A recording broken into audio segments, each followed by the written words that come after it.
Good morning, everyone. It is one of those mornings.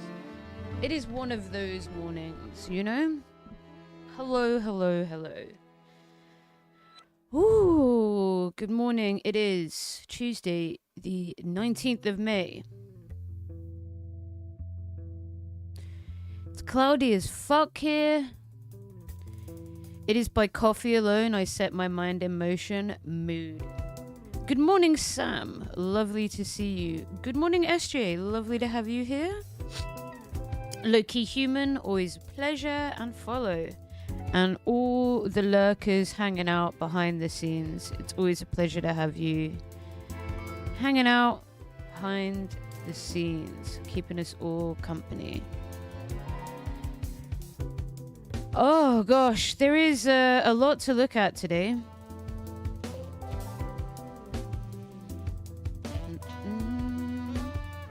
I hope you are all doing well.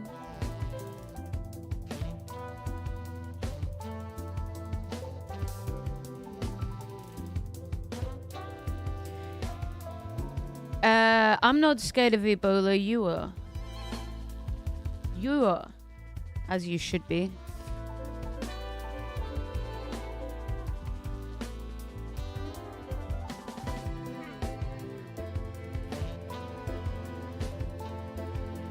Okay, I wanted to watch this Norm Finkelstein, and I've not seen the Hassan discussion with Gabo Mate. Sometimes, hi Stephen, sometimes I find the Gabo Mate seems a very important theorist, but also like the reason what some things that put me off are like people be like, you have an autoimmune disease because of trauma, and I'm like, no, you don't know why these things happen. Nobody does. And like it gets into the woo-woo. Do you know what I mean? All diseases are trauma. It's like, nah, that's woo-woo, mate. That's woo-woo. That's woo-woo. And that's what worries me a bit about some of the stuff that comes up. Okay.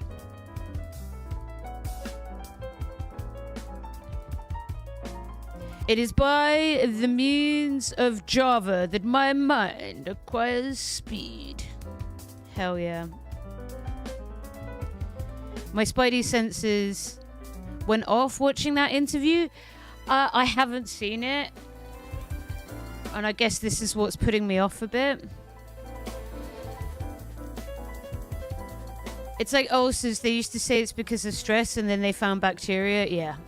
Or MS, where they were like, you're hysterical, I'm making it up. And then they developed MRIs, and they were like, oh my god, you have lesions in your nervous system. Sorry, we were wrong. They didn't say sorry, by the way. They never say sorry.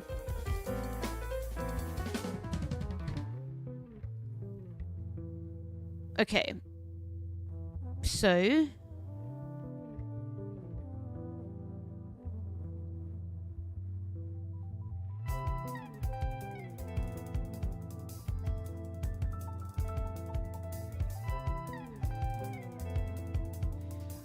let's get going, as we normally do with our morning. Time guesser, where we all play the time guess a game together because it's fun.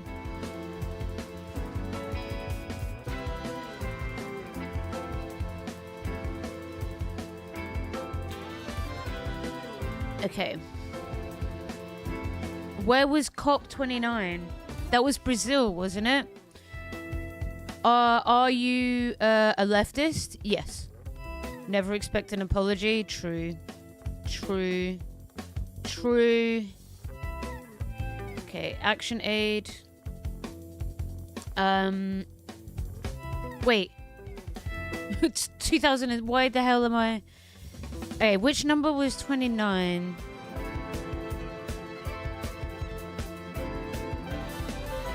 November 2024. Where was... I can't remember what it took.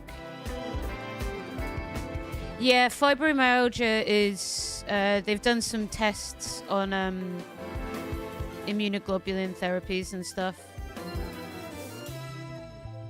And yeah, it's like immune system bollocks. Okay.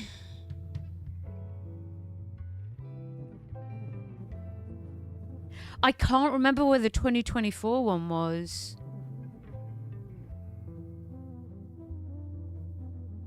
Yes, it has. It has. I just can't fucking remember where it is. For some reason, I feel like it's in Kyoto, and I don't know why. I don't think that's accurate. I don't think that's accurate. But fuck it. What?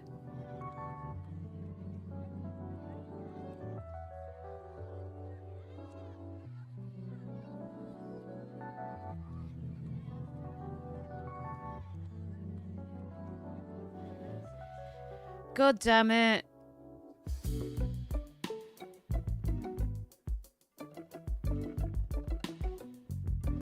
Okay.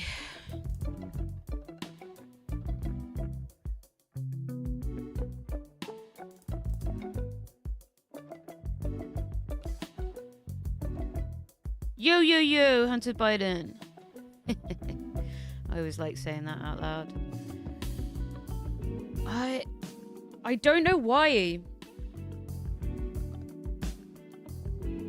this is calling to me, but it is. I'm gonna totally ignore myself and say it's in New York. In the UN building in New York. I don't think it is, but I can't fucking remember where it is.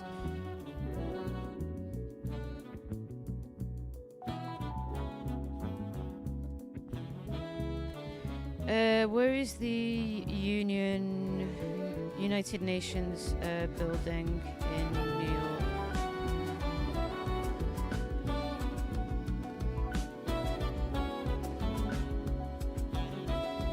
It's somewhere down here, innit?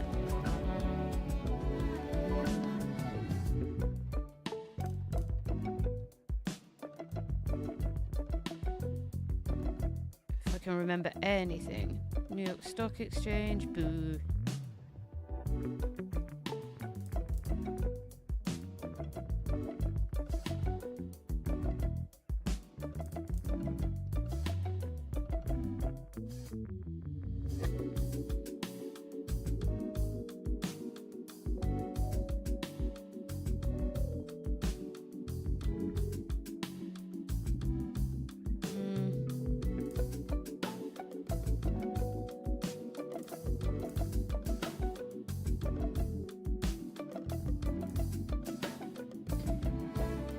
Azerbaijan, okay.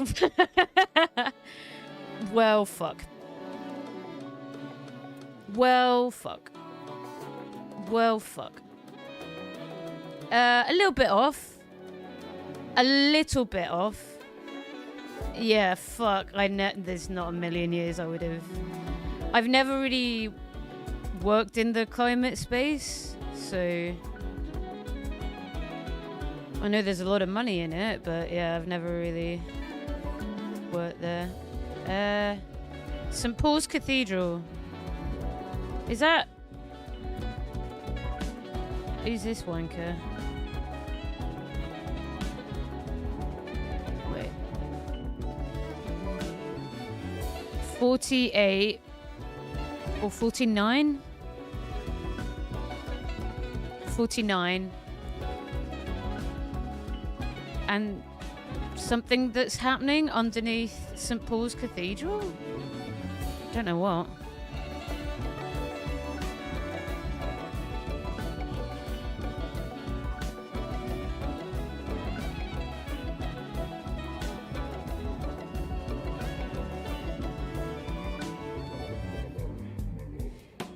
It's 49. Yeah, I thought it would be. It looked kind of World War II-ish. It's near Turtle Bay. Okay, well, I mean, I was completely fucking wrong anyway. It was Azerbaijan. Duh. I think that says 49. I think that says 49.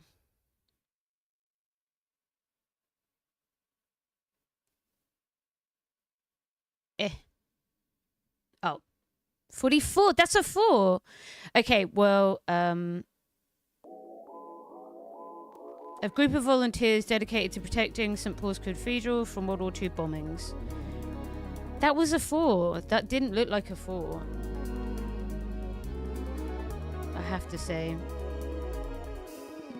It does make more sense, though. That being during World War II. Okay, so it's opposite Big Ben.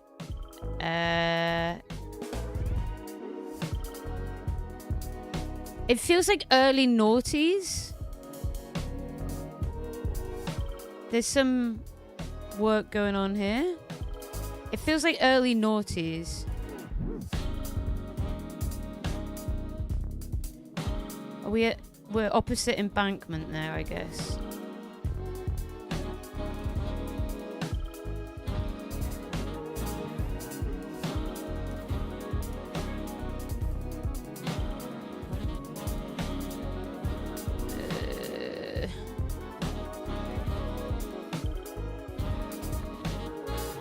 Where the fuck is KCO? Elizabeth Tower, Westminster Abbey. Here we go. So we're like here. I'm gonna say 2002 or 2004. Same. Oh. My parents outside the Palace of Westminster. I was basically 16 meters away, so I was pretty bang on. 1998. Morning, cat. Late 90s, early noughties. Yeah, it had that energy about it. Oh, fuck yeah. What's going on here then? What's going on here? Geen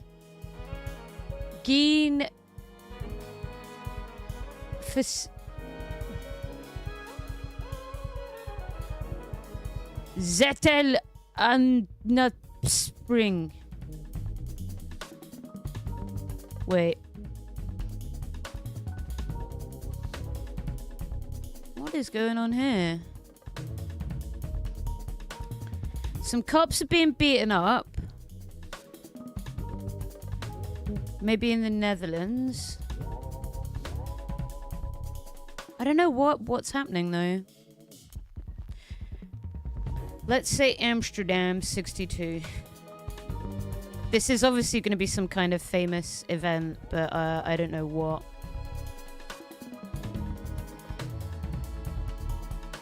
Flemish nationalists demonstrate for the establishment of a fixed language border in Belgium, fake country. 62. Okay, that was closer than I expected. I would not have guessed. I thought it was some people on strike. Well, I immediately thought the Berlin Wall, but Red Army go home. But all of this is in a different language. Hold on. Hmm.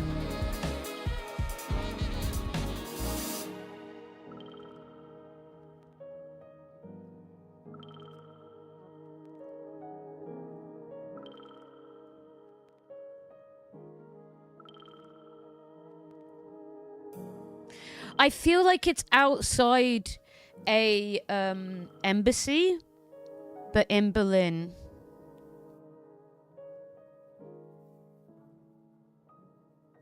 That's what I think is happening here.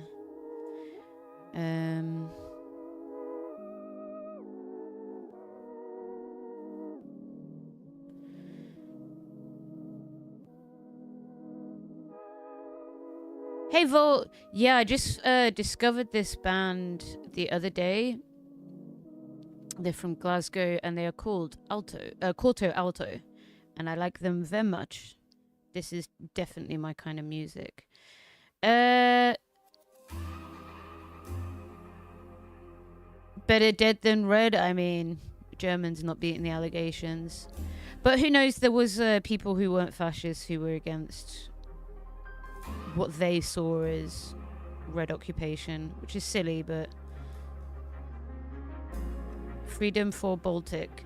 Like, there's a couple of different languages, keys.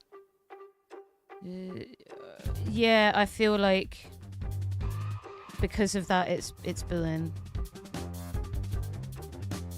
Where's the Checkpoint Charlie Museum?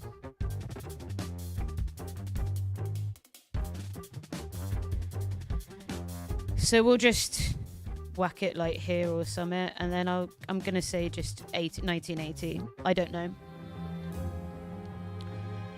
Okay, a woman.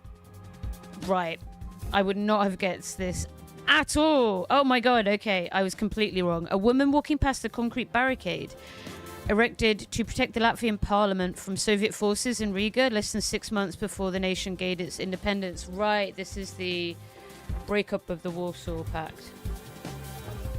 I mean, the Soviet Union was obviously collapsing as well. That does make this, I guess, that gives it more context. But yeah, okay, Riga. Right. Country or flag, country or flag, country or flag. We did flag yesterday, so we're gonna do countries of Europe. I'm gonna give you either I get 90% or more, so you can vote, you can gamble, folks. Give me 1 second, I'll set it up right now for you. Gamba, gamba, gamba, gamba, gamba, gamba, gamba, gamba.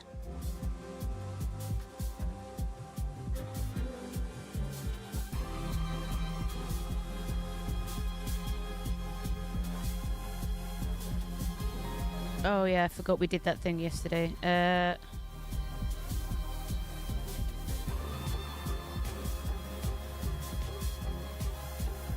Okay, Europe Queen, 90% or more. Do I get 90% or more? You gotta vote, you gotta vote, you gotta vote, you gotta vote, vote, vote, vote, vote. Got 2 minutes. 2 minutes. If you will get channel points, we do Gamba here. Gamba, Gamba, Gamba.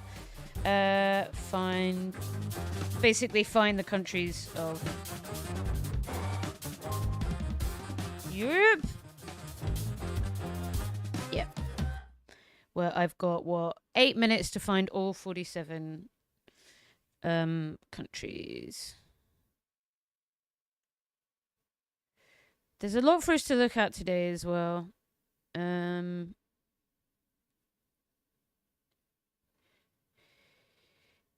Particularly this Ebola thing.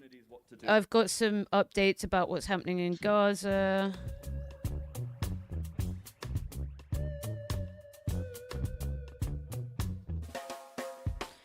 I saw something on Graham's stream yesterday and I wanted to discuss it. Because, yeah, I actually think she's going for a presidential election. I think she's going to lose, and I think that it's a really flawed strategy. And, yeah.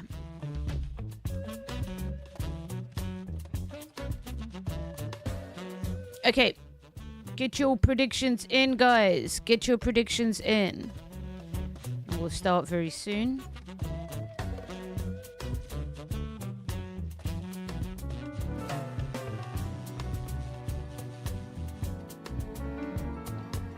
Oh, Stephen, I've just seen that you said flagpole. That would have been better to look at. But I would not have guessed 1991 from that picture, I have to say. Right. Okay. Let's go. Cyprus. Greece. Oh, fuck me. Where the fuck is Liechtenstein? Moldova. That's Moldova, innit? Yeah. France. Netherlands. Norway. Malta is... It's like... Is it there? No. Is it there? Yeah. Slovenia. Oh, Monaco? Yes. Albania. Iceland. Poland. Oh, where the fuck is San Marino? I think it's here, isn't it? Yeah. Serbia. Oh, shit. Estonia. Ah, fuck. Fuck. Fuck. That's Estonia, yeah. Denmark. Ooh. I am not sure where Andorra is. I'll have to work it out after. Ukraine. Belarus. Czechia is, hold on.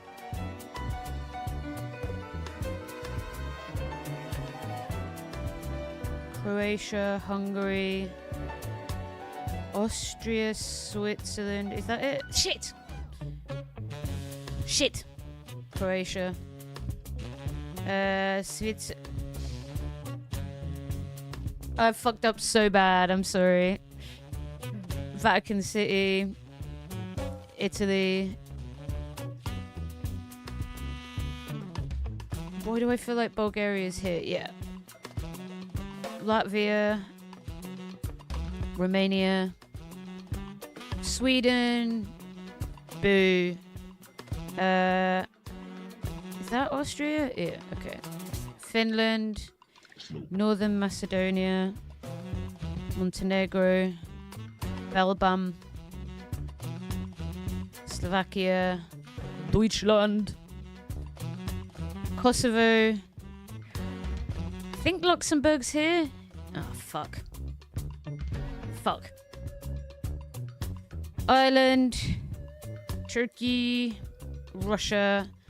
Bosnia and Herzegovina. I guess that's Liechtenstein then. And then Andorra. Oh, shit, son. Shit, son. Hi, Electra. Hi. Shut the fuck up, Cheetah. I'll ban you. Cheetah, I'll fucking ban you. Shut up. Welcome in, love.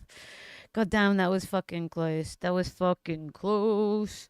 That was motherfucking close. Right, we're in an ad break, so I'm going to wait until people are out of the ad break so we can start. But yes. God damn. Sorry, cat girl. Yeah, it was very close. It was very, very close. But no cigar. Very, very close, but no cigar. So today we got a bunch of stuff to look at. The Freedom Flotilla has been intercepted. We were kind of looking at little bits of it yesterday. I'm going to do an update for us on the situation in Gaza as well.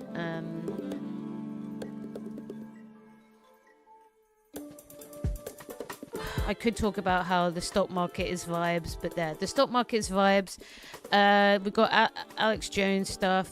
Owen Jones. I'm going to talk about how I foresee the Dems failing next. Let's say you take the case of NAF. And then there is, yeah, Politics Joe did an interview with Norm Finkelstein. Hey, you lesbians.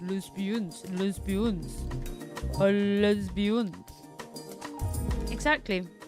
Couldn't have said it better myself, you know?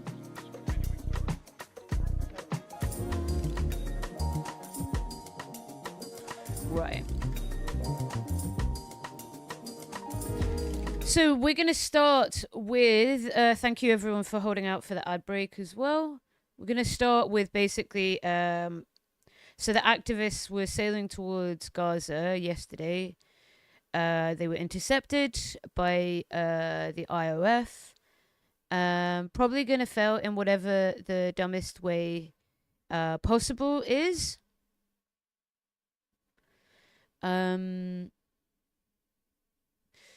I think just self-sabotage. I know a lot of like people are holding out for AOC, and I just don't think that's gonna happen. Yeah. It took me a second. I was like, I don't think you mean the flotilla, because I know that you extend solidarity to them. Don't worry, I got you, Hunter. Yeah, we'll explore it. Basically, there's this thing about the redistricting, which is gerrymandering, which the Dems could have done something about a couple of years ago, and they didn't. So now they're utilizing it to get people to vote for them. But the method that they're doing it, I think, is a really failed strategy. Israeli territorial waters sure are big, yeah. Right, I'm grabbing another coffee. As you can see, I'm a bit tired this morning. But I'm going to leave this on for you. I'll be back in 1 second. To sail into a blockade. Would you? That's the goal of the Global Samud Flotilla, the largest ever in the movement to break the siege on Gaza. Until now, it's a story that's mostly been told in fragments, one vertical video at a time. This is the Flotillas, Part 2. In Episode 1, we told you the history of the movement. In this episode, we're taking you aboard.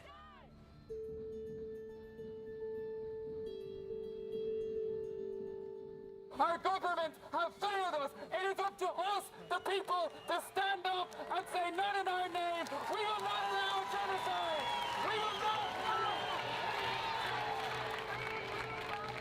In the Spanish port city of Barcelona, the countdown to departure has begun. This is the launch point for the flotilla known as the Global Samud, an Arabic word for steadfastness. Right now we are doing the final preparations before we will departing again towards Gaza to deliver humanitarian aid and to attempt to break Israel's illegal siege on Gaza and open up a humanitarian corridor. We will do it with dozens of boats, with people from all over the world. We will start in Barcelona and then we will be joined by many boats in other ports around the Mediterranean Sea. Among the activists are Yasemin Ajar of Germany, Tiago Avila of Brazil, and Greta Thunberg of Sweden. They've sailed to Gaza before, but this mission is the largest by far. The Global Samud Flotilla is a coalition of coalitions. Brings people as well from 80 different countries that were trying to go on the global march to Gaza, and brings people from the Freedom Flotilla coalition as well. We need to do this all together. We understand that it's time for unity, it's time to combine all efforts for a decisive action in solidarity with the Palestinians. It started. We are on our way. Water, medicine, baby formula.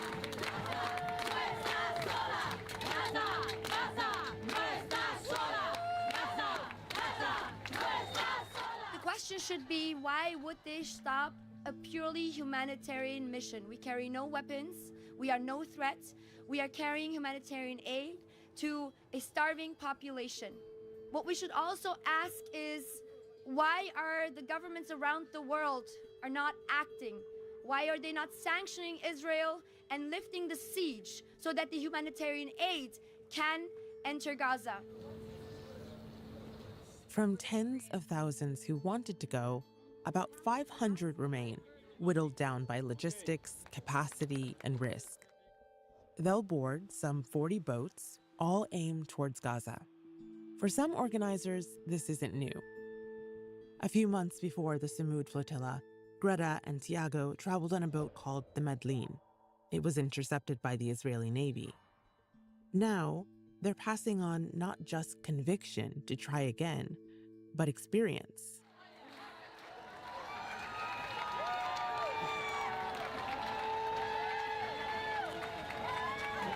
We have dozens of boats on the way to Gaza now. This is the wind on our sails, Vito.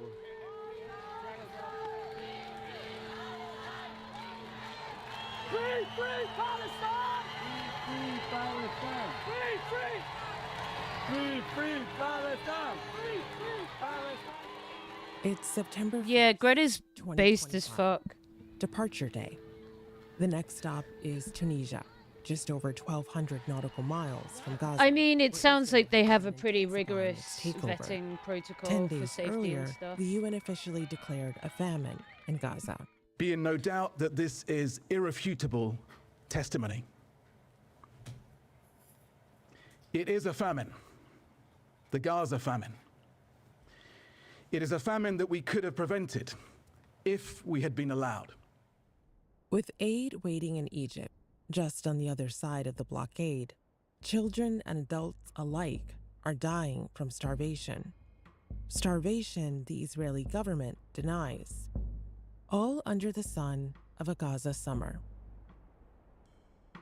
It's there that Mahmoud al-Shabrawi makes his way to the sea. He wants to let the flotilla participants know I wouldn't that Palestinians qualify and wouldn't get there. It's good to know the. an ocean Yeah. Gaza seaport. They'll obviously do a lot of Waiting for yeah the ship vetting Merlin. and stuff. I am now on the shores of Gaza, waiting for the ship Handala. Hello from Gaza seaport. Once again, I'm still here, waiting by the sea. He's been talking with the participants too, on video calls with people on board the flotilla, when he can get a signal. I can't hear you. I know this is a side note, but his hair is fucking gorgeous. Oh my god, look at those curls. But in Gaza, the sea is never just a walk away. For Mahmoud, reaching the coast means a journey littered with rubble under the constant threat of bombardment. Only the waves are calm. No. I am so proud, and all the people here proud of you, and we are waiting for you. And you guys makes a difference for us and for the people here. From my understanding, yesterday as well, the sister of Kathleen Connolly, who's the Irish president, Irish, was picked up. Irish president sister? Gaza. I'm pretty sure. Yeah. So this Kathleen Connolly's sister, she's got a bunch of them. Irish after all, right? Is on the United Island, is on the boat, and this is really good, right? Because that's a pretty large media presence that will flock to that story. Like, look, even Sky News is like, oh look, it's the the Irish fucking sister, like Irish president's sister. Oh, those silly Irish people, But it's using notoriety for good in the same way that Greta, who became based as fuck, did as well. It'd be cool to be more active, but I wouldn't qualify. We all have our place, and you don't have to be on the ships themselves. I won't say too much, but I may be doing some more interviews with folks on this channel soon that could be quite interesting, and definitely something for people to keep abreast of. But you don't have to be on the ground doing things to contribute to this, Hi, Star. The Irish know a thing or two about man-made famines. Indeed. You make something no one in the world has done. Jesus. Over the course of this war, Mahmoud has been displaced 5 times, rounded up, stripped, detained, and used as a human shield by the Israeli military. Every accusation is a detention now. But thank you for the follow. The journey ahead for the flotilla won't be easy. It's a reminder, though, of a world beyond Israel's siege. Justice will come soon for us, for the lost children who have suffered this I agree. genocide. Justice will come soon, inshallah. Hello, Polska. Welcome in. Hi, most Luciferian. Lovely to see you. Confession. Yeah, indeed. Spending the first night at sea. Most of them were not used to that, so a few people got a bit concerned and scared because the boat rocked so much. So we take all the precautions, but sea missions, of course, they have its risks. Many people got... I mean, people who have additional health needs obviously couldn't be the sort of people that do this, you know, like I couldn't. It would actually put the mission at risk. Yeah, I'm streaming in a couple of places. So I wonder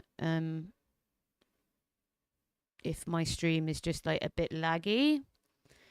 What is the quality like for you guys, just out of interest? I'm gonna sort the bitrate out. Let's see if that... No, it's you? Okay. It's not you, it's me. Okay. Okay. Seasick. Any risk that we face here is a small fraction of what every Palestinian citizen, every person living in Gaza faces every single day. Thiago has calculated... I've heard, yeah, I heard that somebody had cystic fibrosis, and that made me be like, holy fucking shit. Like, I don't even know what to say, because there are so many like additional health needs that come with having cystic fibrosis. That's a very courageous person. I'll put it that way. Just time with his wife and 2-year-old daughter in Brazil. Moments he can't get back. You know, I've been through many missions. Some of them first as a participant, then as an organizer. Boats have been bombed. Okay. This guy has a bunch of allegations against him. I have to speak about this because it's in the back of my fucking mind. I feel like it's bullshit. I feel like there's some fucking Israeli misinformation happening.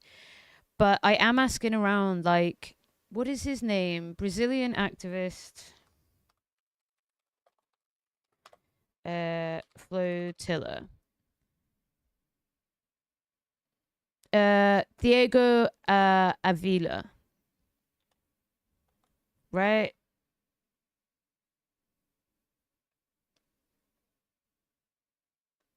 Yes, he was most recently kidnapped as well. Oh, wait, he's not been released. Eh?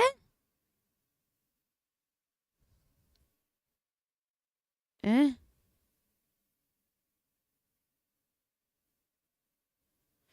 There are allegations against this guy of sexual misconduct, and I just don't know if it's true or not, and I don't know if it's bullshit, you know?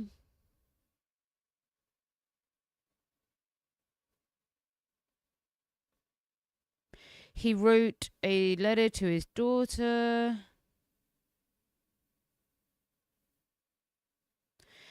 After spending just a few days in Israeli detention, Freedom Flotilla member Thiago Avila says he's been diagnosed with scabies. Isn't that like tiny mites that bury into your skin? Ugh.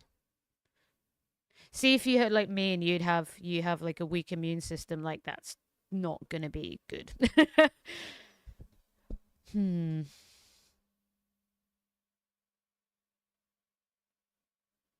Okay. Apparently his mother died when he was in detention as well. Yeah.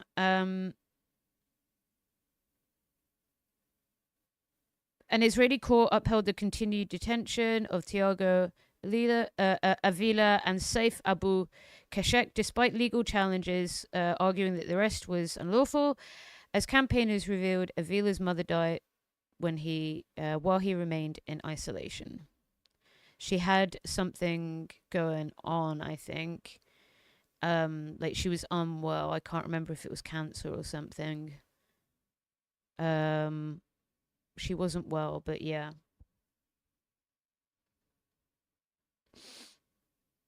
I don't know. I feel like it's bullshit, you know? Excuse me. Scabies outbreaks are common in Gaza. I follow multiple fundraising campaigns with families fighting scabies. Is scabies... Hold on, let's just have a look at what scabies is. Is it the little mite things that are like... Scabies. Ugh. An itchy rash caused by mites, and it's spread through skin contact. Yeah, tiny mites lay eggs on the skin, and there's a rash. The rash is spread and turns into... Jeez Louise. It's like a very... scabies is very infectious. Right. So that's why it's spreading. And things... Don't share bedding, clothes, or towels, and they're in Gaza. And as we're going to look at, the conditions in Gaza are fucking terrible. Stopped by engine failures. We've been intercepted, kidnapped, put in prison, put in solitary confinement. But I got them and ended up using horse ivermectin because I was uninsured. It worked. He's on the lead ship of the They're parasites, and that's what ivermectin is for. So that's actually using ivermectin. I mean, not horse stuff, but that's... From my understanding, ivermectin is an anti-parasitic, and it's a parasite. The morning meeting. So, anyone had any injuries other than Khaled last night? We are 0 days without injuries on our boat. It's normal for me. Okay. First of all, we wish you didn't have to endure all these things on your first night. This is not the regular onboarding day on the sea. Does anybody remember that activist names? The Kurdish lady who's on the boat? Because me and Mimo and Ray interviewed her before. She was really cool. Perception, they could happen anywhere. We are right now 1,500. Not impossible at all for them to extend a little bit their reach and do an attack where we are.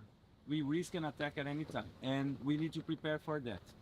And morale, it's high with most of the boats. There are some boats with a lot of people seasick as well, but we keep on going. Every day, the crew on board the family boat gets updates on what the Israeli government is saying about the flotilla and what the Israeli military is doing on the ground in Gaza. Benjamin Netanyahu's statements about the flotilla are usually very inflated, politically defamatory, so I would say the same thing he always says. Insurgents and terrorists... Oh, that's the lad from Novara Media, isn't it? 3 times that he didn't say that in 17 years was because of the communication on the Medellin in June. It was very obvious. He would call Greta with the frog hat a terrorist. It was hard for him to put that up. So he changed into a selfie boat and people who want to show off and stuff like that. The selfie yacht is a term Israeli official social media has used in the past. Israel's foreign ministry singled out Greta in particular, writing on X, "There are ways to deliver aid to the Gaza Strip. They do not involve Instagram selfies."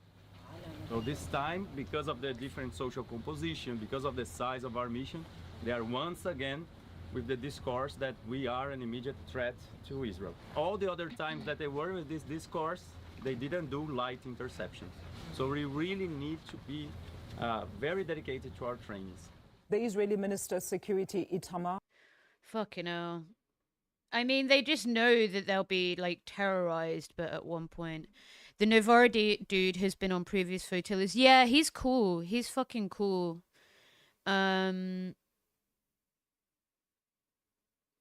He's definitely a cool guy in comparison to some of the other people in Novara.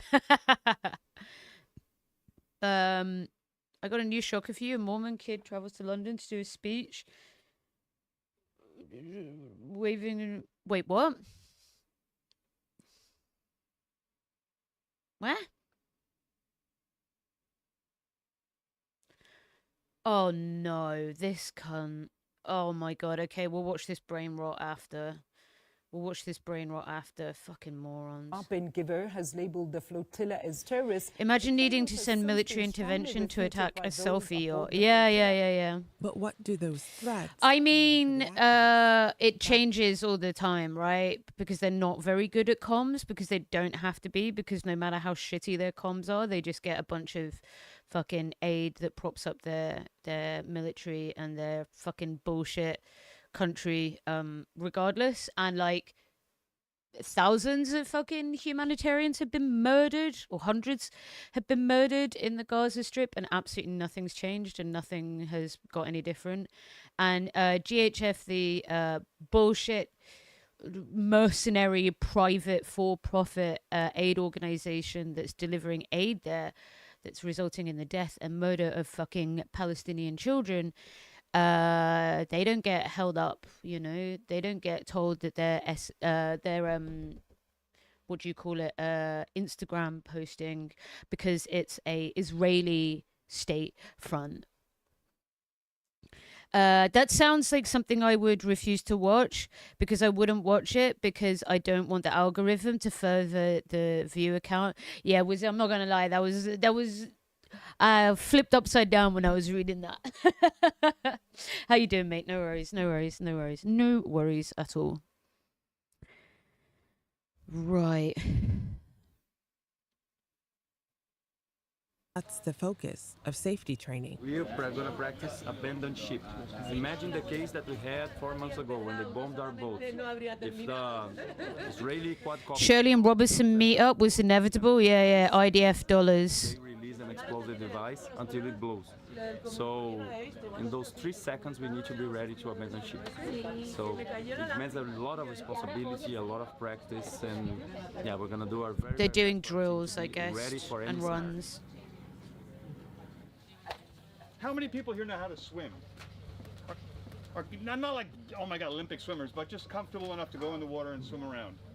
Okay, so just about everyone's okay with swimming, okay? You're gonna go then down, and you're gonna go to the side where the lifeboat is. You're gonna jump into the water as close, as safely as you can to the boat. You're not panicking, you're down there waiting, taking a breath, climbing up carefully, getting assistance, and you're stepping and jumping into the...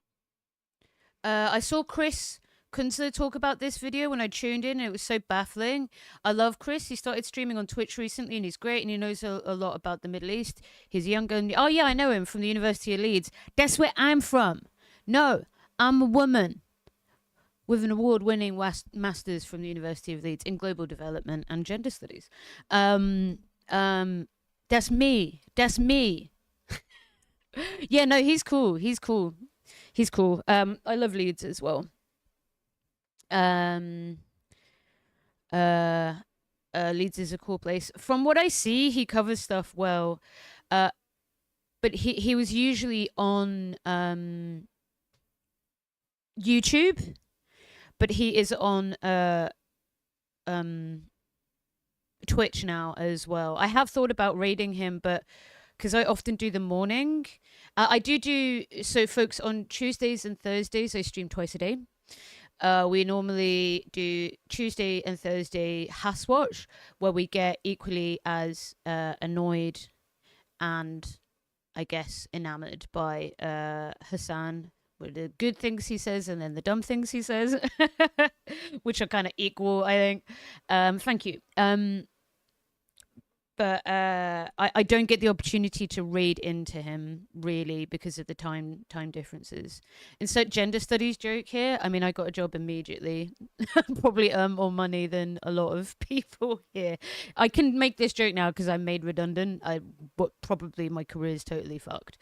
But yeah. It's Tuesday morning. It is.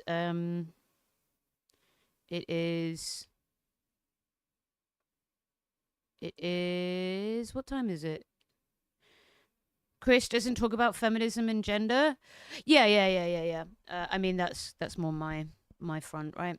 It just seems like his politics is that he's aligned with the left. He's a left wing, definitely. He's very good on Israel and Gaza and Iran. Yeah. I mean, he would have kind of Ray K levels of knowledge, contextual knowledge about the region, which is important. Right, it's 10 in the morning. It's 10 in the morning. Do you know his Twitch handle? We'll bring it up and we'll give him a shout out. I'm about 2 hours ahead, so you're in Europe somewhere. Hi Zesty, 3 a.m. Oh my god, go to bed. Go to bed. The water, getting a hand into the boat, climbing into the boat. I haven't come here to die. I don't think any of us have. I expect that there will be a campaign of intimidation until we get close to Gaza. Israel surprises us all the time with the red lines, so-called red lines that it's willing to cross. So I also think that This is the Novara media guy. it's possible, but I think it's improbable, but it's possible that we do experience some of our number does experience some form of violence. Yes. That's a rational assessment. And if you're not making that assessment, you're not being prepared, really. Tunis, harbor. I work swing shift? Ah, okay. Yo, thanks, Abundance. And CD Right, hold on, just before we... Kieran was on Piers Morgan.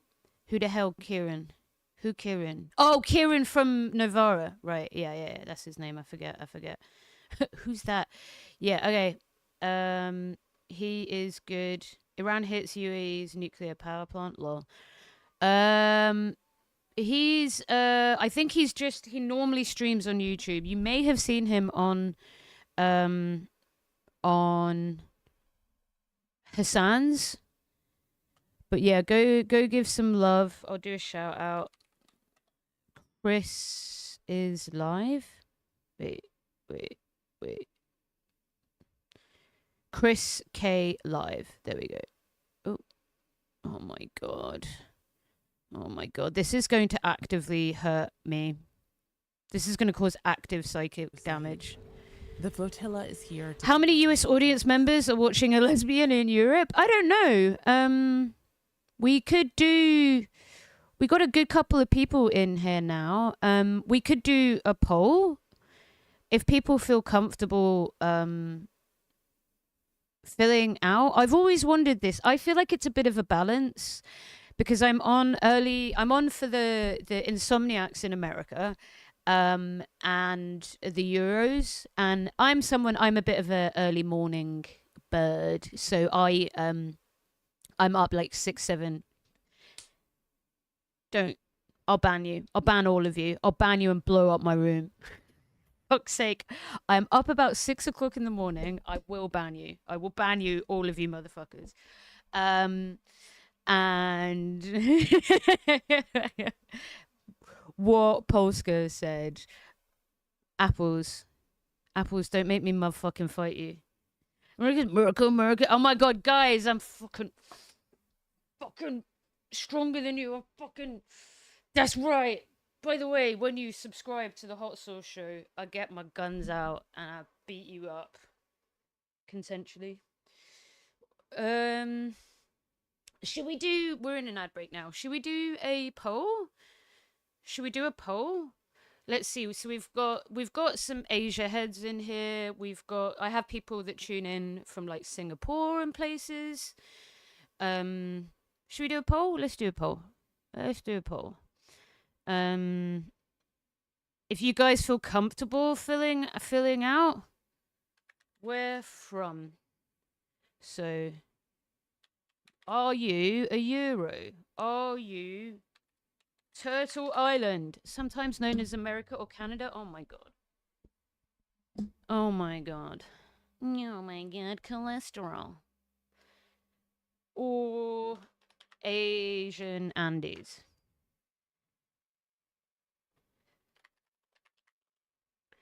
Okay, we'll give you 5 minutes to vote on that if y'all feel comfortable. I would maybe just go my continent. UK doesn't like heavy metals in their protein supplements. I'll take a look. See, I want the hot sauce stream is being fucking sponsored by. You can't see my guns. Hold on. Yeah, baby.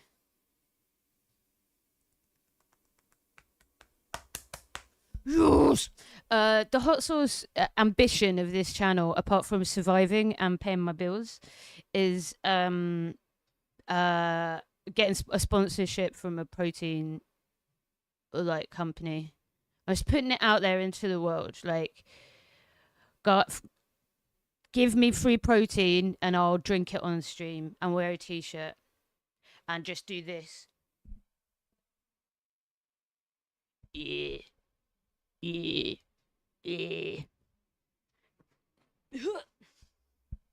That's what I'll do. I'm not sure what these means. Where are you from? Are you from Europe? Are you from America or Canada? Or are you from Asia?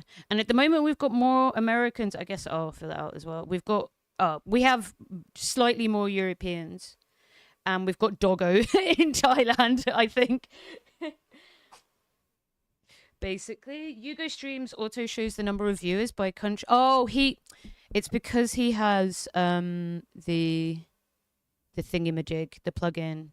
Oh, you're from Oceania, New Zealand. Just click Asia. Sorry, I didn't factor Aotearoa in. My bad. Click Asia for now. Sorry to completely ignore your side of the world. My bad. Classic Euro, you know? Okay, so back to AJ. There's a vote if you want to say where you guys are from, like, if you feel comfortable. There's no pressure. Restock supplies. I almost said before you made it, damn.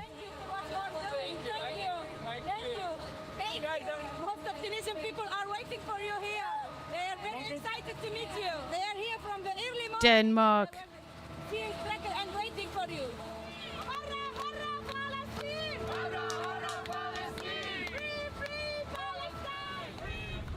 Free Palestine! I know that subreddit that gets pinged to me and it's great. ¿Qué te parece? Wow. Me encanta. It's gonna be nice to get onto land for a day. We're being very warmly welcomed as expected. There's already been small. Ooh, fuck yeah! Palestinian flag, taking pictures of our boat and saying "Salam alaikum" to us. Greta! Oh, Kansas is vague enough. There you go.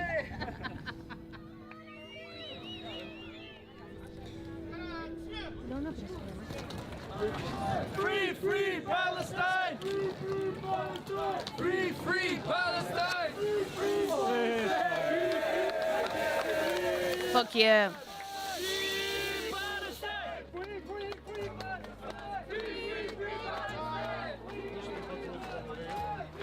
We have global media reporting about this mission.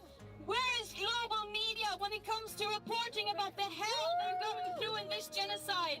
This genocide is... She became so based. It's so fucking good. And that's why all the libs that were like, oh, she likes windmills, you should like her, hate her now.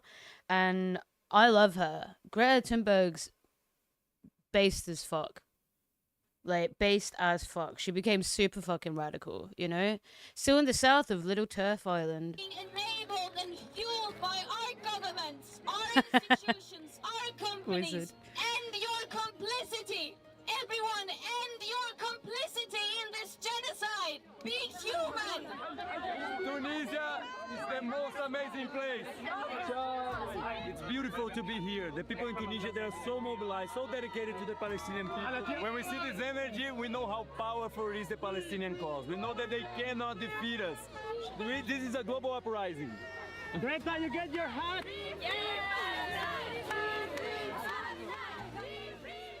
But the celebrations were cut short. I remember this, yeah.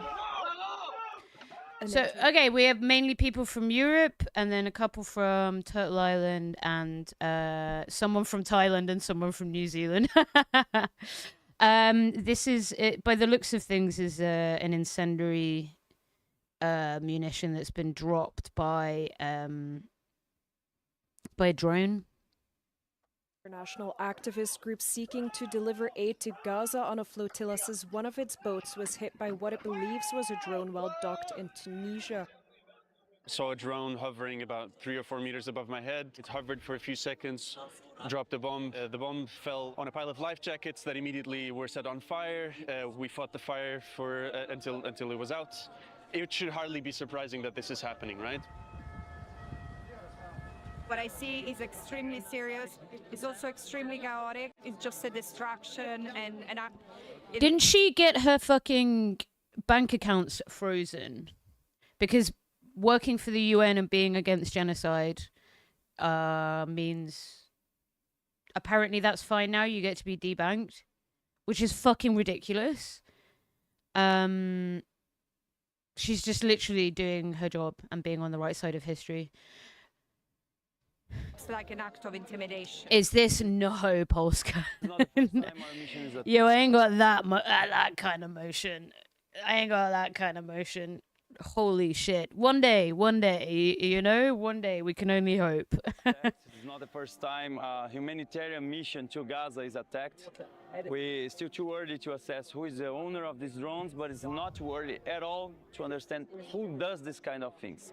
Who has been attacking humanitarian missions for so long? Who has been assassinating children, starving children to death? Assassinating health workers, assassinating UN workers, assassinating civil defense workers. Who has been committing all these crimes? So it's not very hard to understand who benefits from an attack on our mission. There's a dozen cities that are conglomerated. Oh, Leona, hi!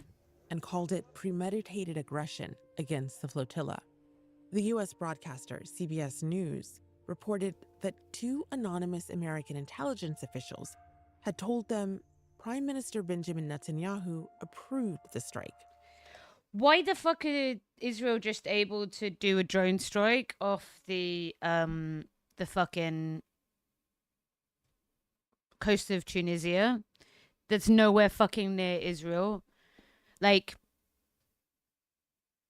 okay, so just fuck sovereignty. I mean, it is Israel, right? So of course they're like, fuck sovereignty. That's the literal basis of their state. But like... And that Israeli forces had launched drones from a submarine onto the vessels. If the goal had been to keep the flotilla from continuing to sail, it failed. But the attack... Her bank account and her family's, yeah. ...intentions and causing a reshuffling crews. That's quite extraordinary. Reassigned, along with Yasmin, from the family boat to a different vessel. Yasmin, that's who we interviewed. David Adler, an American who'd been supporting the mission from land, decides to come on board. Hey, Mom. Hey, Dad. How's it going?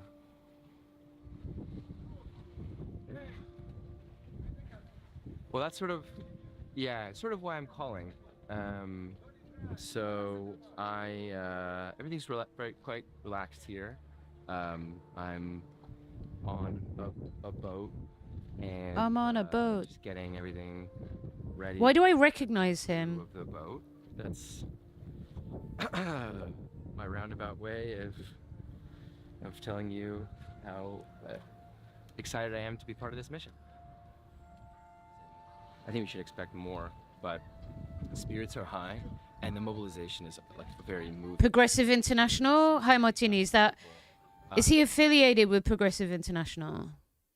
Chicago's the place I spent the most time after my hometown. Oh, right. Yeah.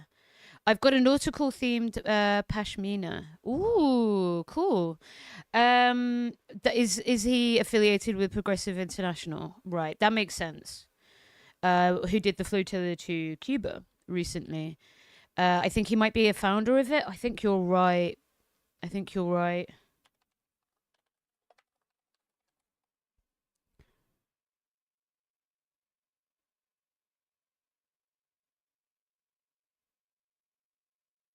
Oh, it's a line from a song. Oh, how am I supposed to know that?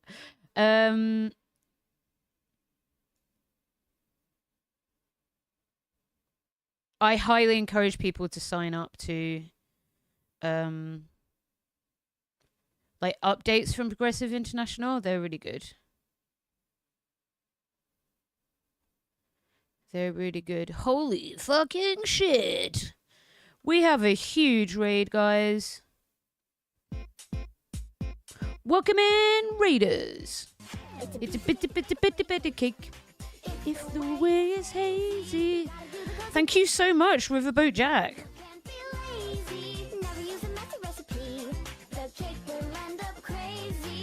If you do the cooking by the book, break it down, bitch. Press it down low, get the motherfucker up. Welcome in, raiders. Thank you so much for bringing your community over, Riverboat Jack, and thank you for the ongoing early morning support that you've given the channel here. You've raided into me loads. I'm sorry I can't raid back to you, but then, folks, you should follow Riverboat right now. Welcome in, everybody. I am lesbian hot sauce. I'm your friendly neighborhood lesbian, leftist lesbian, and we are looking at basically the flotilla that was on its way to Gaza. So this is from last year, but there's one that we're going to look at as well that is has just been intercepted. Lesbian. Yeah, exactly. Welcome in. Yeah. Hi, Nom. Why didn't she say Afghan? Is it problematic somehow? No. I just skim read. Pretty big. Imagine if this was Iran trying to bomb. I mean, yeah. It's ridiculous. It's absolutely ridiculous. But yeah, welcome in, folks. Lovely to have you as well. What was his name? David Adler. I think he is affiliated with I know I'm trying to stay focused. I think he is affiliated with Progressive International. David, what was it? Adler? Also, you're not American, Nom. General coordinator of Progressive International, and he's a Jewish American participant. Right, okay. That makes sense. So when did this happen? The US sanctions that have been imposed have been temporarily blocked. Okay, good. This is recent. A federal judge has temporarily blocked the U.S. sanctions against Francesca Albanese, a UN expert on the occupied Palestinian territory. She was sanctioned in July after she publicly criticized Washington's policy on Israel's genocidal war. She did her job, in other words. Her husband and daughter filed a lawsuit, and it argued that the sanctions were an effort to punish Albanese for bringing attention to Israel's rights abuses against Palestinians.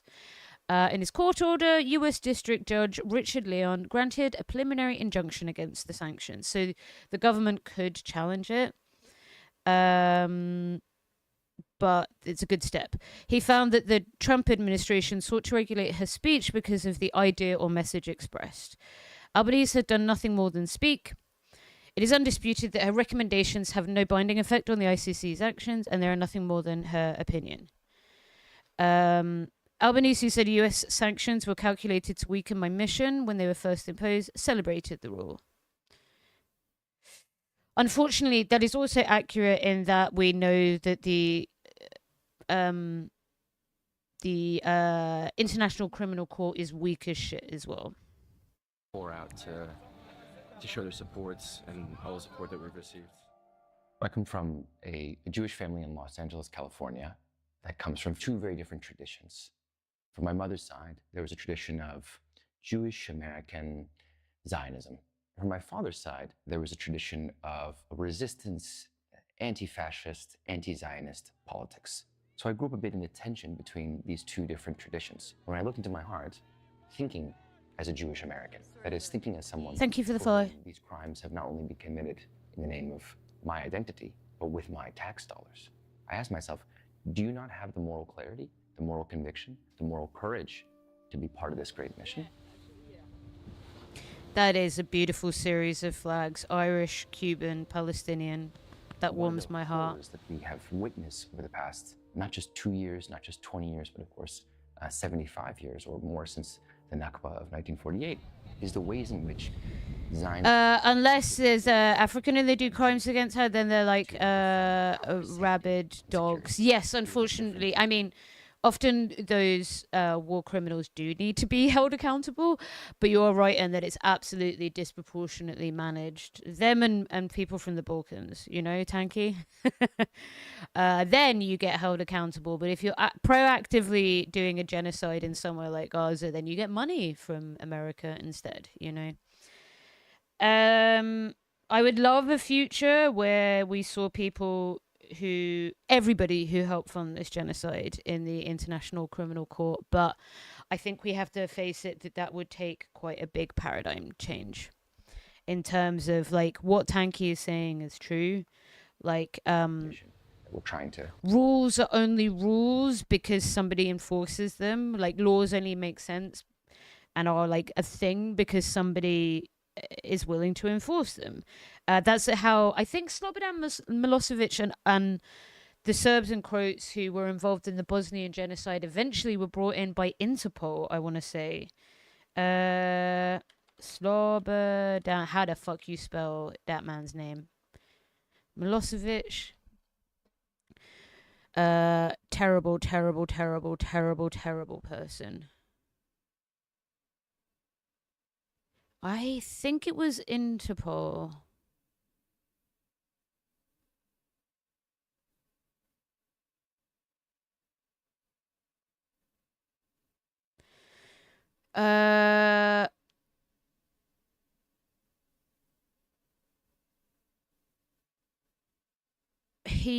Right, yeah.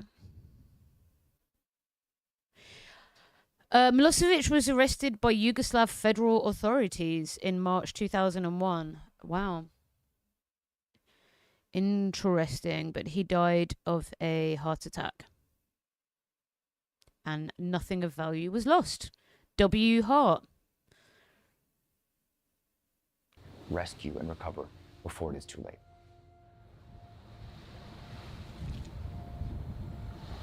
When our friends and our family... But like, sorry folks, can you see Israel doing that to any of its leaders? Can you see anybody from America or Britain doing that to any of its leaders? No. So it's just not going to happen, is it? You know? The first hit that they see, there's a sponsored ad on top of Google. It's the report that tries to claim that we are the Hamas flotilla. News to me. See, Hamas. Yeah, news to me too, so... This flotilla will be, as I suppose, more violent than Medellin or Handala. Of course it will be. The question is whether it's more violent at sea or whether it's more violent at land. But the news the crew is focused on is in Gaza.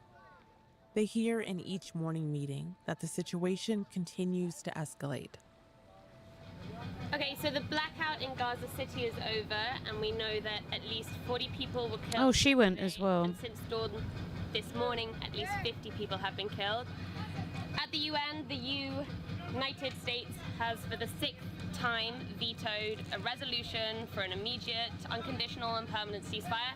The day of the veto, the flotilla is about 972 nautical miles away from Gaza. Despite more delays, they've made it as far as Sicily. Still, dangers remain, and not only from drones and warships. Out here, the weather can be unforgiving. Two days ago, we understood that there was a storm ahead of us. We would be facing 3-meter waves and oh my God. 25 knot winds. Need to make this decision. This decision will determine the final leg of the journey, just as more boats are supposed to. Who's a boat bitch? Who's a boat bitch that understand boat? Me no understand boat. But like, can those ships handle that? Like genuinely. I presume that they can. I ain't no boat bitch, so I have no idea. But like, can those... Like, is that something that can be managed? Like, that sounds like that would be fucking huge. in contrast to how small those boats are. There's no easy answer. Do they slow down to keep everyone safe or push forward? I feel like another pause is not great if we're able to push. The most important thing is that I hope you're wearing what's sun happening cream, mate. in Gaza City right now. They're all waiting for us, you know, and every time that we take these pauses, I think, you know. Yeah, where's the for boat better or for bitches? worse, I think this flotilla is a sort of light at the end of the tunnel that they're looking at. It's reached the stage in Gaza City where a couple extra days of pause, like who knows how much less of Gaza and how many more people will be dead. For Mahmoud, those questions are his daily life. He waits on the shores of central Gaza, not only for boats on the horizon, but for reassurance that the world hasn't turned away. And his worry isn't limited to what he's endured. He knows the fate the flotilla might face too. I remember the tanks when they attack anyone in Gaza, and anyone who moves could face death. I saw the fate of these activists as the same as the fate of the people of Gaza, because this army doesn't differentiate.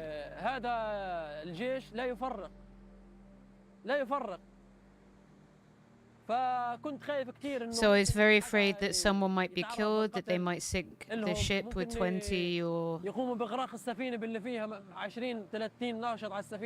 activists on board, and it wouldn't be a big deal. Just like they treat the people of Gaza as numbers, they might treat these activists as numbers too. It was extremely exhausting beyond what you can imagine. Back on the family boat, they've decided to push on. As Gaza draws closer, warnings from the Israeli government grow louder. This is not a humanitarian initiative. It is a calculated strategy designed to exposed, provide cover for Hamas-affiliated network operating across Europe. Aside from that being like bollocks, Hamas are a government. Hamas are the government of Gaza. So let's even say, even though this is bullshit, hypothetically, so you're coordinating with the civilian authorities inside Gaza in order to ship things to Gaza. What's wrong with that? That's called logistics. Like, all that this relies on as a narrative is Hamas bad, Arab man bad. Like, who the fuck else are you supposed to talk to? Them, really, is what they mean. But, like, Hamas are the government. So, of course, there's going to be pictures of people with Hamas officials, because that's the officials who manage affairs in Gaza. Flotilla organizers have rejected those allegations as unfounded. Of course, it's bollocks, Israel yeah. has yet to present evidence. For now, the activists are focused on what the claims signal about the end of their journey. The most likely outcome, it is an interception. We already knew. I mean, now they are so... There are so many allegations, and there's never any evidence that I just don't trust anything that comes from, like, the state of Israel. In terms of allegations like that. Sometimes they show their ass and reveal how genocidal they are. I believe that, but I don't believe them when they're like accusing XYZ of XYZ. And I don't care. I don't care if they were connected to Hamas. Like, genuinely, I don't give a shit. Like, you're doing a genocide. I don't fucking care. It's all just distraction. It's all hot air to fill the fucking media timeline with blah blah blah, everyone Hamas, Greta Thunberg Hamas, blah blah blah blah. Like, I don't care. I don't care. Free fucking Palestine. End of conversation. Fuck you. Well, that's why we focus most of our energy in preparing for an interception scenario. But that's not the only scenario. The scenario of attack or getting to Gaza is also bigger than previous missions. Every indication Thank you for the follow. For an interception right now. At their current pace, the interception is days away. And in the remaining days, the crew comes together. Come on! No, no es broma, it's not a joke. Come on.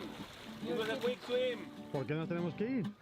The atoms that make up our very existence is Hamas. Yep. Oop.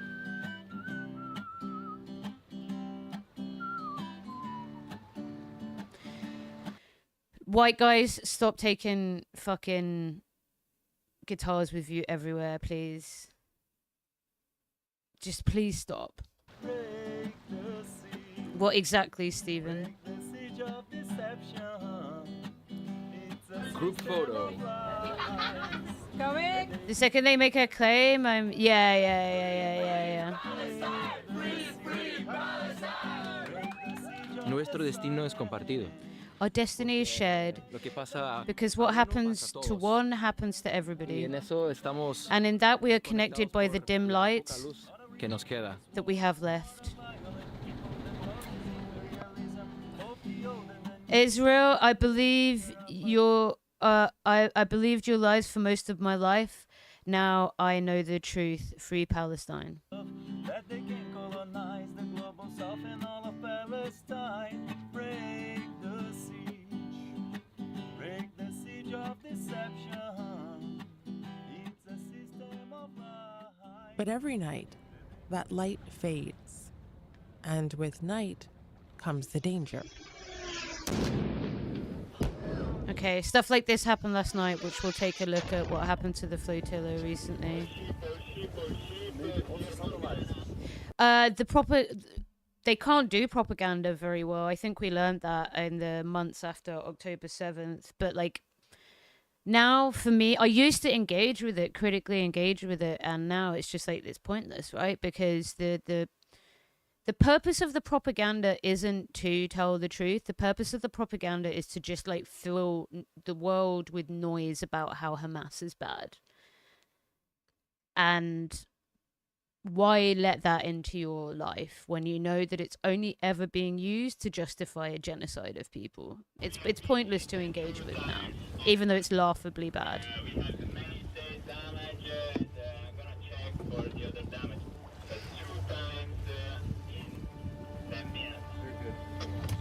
Gish, gallop, and flood the zone. Flood the zone is their modus operandi.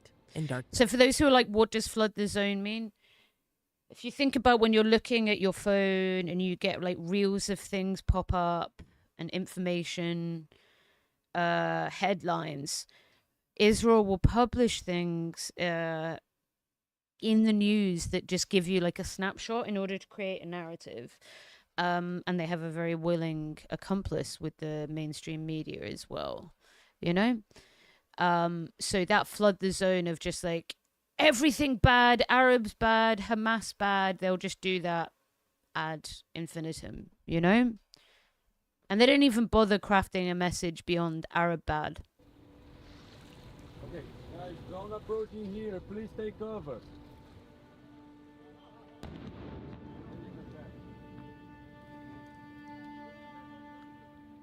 We are here on board the Global Sumut Flotilla, the family boats, the lead boats, and we are unfortunately having to report that Gish just use a bunch of facts. Hope you won't argue because there's so much. Oh, right. It's a tactic. Like a wave of shite, basically. Maria Cristina have been targeted with drones, throwing devices. There was another one, yeah. We just experienced a fifth attack. We need to assess which boat was that. They're likely throwing flashbangs at our boats. It's very, very important that we stay on alert. Right now we are in a moment of full drone alert. On the next and final episode of the Flotillas, the Interception Playbook. Okay. So something did happen last night. There are still ships. There are still ships en route, as you can see.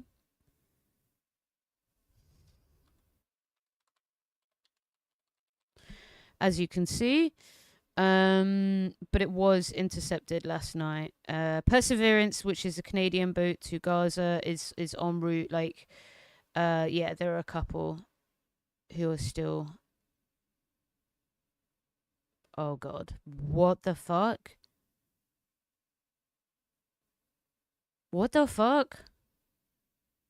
Teenagers opened fire at San Diego's largest mosque as children prayed. 5 dead, including the suspects. Well, I'm sure there'll be loads of people talking about fucking Islamophobia now, right? Right? Right? I'm sure that'll be given the fucking gravitas that it needs. Unfortunately, this is the New York Post, which is obviously like shite. But it will show us some footage from the interceptions of some of the ships last night. IDF intercepts 28 Gaza flotilla boats.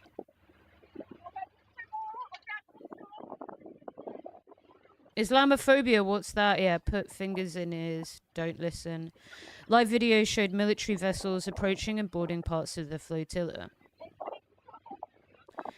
I saw a headline about shooting an Islamic center. What the fuck? That's ridiculous.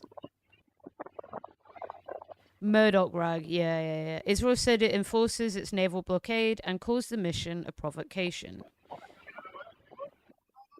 After San Diego, I think people will deny it. People are dead. Really, yeah. People died from unknown cause. Gunman nearby. You know, like how can they do what's the word?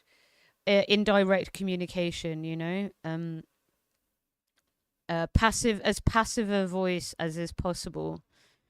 So for those who don't know what I'm talking about, passive versus active voice is when you ascribe an agent, with an action that links some kind of horrific effect to an action done by somebody. And then, King, yeah. Bullets found in Muslim man, cause unknown. Like, see what I mean? Or do what the British media does, a former synagogue. Yeah, yes. Somebody attacked a former synagogue. It's a fucking mosque, guys. It's literally a mosque right now. Linguists say that the media's use of passive voice and the choice of terminology is being weaponized by Israel, and this is accurate as well. We've seen it here. Yeah, Flashpoint, a night of clashes in Jerusalem, Arab protesters throw bottles, like all of this stuff, right? It's all about denying the agency and the actions of the state of Israel.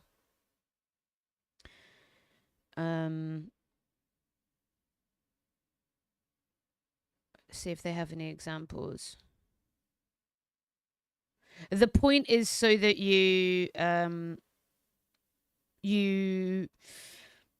it helps craft a narrative in your mind about who is intending to do what and whether things just happen. Whether people just happen to fucking die in Gaza because, you know, they've been murdered. Excuse me, I got hiccups. Look at the two headlines here on the front page of The Guardian. Wait, could you...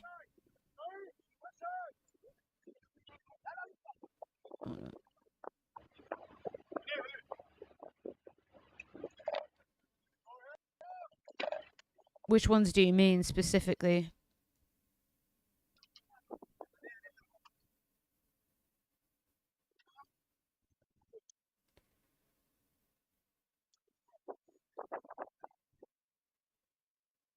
The security guard was killed fighting the shooters whilst daycare staff got the kids to safety.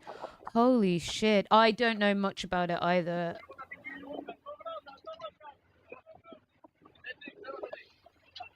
If you're looking at things from this PAX weekend, I'm going to torture you because Nick Shirley went to the bullshit fake billionaire funded hate march. And we're going to look at it soon.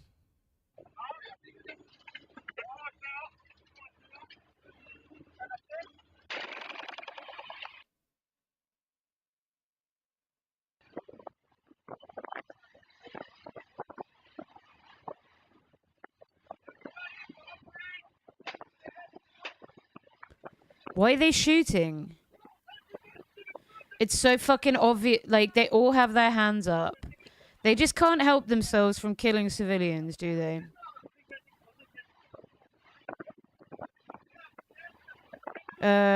Progressive International, you mean?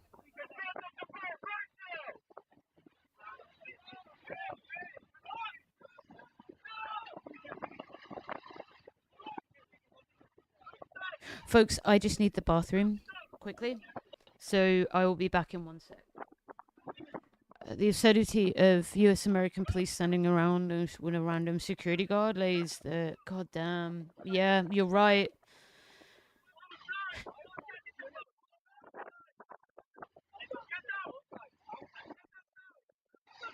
Jesus Christ.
Israel's Navy intercepts in anti.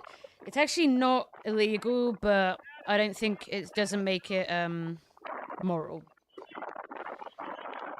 Basically, because they know they're en route to Israel, it's not illegal. But who cares whether it's illegal or not, right? It's fucking immoral.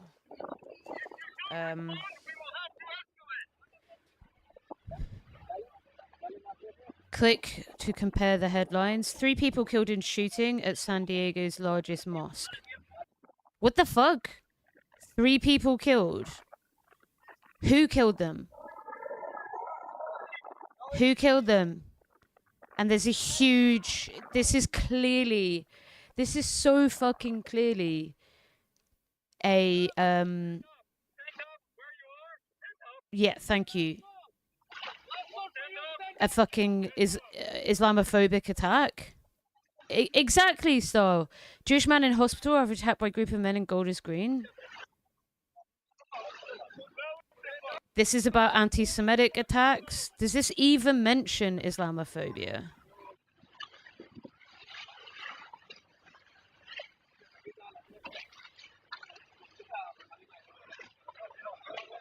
Just religious intolerance and hate.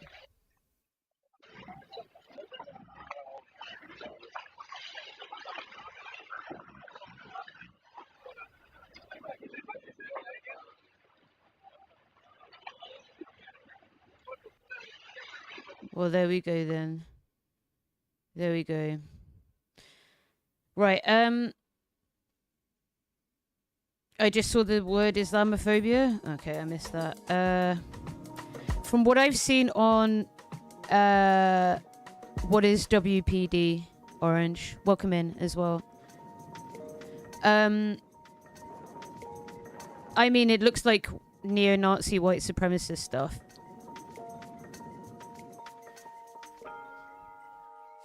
Well, I don't know if it's malpractice, it's willful crafting of a narrative, I would say, where some victims are... So the Golders Green attack recently, there was a Muslim guy who was stabbed first before the guy went out and stabbed a bunch of Jewish people. He doesn't get spoken about. I feel beautiful, baby. Like, why?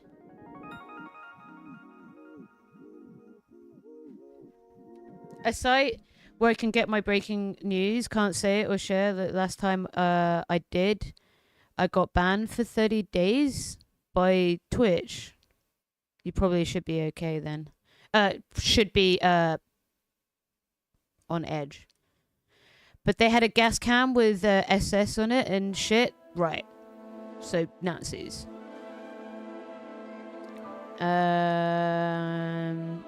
Free fucking Palestine, and if you have nothing to say on that matter or a lot to say, fuck off. Free Palestine, end of conversation. When you imagine Palestine, I'm not interested in debating people's right to exist and resist genocide. They can, they should, they will. Okay. Sorry. The thing is, I thought you were about to debate boat me. I'm not gonna lie, and I was gonna be like. No.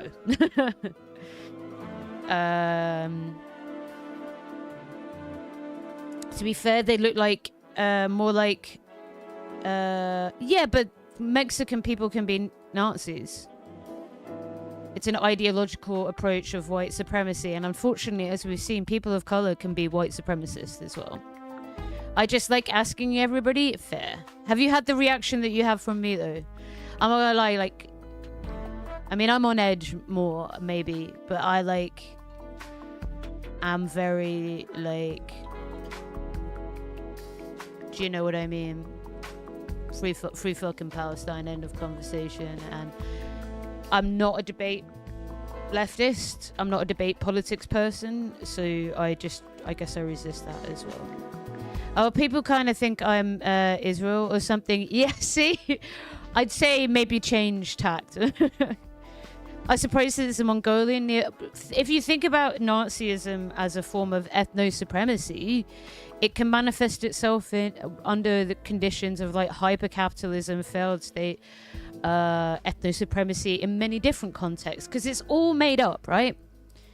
And why is white supremacy a thing? Just because of like European geopolitical domination in the mid-centuries, right? That's it. That's it. It's not actually because like white people are better. That's the stupid, illogical bollocks. So Nazism can fit and adapt to the ideology of a country where people need to make a supreme ethno-state for whatever domestic political reasons at the time. Concepts of race adapt, white supremacy adapts, and it can expand. And remember, Mexico has indigenous people as well, right? And it is a settler colonial state, so that can adapt and meet that as well. I don't think they're national socialists, but from what the WP is showing more, if they had an SS like gas canister, does that not speak for itself? Does that not speak for itself? You're the first person I've ever followed up that question with. It's always like, oh, so you kind of want all Jews to be killed? Yeah. And look, there are a fuck ton of Jewish people who I'm comrades with and who come out for Free Palestine and on Palestine marches and stuff. Ooh. How do I download the game? Is it on Steam? Dreams of Pillow. He's since. So is the game done or?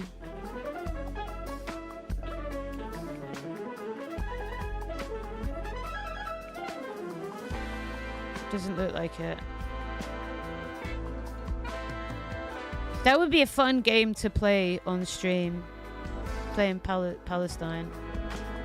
I don't think it's out, but you can follow it on Steam. What is it called? What is it called? Dreams on a Pillow. A game about a Palestinian woman fleeing the 1948 Nakba and the trauma inflicted on her. Let me just open up Steam. And there's a video with some gameplay. I like the art style. It's kind of like Neo Feud-y.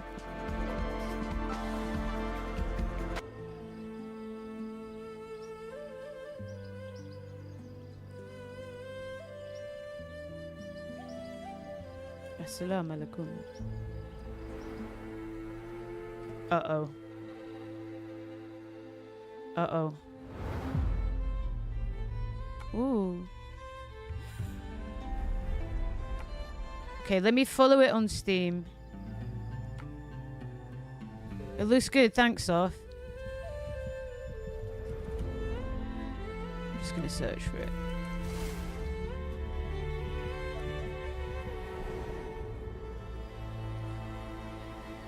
Okay, yeah, it comes up and it just says planned release date to be announced, and I've put it on my wish list. Pseudo-stealth puzzle adventure game inspired by a Palestinian folktale. Yeah, I tried to click on the link, but it didn't work for me.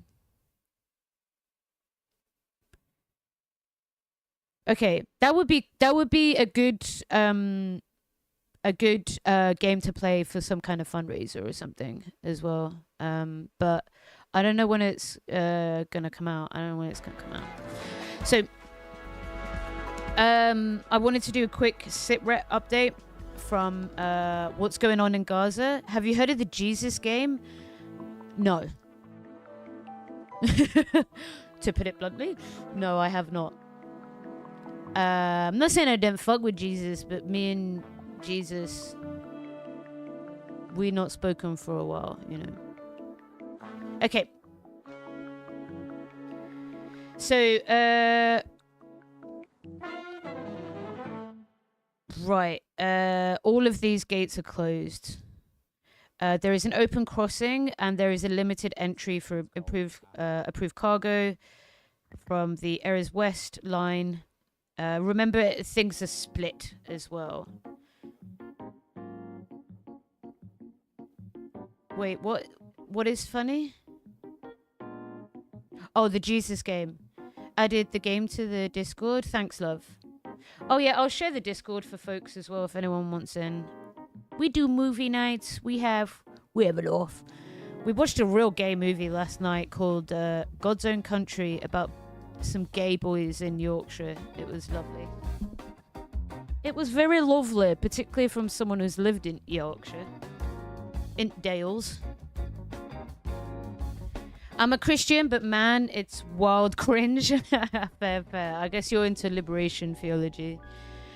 When I say I hate Nazis, with a pro-theocracy, monotheistic, and wanting to manifest a man-made doomsday prophecy, I would just say that those are Christian, like, nationalists and Zionists, right? Not everybody who's religious is a Nazi.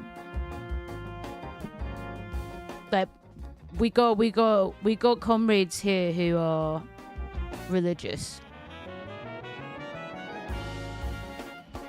And my dad's be a liberation theologist. He's all lefty and woke because of religion for him.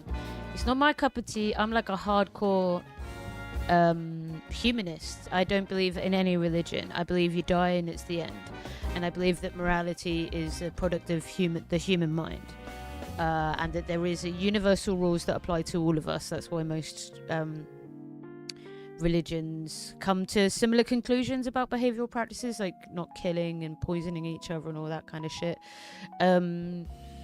evangelicals and Zionists? Yes, which is a particular brand of it. That's like saying fundamentalism, Buddhist fundamentalism, Islamic fundamentalism. All of these things are fucking terrible. They create like extremist Buddhists in Burma that cause the Rohingya genocide. They create shit like ISIS, which has killed fucking millions of people globally. Terrible, of course. But like, we can deal with the nuance here, right? Hello, Reaper. Welcome in. Yeah. And like the Nazis have weird religious attitudes as well. Some of them being Crowley boys and then like occultists, and then some of them being quote unquote religious, you know? Okay. So the sitrep is, throughout April 2026, living conditions across the Gaza Strip remain dire, with most people displaced and exposed to rising public health risks, alongside ongoing strikes that are causing civilian casualties. Vector-borne risk linked to solid waste accumulation near displacement sites remained high, with rodents, cockroaches, flies and other pests proliferating and contributing to the spread of disease. This is by design, by the way. Aid entry into Gaza increased between the 14th and 20th of April compared to the previous week. It's still at a historical low. However, major impediments still persisted. A rapid damage and need assessment released on the 20th found that over 2 years of war, it had caused catastrophic infrastructure damage, with the total recovery and reconstitution needs estimating at $71.4 billion over the next decade.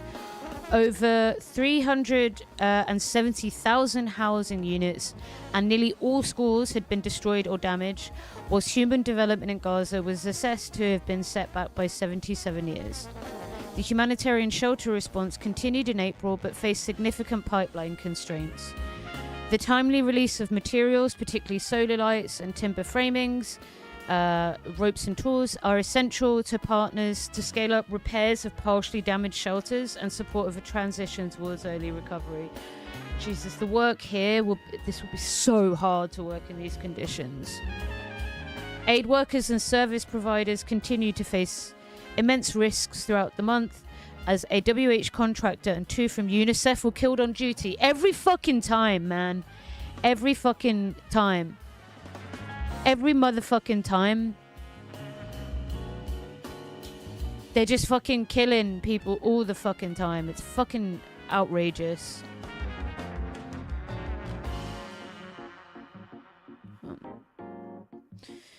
The liberation theology movement was huge in South America. Yep. Yeah, it was the woke Catholics who rose, I believe, in defense to Pinochet, who was a far rightist, murdering everyone. The religion is a tool. That's why anti-Islam is stupid. It's not Islam that's the problem. It's the conservative Muslims behind it. Absolutely. I agree. I'm thinking that you made about the point. I'm thinking about the point that you made about humanitarian logistics when we watched The Voice of Hind Rajab. Yeah. I mean, so for those who don't know, I'm a very sick human being now and sadly unable to work. But beyond this, which is my job now. So if you would like to subscribe here, very greatly appreciated.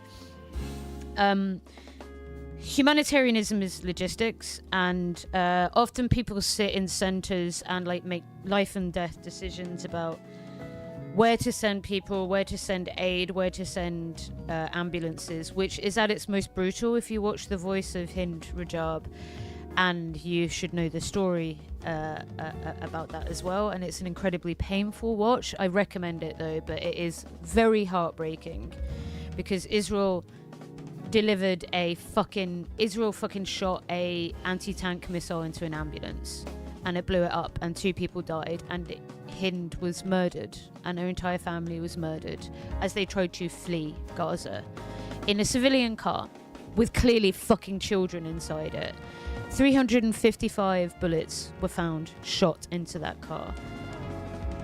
But like, people spread a lot of hate towards humanitarians, and this is something There are many problems with aid structures. There are many, many problems with aid. But, like, these people are doing ridiculous work in unimaginable conditions and have to make these decisions that none of you motherfuckers will ever have to make. And I've lost friends who've killed themselves who work in these environments, right? Because it's an incredible, like, the joke is you become, I smoked a lot when I was on the ground in Cambodia working in humanitarian stuff, right? I worked with demining. I smoked all the time. I've quit now, which is good. Like, you become an alcoholic, you get addicted to sex, or you get addicted to cigarettes, sorry, for the Americans. Fags just means cigarettes, it doesn't mean the slur. And sometimes we lose people, you know?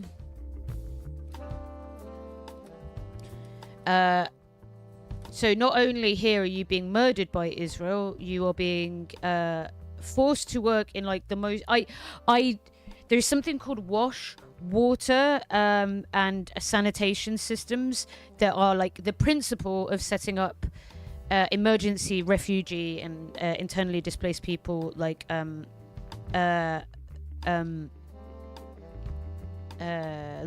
logistics. It's, you can't just set up like a fucking camp. They have to poo and pee and shower, and as we saw here, put waste somewhere. And if you don't, it becomes like it becomes a venereal disease, bacterial ridden hellhole, and people are already weak.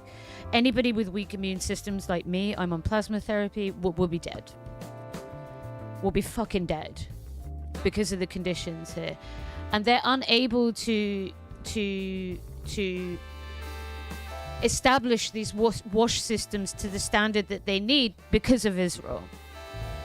They won't even let them be displaced. You know, they've destroyed the hospitals, they've destroyed the systems that allow for wash and sanitation. Wash and sanitation is also a sexual, a gender-based violence thing.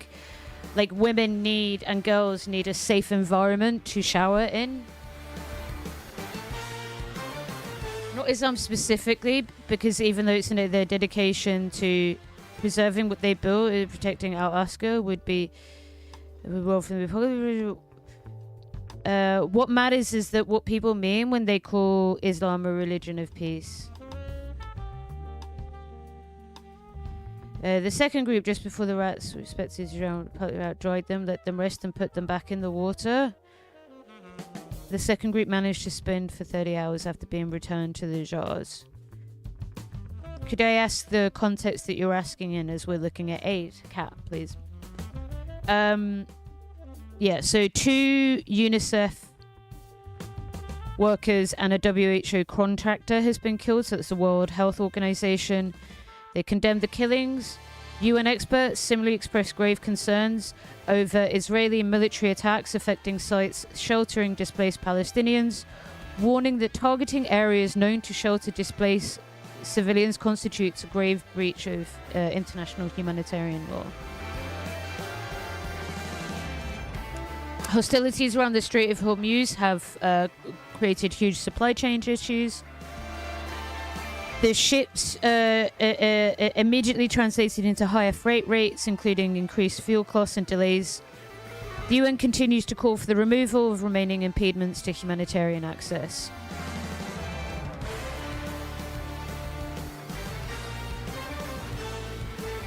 So they have continued delivering things like blankets, mattresses, multi-purpose soap and baby diapers on the ground. So normally there is a hub. I wonder if I could show you. There are actors like this. So Acted are a humanitarian hub.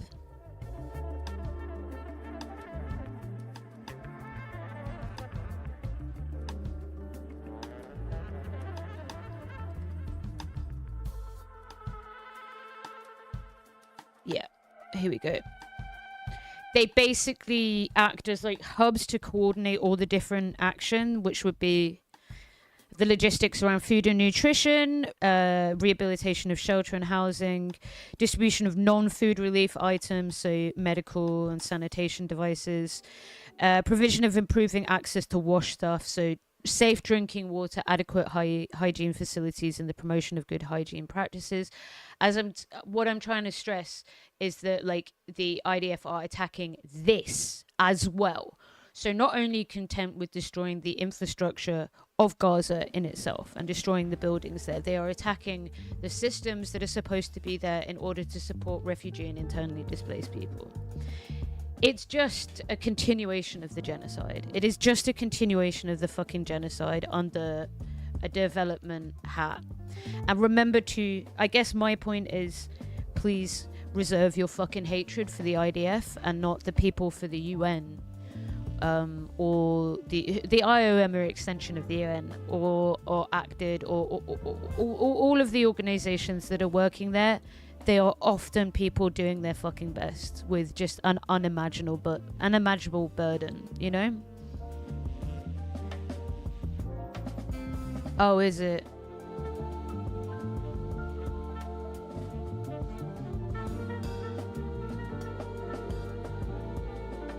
I'll trust you on that one.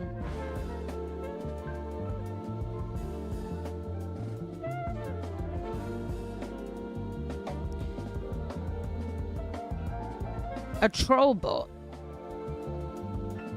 It's not a very good troll if it's like completely disconnected from what we were talking about as well.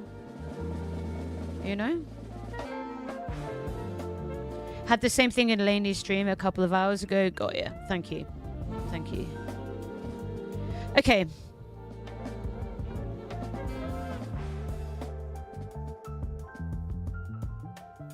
Let's talk about Ebola. Ebola is really fucking bad. Guys, Ebola is like you bleed out of your eyes and you die bad. It has a very, very, very high death rate. There is no vaccines. It's transmitted through, I think, air droplets and proximity. Yeah. Very, very unusual. Yeah, it causes viral hemorrhagic fever. You bleed out your fucking everywhere, as you know.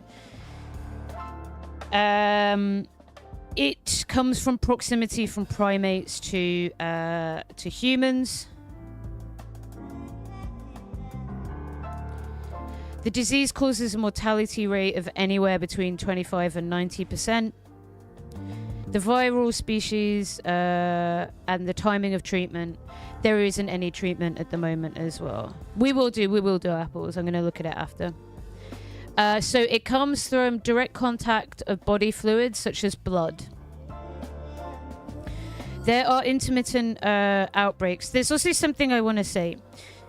There are centers that are like virology clinics in places like Nigeria that are doing tests on Ebola as a virus and potential vaccines. And that includes adapting Ebola viruses in very specific conditions. I know because my friend used to manage the funds for it. So this was WHO funds,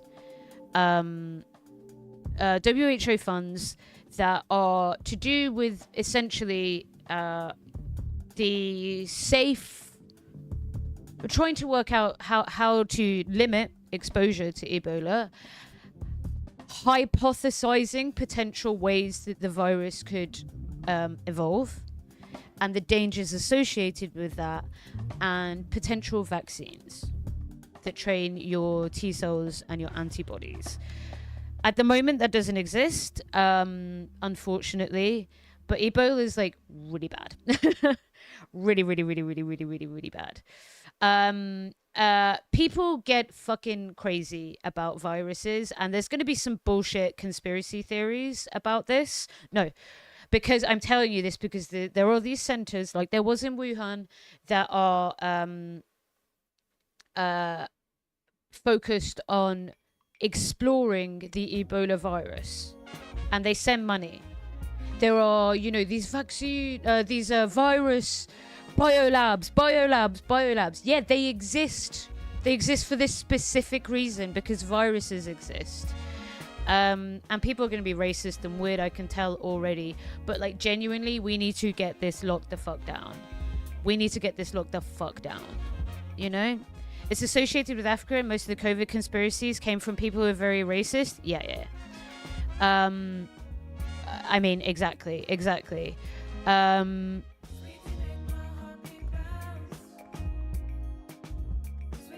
It's affiliated with the university.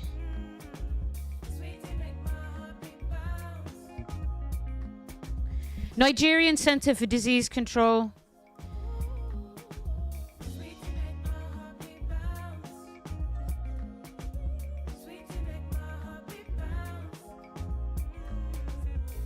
Okay.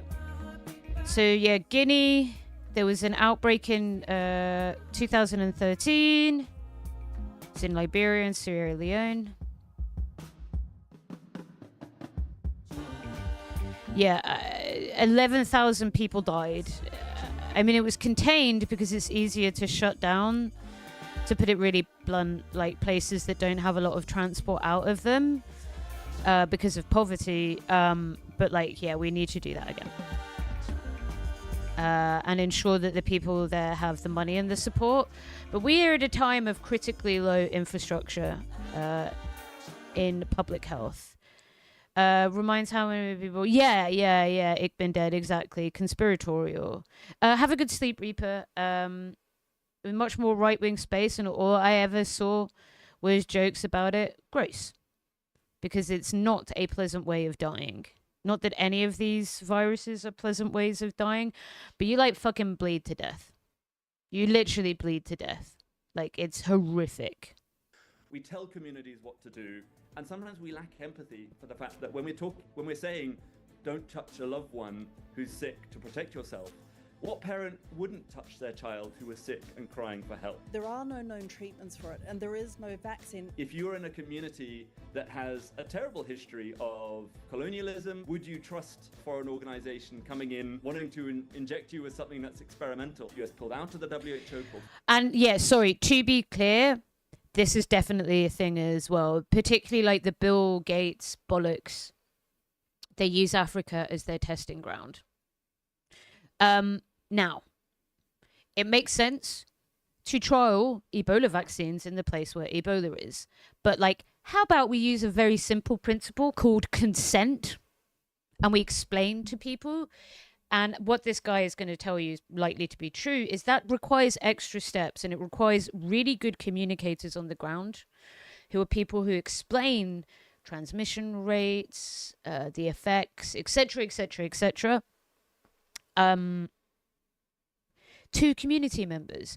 And vaccines, what side effects can happen, what the risks are that are associated with things which are small but non-negligible, and what hopefully it would be preventing, right? Imagine trying to trust these doctors when they tell you not to comfort your child. I mean, that's the thing, right?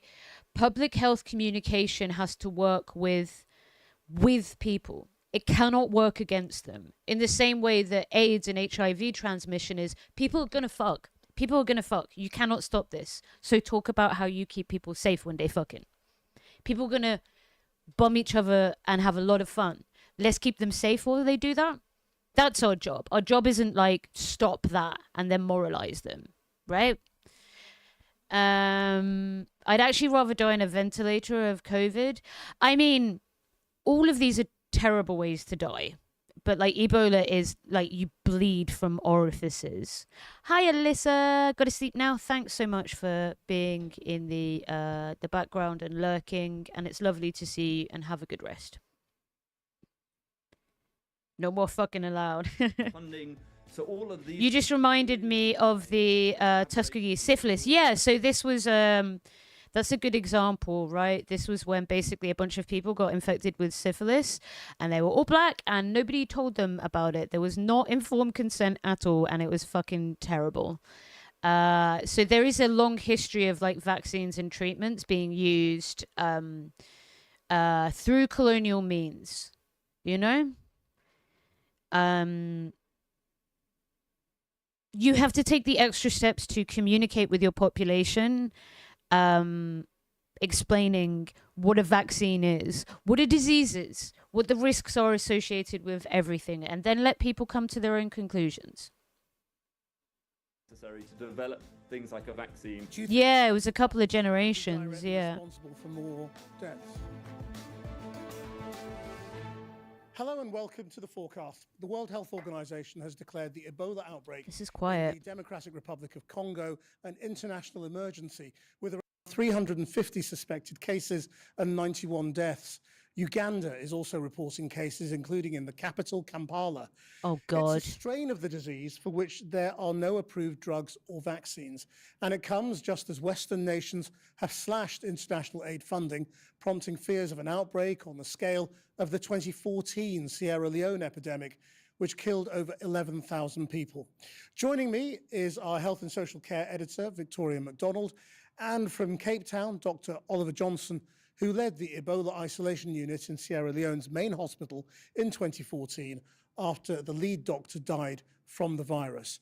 Victoria, what is why are the WHO calling this an emergency? It seems to have spread faster and without people realizing that it was happening. And the WHO took the unusual step, and it is unusual, of the Director General deciding that this was a public health emergency of international concern without actually waiting for a committee approval. I mean, that's the correct decision. Like, Ebola is very transmittable and it will fucking kill you. And if you survive, you probably wish you had died. And you just heard the lead doctor died. A bunch of nurses who were sent to treat Ebola patients died. Horrible. And it is simply because of the region it's in So stupid. Yeah. Discuss this matter and immediately check the comments. It's brain breaking how many hogs are immediately concluding. He's trying to shut down America's economy again. I think the Strait of Hormuz is because they hate America, so they declare a global health. I know. I mean, we just got to be like, you dumb, you got to look after people. You got to stay safe. This requires a regional lockdown. This requires a regional lockdown and then sending a fuck ton of resources to the region. Because it, like she said, that's what happened in 2013-14 when things happened before, and like it could get so fucking bad. And if things don't get shut down, like Ebola being transmitted around the world, like it's game fucking over. It's game fucking over. Like literally, this is like the worst case scenario.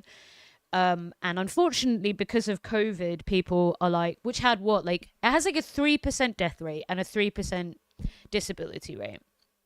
So, so for those who don't know, when I got COVID, I almost died, and I've been basically disabled with an autoimmune disease ever since.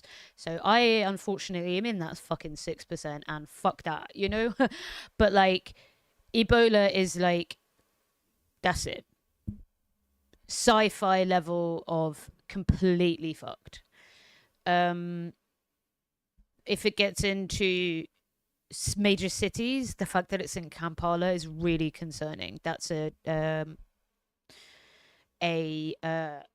transport hub. It's just an AI denser. It took a little while for this outbreak to be confirmed. So the first case was on the 24th of April.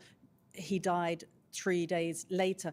But they didn't learn about the other cases really until about the 5th of May, and that was through social media. So there was a... The shutdown is most likely to come in the near future when it would be easier to manage.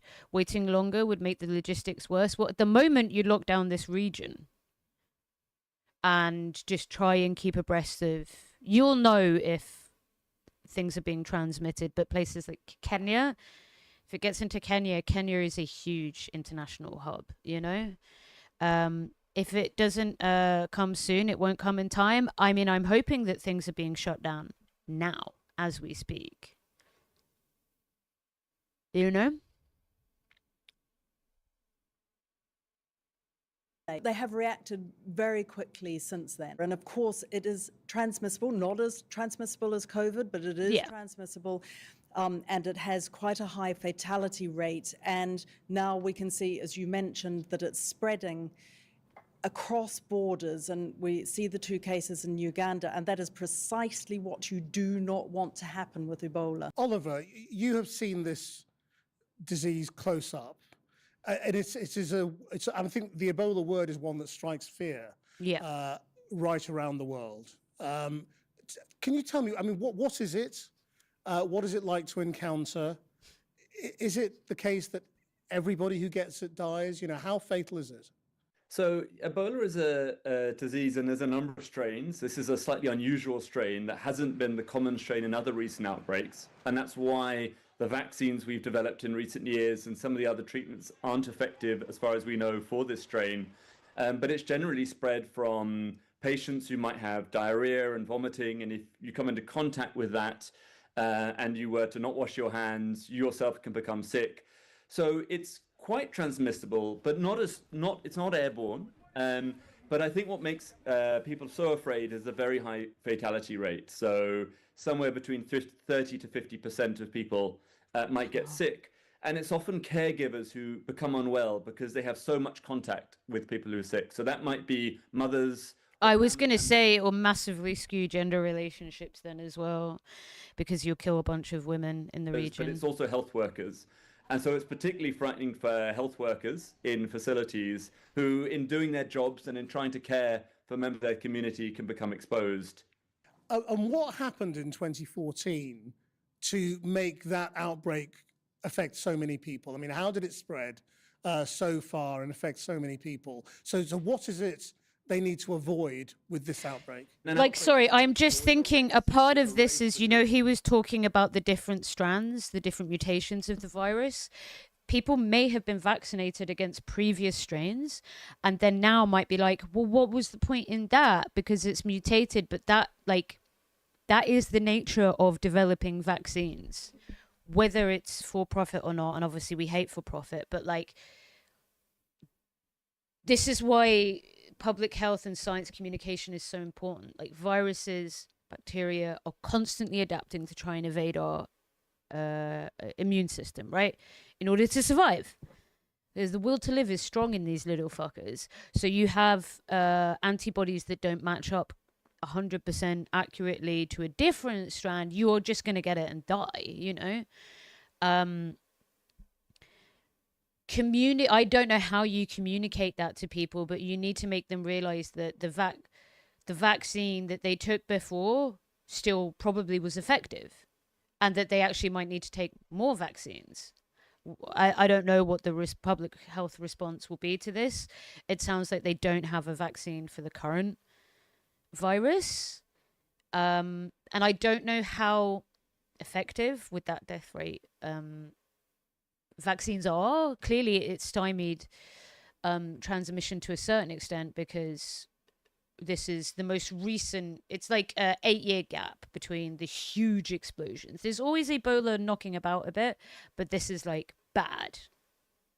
The outbreak and the response, and as a response you need to get ahead of the spread of transmission, and unfortunately this outbreak has a big head start. So there are a large number of cases. They've already spread to different cities. One of the challenges in 2014 was that the outbreak happened across borders, started right on the border between Guinea, Sierra Leone and Liberia. And of course, people are moving quite freely across these borders, as they are between Uganda, South Sudan and the DRC. But health officials and health workers are not moving so freely. So that's a challenge. In both cases, these are outbreaks that are taking place in quite unstable regions, with limited health services and quite high levels of mistrust in government responses and sometimes in health systems. So all of those things meant that the transmission was happening quite quickly, and we were too punitive in treating communities like they were the problem and treating communities like they were a threat, rather than recognizing that these are families, these are mothers caring for their children, And what they needed was empathy. What they needed was support. And I think that is what's so important as we go forwards, is putting communities at the center of this and truly caring for every single person that's affected, rather than treating like them as a threat to be contained. I mean, the big fear, Victoria, is going to be, as Oliver suggests, that this is already much bigger than we know.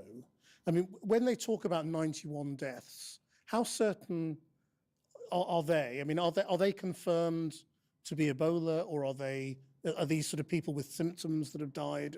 Yeah, they're very cautious about putting numbers on it without testing. But of course, testing is limited when you're in a region like this. But they're pretty certain that that's the number of deaths. What they are also pretty certain of is it doesn't represent the true figure at all, and that is one of the big issues here. So this is a strain called Bundibugyo, and it is one of people are going to be racist about that, aren't they? I can tell immediately. Strains of Ebola that impact humans. It is a lesser known strain, and as Oliver said, there are no known treatments for it, and there is no vaccine. And I've been thinking a lot about when I was in Liberia in 2021, and there was an outbreak in Guinea on the border there, and so many lessons have been learned from the outbreak he was referring to in Liberia and Sierra Leone and Guinea. Then, so they were able to start vaccinating, and they do what's called circle vaccination. So they start vaccinating the surrounding populations, and they go out to the borders, and it's really helped contain that form of the. What the fuck do they do now then? What the fuck do they do now? Virus. They can't do this in this case because there is no vaccine, and that again limits how they can treat people, how they can get the fatality rates down. But some of those lessons from the very big outbreaks will be crucial now. And the biggest one, as Oliver said, is trust, is getting to those areas where they have a terrible habit of attacking medical treatment centres, for instance, and healthcare workers are particularly at risk, but they are flying, and the WHO has already got 3 treatment centres on the ground. MSF is on its way there. So they're getting the necessary facilities onto the ground after a certain amount of delay. And that is treating people, though. Is that how's that containing it? Then they will have to do just what they can to try and help those poor people who develop this. Oliver, why isn't there? What did that take? Like a year? One of the challenges with an outbreak like this is they happen. When was US aid cut? Early 2025.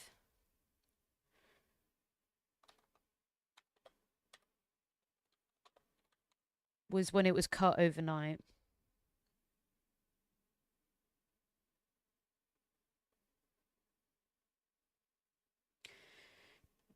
January 20th, 2025. For a relatively small number of patients, and then they stop. And in that period of time, to develop a vaccine, you need to do a whole clinical trial. So you need to have the clinical trial plans in place. You need to have the stocks in place. You need to have government permission to do a trial. So about a year and a half, around then, yeah. But the reality is that to do a clinical trial, you need to do it on real patients who have the disease. And so during the quite prolonged West Africa, I'm listening. I'm just going to the bathroom quickly. quickly. A year, there was time to do a clinical trial. And as a result of that experience, we've had a vaccine we can deploy. So one of the big challenges is simply that it's very hard in an urgent situation in a remote region to do a clinical trial. And what we don't yet know, and I know that the WHO and others are looking at this, is do some pharmaceutical companies or governments have potential vaccines that could be trialed for this? And how quickly could we put those trials out there? But of course, again, trust is critical.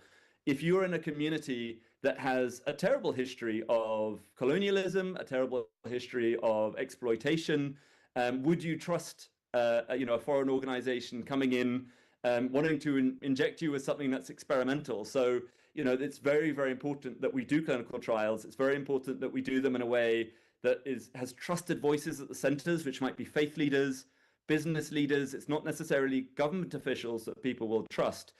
But the reality is that over the last few years, we've seen massive cuts to global health, massive cuts to research and development, to frontline health services. Britain has been responsible for one of the largest cuts. I was in Sierra Leone last week, seeing the impact of these British government cuts to aid. But what we've also seen is less and less collaboration. So the United States Center for Disease Control is no longer collaborating with the World Health Organization the way it used to. Of course, the US pulled out of the WHO, pulled funding. So all of these things really undermine the collaboration and the resources necessary to develop things like a vaccine that would protect all of us. I mean, could you just develop that a little bit? I mean, in terms of the impact of the US leaving WHO and the cuts from USAID and the British government as well. I mean, what is the actual impact on the ground, and how does it affect? Yo, there's something I want to say actually, because this is look, a bunch of leftists shout at me for this. I don't care. I still retain this. So, as leftists, we critique the model of aid. Aid in itself is colonial. There are many, many, many systemic problems with aid, right? My point at the time was USA just being gone overnight is a gigantic rug pull that is incredibly damaging to communities. Unless you have a Thomas Sankara, who, by the way, still utilized a bunch of UNICEF staff, they just used it for good, right? Like, genuinely, I feel like there's elements of privilege when people are talking about this. They get to like sit and talk about, and maybe this is because I'm too close to this, but like, I also worked in HIV delivery, which is UNAIDS funded, right, and PEPFAR funded in townships in South Africa. And like, if money is gone like that, South Africa actually is maybe one of the few countries that can replace the funding. But like, unless you have your Thomas Sankaras, right, which they kind of do in Burkina Faso now, which is very cool. But unless you have that, like, people are gonna fucking die. Like this, and it shouldn't be celebrated. We know that the aid structure is based on neocolonialism. How does Donald Trump, from a right-wing perspective, signing it all away overnight, help anybody? Thomas Sankara saw the transfer, essentially, of power from bollocksy aid organizations that were shit. He controlled them, he bent them to his will, and then he oversaw the fastest vaccination campaign in human history. He was a socialist who used the aid structures to his will, which is amazing. That's what I'd like as well. I'd like that to happen. That's not what's happening here. And like, I don't know. If you're not somebody who has fucking HIV in the middle of the Congo or Ebola, like, I don't know. I get very frustrated at people where it's like the academic and the practical, like, you need to combine them. We absolutely should and can and critique aid. In fact, pretty much everybody who works in aid will have quite a high level of education where they've had to critique the very systems that they work in. And we all hate it, and then we all have to sell a bit of our souls to try and do the little bit that we can, right? This is a result of these kind of decisions. By the way, HIV, the biggest killer of women internationally is AIDS that comes from HIV. The biggest fucking killer. It's just black African women, so apparently we don't care about that, right? The AIDS cuts have literally caused something like a 312% increase in HIV transmissions. Oh, but it's colonial, guys. Great. Like, come on, please, please.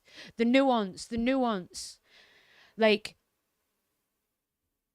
I beg of you, I beg of you folks to like care about those people. Because if you have a rug pull like Donald Trump, people will fucking die. That's literally what I said would happen. And that is what's happening. People will fucking die. And they are. And it's really horrible and harrowing. I don't want aid structures to exist the way they are. And there is a world where we could have a socialist form of humanitarian aid. Humanitarianism will always be needed. There are always natural disasters. There are always outbreaks like this that will have to be managed. But like, I think sometimes like folks should combine theory with the practicalities of the world that they see around them. Because I just try and put yourself in the shoes of someone who's in this situation. You know? They're being massively fucking let down. You are guided by materialism. I mean, I try. Like, but a dialectical materialist approach to aid would unpick the neo-colonial dimensions that we do hate here as leftists, right? That like aid in itself is a very problematic set of structures, and is often used, sometimes literally used, to inject like the CIA into locations and stuff. So it's not that people are wrong with their critiques. People on the left are 100% accurate. But if you then said, and therefore US aid going is good, as I said at the time, no, people are going to die. And I'm not an accelerationist.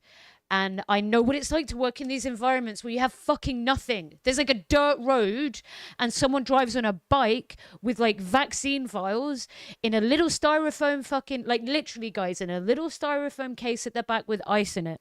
And they drive from one place to the other. And if that person gets hurt on the way, maybe an entire village will fucking die. Like, you know? You got to be working with people. Well, the Thomas Sankaras of the world are people who like bend Western aid to their will. And I would like that as well. I want that. But I think people would like, I couldn't tell if it was a meme, but I think people were like, I mean, it's this binary thinking which infects the internet sometimes, which is very silly. But like, oh, USAID being gone is a good thing. And I was just like, yeah, like absolutely not. Like people are going to die. People are going to fucking die because of this. Like, if you do not have the Thomas Sankaras, the rug pull will kill people. 16 months into aid cuts and we've got an Ebola outbreak with no vaccine. Dialectical principles won't accept that as far as dialectical principles are exploring how that happened. I will give you an example. It might be a situation where the WHO, like he said, brings in a private organization and pharmaceutical company to develop a vaccine. I'm not okay with that. The infiltration by private for-profit vaccine makers are terrible. I don't want them experimenting on people, and I don't want them creating a shit ton of wealth to go to shareholders, because as we know, between 60 and 80% of money from drugs goes into advertising and shareholder wealth. Fuck all of it goes back into research and development. That is a capitalist lie as well, which is why places like Cuba can develop their own vaccines very, very well. But if you're in fucking rural Congo that's been at war for the last fucking 100 fucking years because of fucking the Europeans, as per usual, right? Whether that be the fucking Belgians or fucking Rwandan-backed forces, which is an extension of the Euros already, right? The European Union. Like, you literally, you don't have the capacity to develop your own motherfucking vaccines. So we can critique the WHO there, and we should, right? Because that's bullshit, and that will get people killed, and it's a system where they get lucrative fat contracts for them. But I just don't see how that means, like, therefore we shouldn't allow a vaccine in. Like, this is one of those situations where it's like, either you have Cuba somehow, you know, the blockade lifts and Cuba is able to develop all of these different like responses to Ebola, etc. Or we don't. and more people die. Let the record show that I agree with this logic. And I have no fucking idea whether or not Hassan talked about it. And I know we're admitting what I'm doing to take a normal stance on a subject that's new for me. I mean,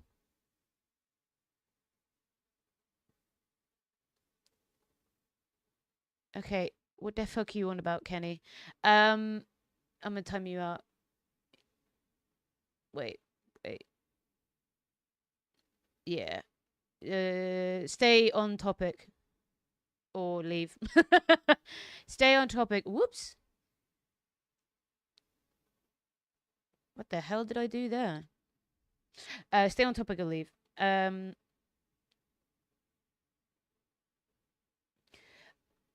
guess I am trying to bring subtlety into this conversation that I think is really important. Because I think a lot of people don't realize how underdeveloped and how poor some places can be, and like just how at risk folks can be. And I use the term rug pull like really specifically because it denotes this notion of just an entire system being overthrown overnight. And like leftists celebrating that as progress, I think, is really short-sighted. Absolutely, we share the critiques of a lot of aid structures. Trump being like, I hate us spending money on those damn Africans or something is not liberation. Every side has people who do this, and it's always a depressing development. I don't know what you mean, Orcs. Thank you, Tanky, as well. Specifically. So the reality is that when you have an outbreak, your most important assets are the ones that already exist on the ground. They are the frontline health workers who may or may not be at work in the clinic, depending if they've been paid and if they've been trained. You know, it is the everyday supplies of gloves and aprons and soap and running water. It's the four-wheel drive vehicles to get out to those regions. So there is a need for an immediate injection of resource and some specialist equipment. But that's only really 5 or 10%. Most of what you need is hopefully present. But what these cuts have done is they've hollowed out non-profit organizations. They've caused governments to make difficult cuts. I should also add that the conflict in Iran has caused an increase in fuel prices. It's caused we saw that with Gaza, right? Poverty. This has pushed communities, this has pushed governments more and more to breaking point. And humanitarian supplies themselves are becoming more expensive. So people who are already managing difficult budgets are now have seen like their costs double overnight, kind of. The last 6 months and recent months. So there are a lot of factors that have undermined health systems generally, have undermined the presence and the trust in international community members. So one level is what's happening on the ground. The other level is more at a high level. It's to do with international laboratories. It's to do with the ability to quickly mobilize international assets. When we had the West Africa outbreak, when President Obama was in office, he would be on the phone to world leaders in South Korea and in Europe, lobbying them to deploy labs and supplies. There was a real sense of global solidarity, of which the United States and Britain were at the center of, in trying to mobilize all the assets available worldwide and get them into the field as quickly as possible. Because there was a sense of urgency of like, to be clear, like if this spills out, we'll fucking die. President hug a recovered nurse who had Ebola in the US, invite her to the Oval Office to hug her on camera. You saw the president speak directly to the people of West Africa to encourage them to get tested and to get treatment. And so there is certain financial resources, there's certain investments, but there's also the sort of spirit of collaboration and the effort of coordination. And we live in a different time now that makes that much less likely and will make this much more vulnerable to an outbreak like this getting out of control. That's a nice research center, Mr. Gates. How cool of you to give that over fully to the government. Situations are complex, but there's no doubt that the kind of cuts we've seen from the US, but yeah, if only, you know. I mean, like I said, the Bill Gates Foundation literally uses like the WHO so that it can use public money to get private medicine. Like it's a terrible, terrible, terrible, terrible, evil system. But that won't the point is kind of simple, really. It won't immediately help people that are about to fucking die from Ebola. Britain is spending less money now on aid than it has since, I think, when Margaret Thatcher was in office. We've seen huge cuts.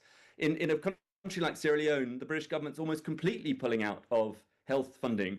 And so it's not just the US, but a range of countries that have made very significant reductions to the investments they're making for health. Across the board, from what exists internationally to what's available on the ground, it makes us far more vulnerable to outbreaks like this. And it will be far more expensive now to contain them. Because if you can get in there early with the resources that exist, if you can limit the number of cases that are affected, it's a much less expensive operation to try and contain the outbreak. And of course, it saves a lot of lives and reduces the secondary impacts. One thing that's worth mentioning is the people who are dying as a result of this, they're not just dying because of Ebola. Because of this, health centers will be closing down. Women who are in labor won't be able to have a supported delivery. People with HIV won't be able to go and get their medicines. People with malaria won't be able to go to an emergency department. And so the ripple effects of this are going to be huge financially and in terms, more importantly, of human impact. So no doubt the cuts from the US and the UK are making this a lot worse. And I hope this is a moment of reflection and realization that these investments in global health are critical. Oliver, the World Health Assembly is open today, and the Director General has said, there were cuts at the World Health Organization. So it's not just America or the UK. How do you think the WHO has dealt with this so far? The first thing to say is I think the WHO has responded much more quickly. I think that obviously there was a delay in realizing that there was this outbreak in this remote region. And because it was an unusual strain, it was difficult to get the laboratory samples to a particularly specialist lab to identify what it was. I wouldn't lay that delay at wouldn't blame the WHO for that at all. I think once the WHO found out about this, they have responded very quickly in declaring this a public health emergency. They've responded very quickly in trying to galvanize the international community to mobilize a response. But of course, they have a limited capacity. They only have so many specialists they can deploy, so much resource at hand that they can put into the field. And so with the best will and with some really excellent experts in the WHO working on this, they simply have diminished capacity and resources right now as a result of these cuts in their ability to... Okay.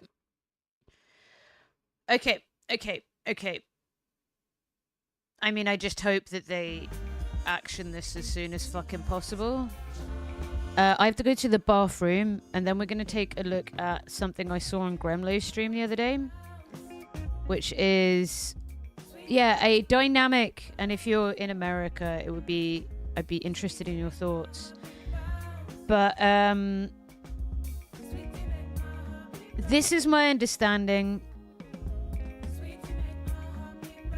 Yeah, there is redistricting efforts that are gerrymandering, but this is like the worst possible way that you could respond. And I'm sorry, Anglo, I'm going to bring up London and the rest of the UK to kind of make my point.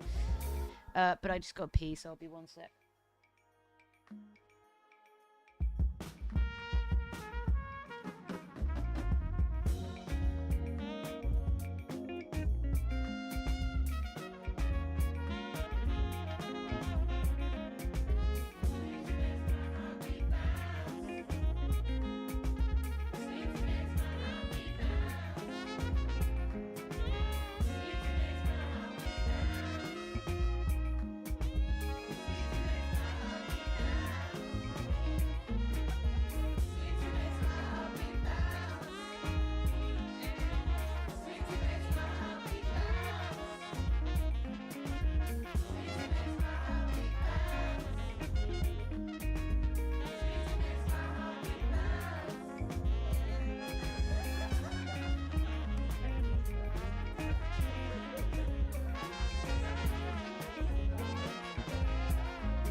The world continues to let down Africa. Indeed. So let's just watch this. Like I said, I think she's going to try and run for president. She won't win. The Democrats would rather Session's called Is That It? Thanks. eat its own tail than allow her to gain any kind of actual political capital beyond them just using her like Bernie now, which is like bringing out the leftist occasionally so that they try and capture the left-wing vote, which is severely disappointing. But yeah, like and just again from a Euro perspective, AOC would be considered right-wing, just so you know, by us. So this is about the redistricting that's happened, that are essentially there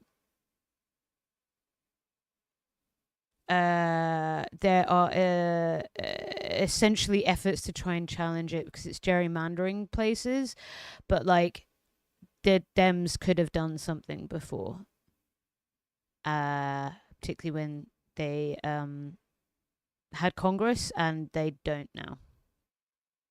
You have to yuck or yum like that? Sorry, bro, I'm just being real with you. She's planning on one of the streamers who are already being cheerleaders for that run. No comment on other streamers, but yeah. I am here today because I want to make sure that we all understand that Montgomery is not alone. It is time for the North to pull up to the South. It is time for New York to pull up to Alabama.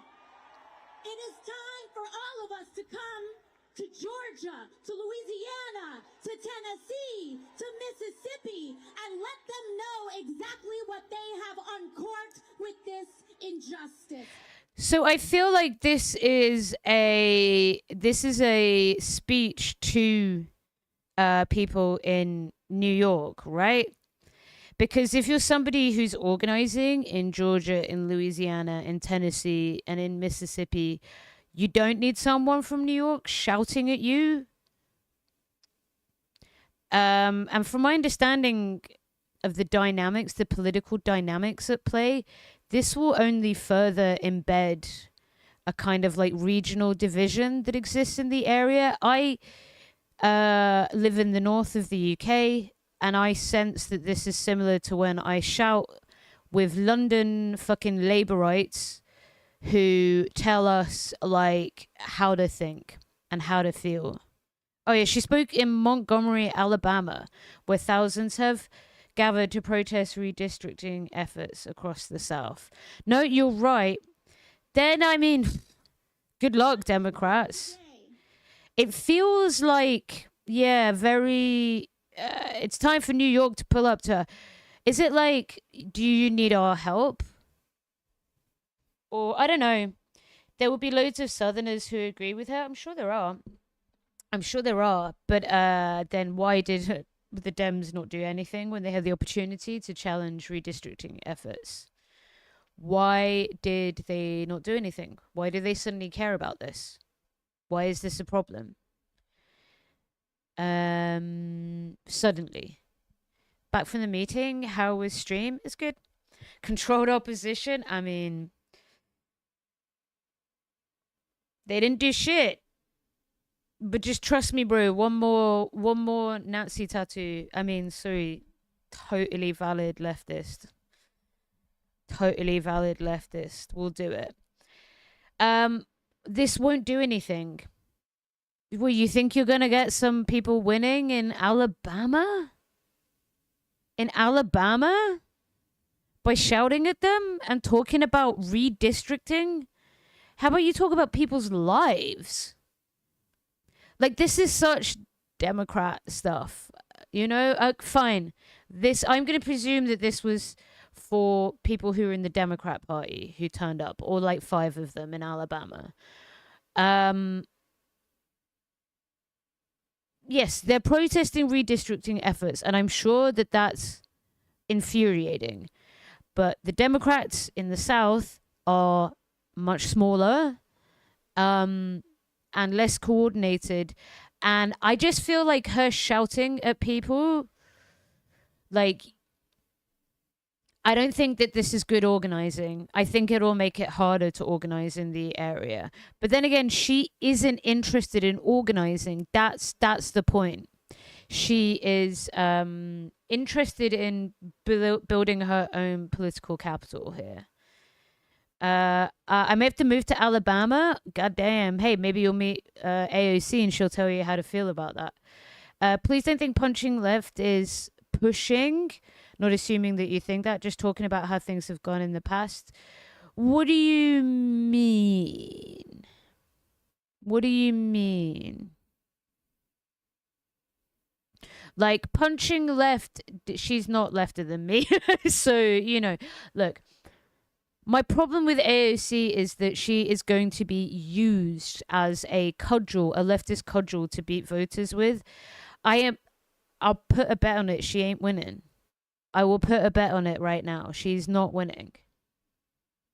At best, they're trying to utilize her for midterms, which is what, November? Infighting.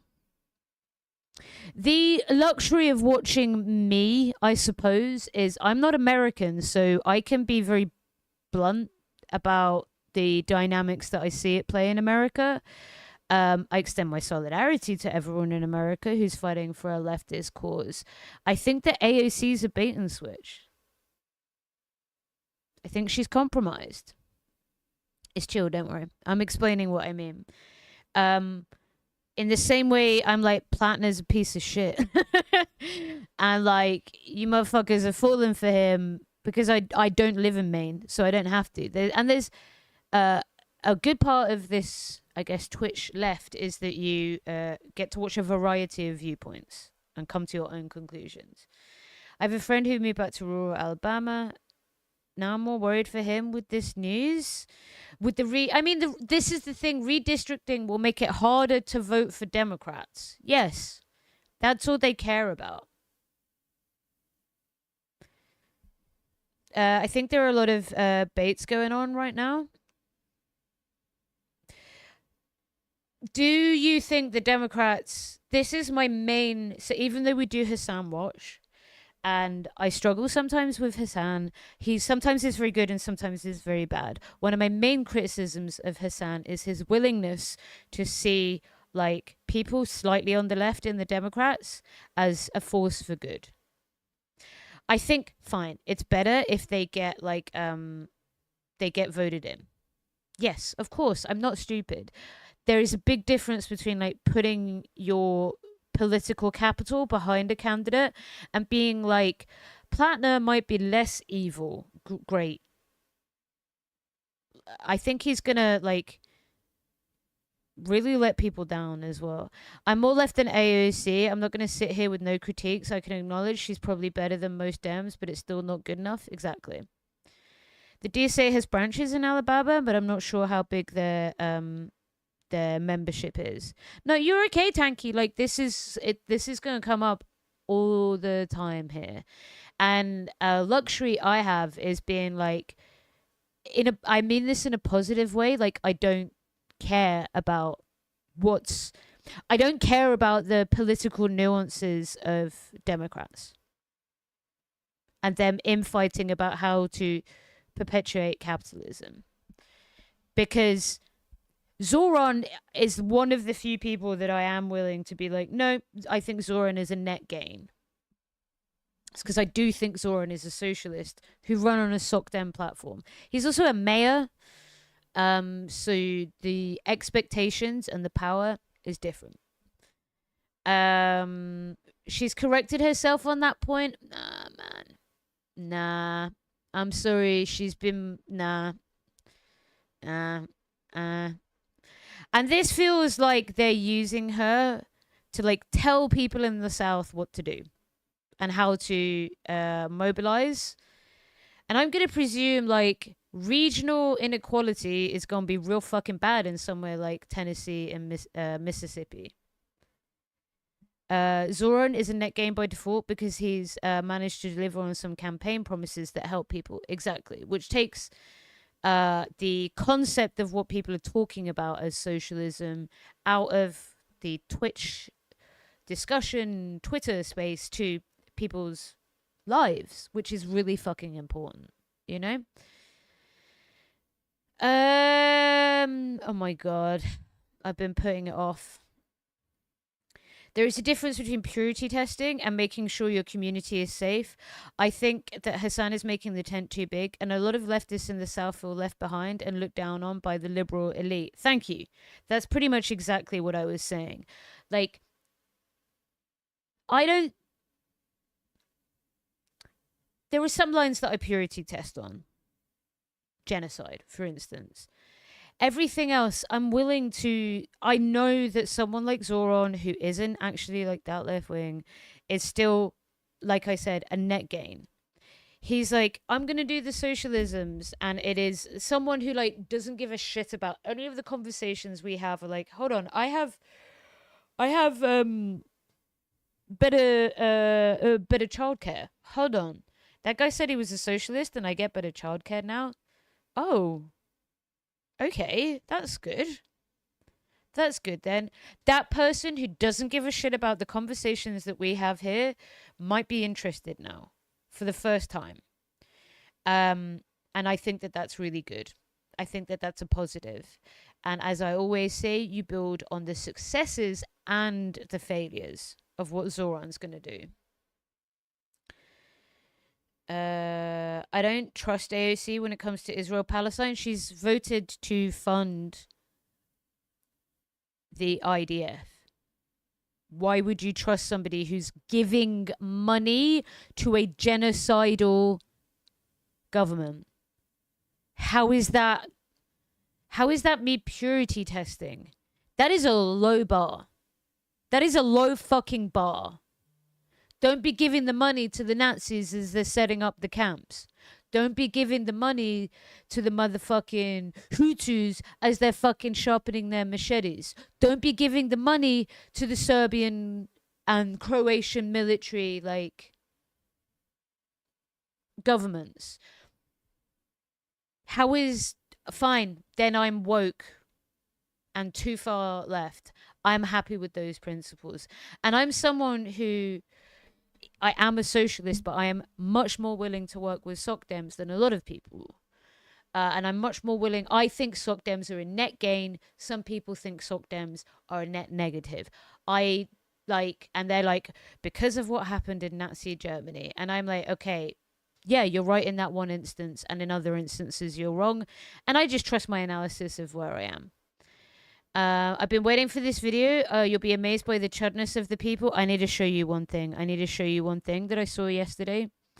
But just to conclude this point, like, the thing is, yeah, I'm happy to be fucking woke about a genocide. And she betrayed these principles.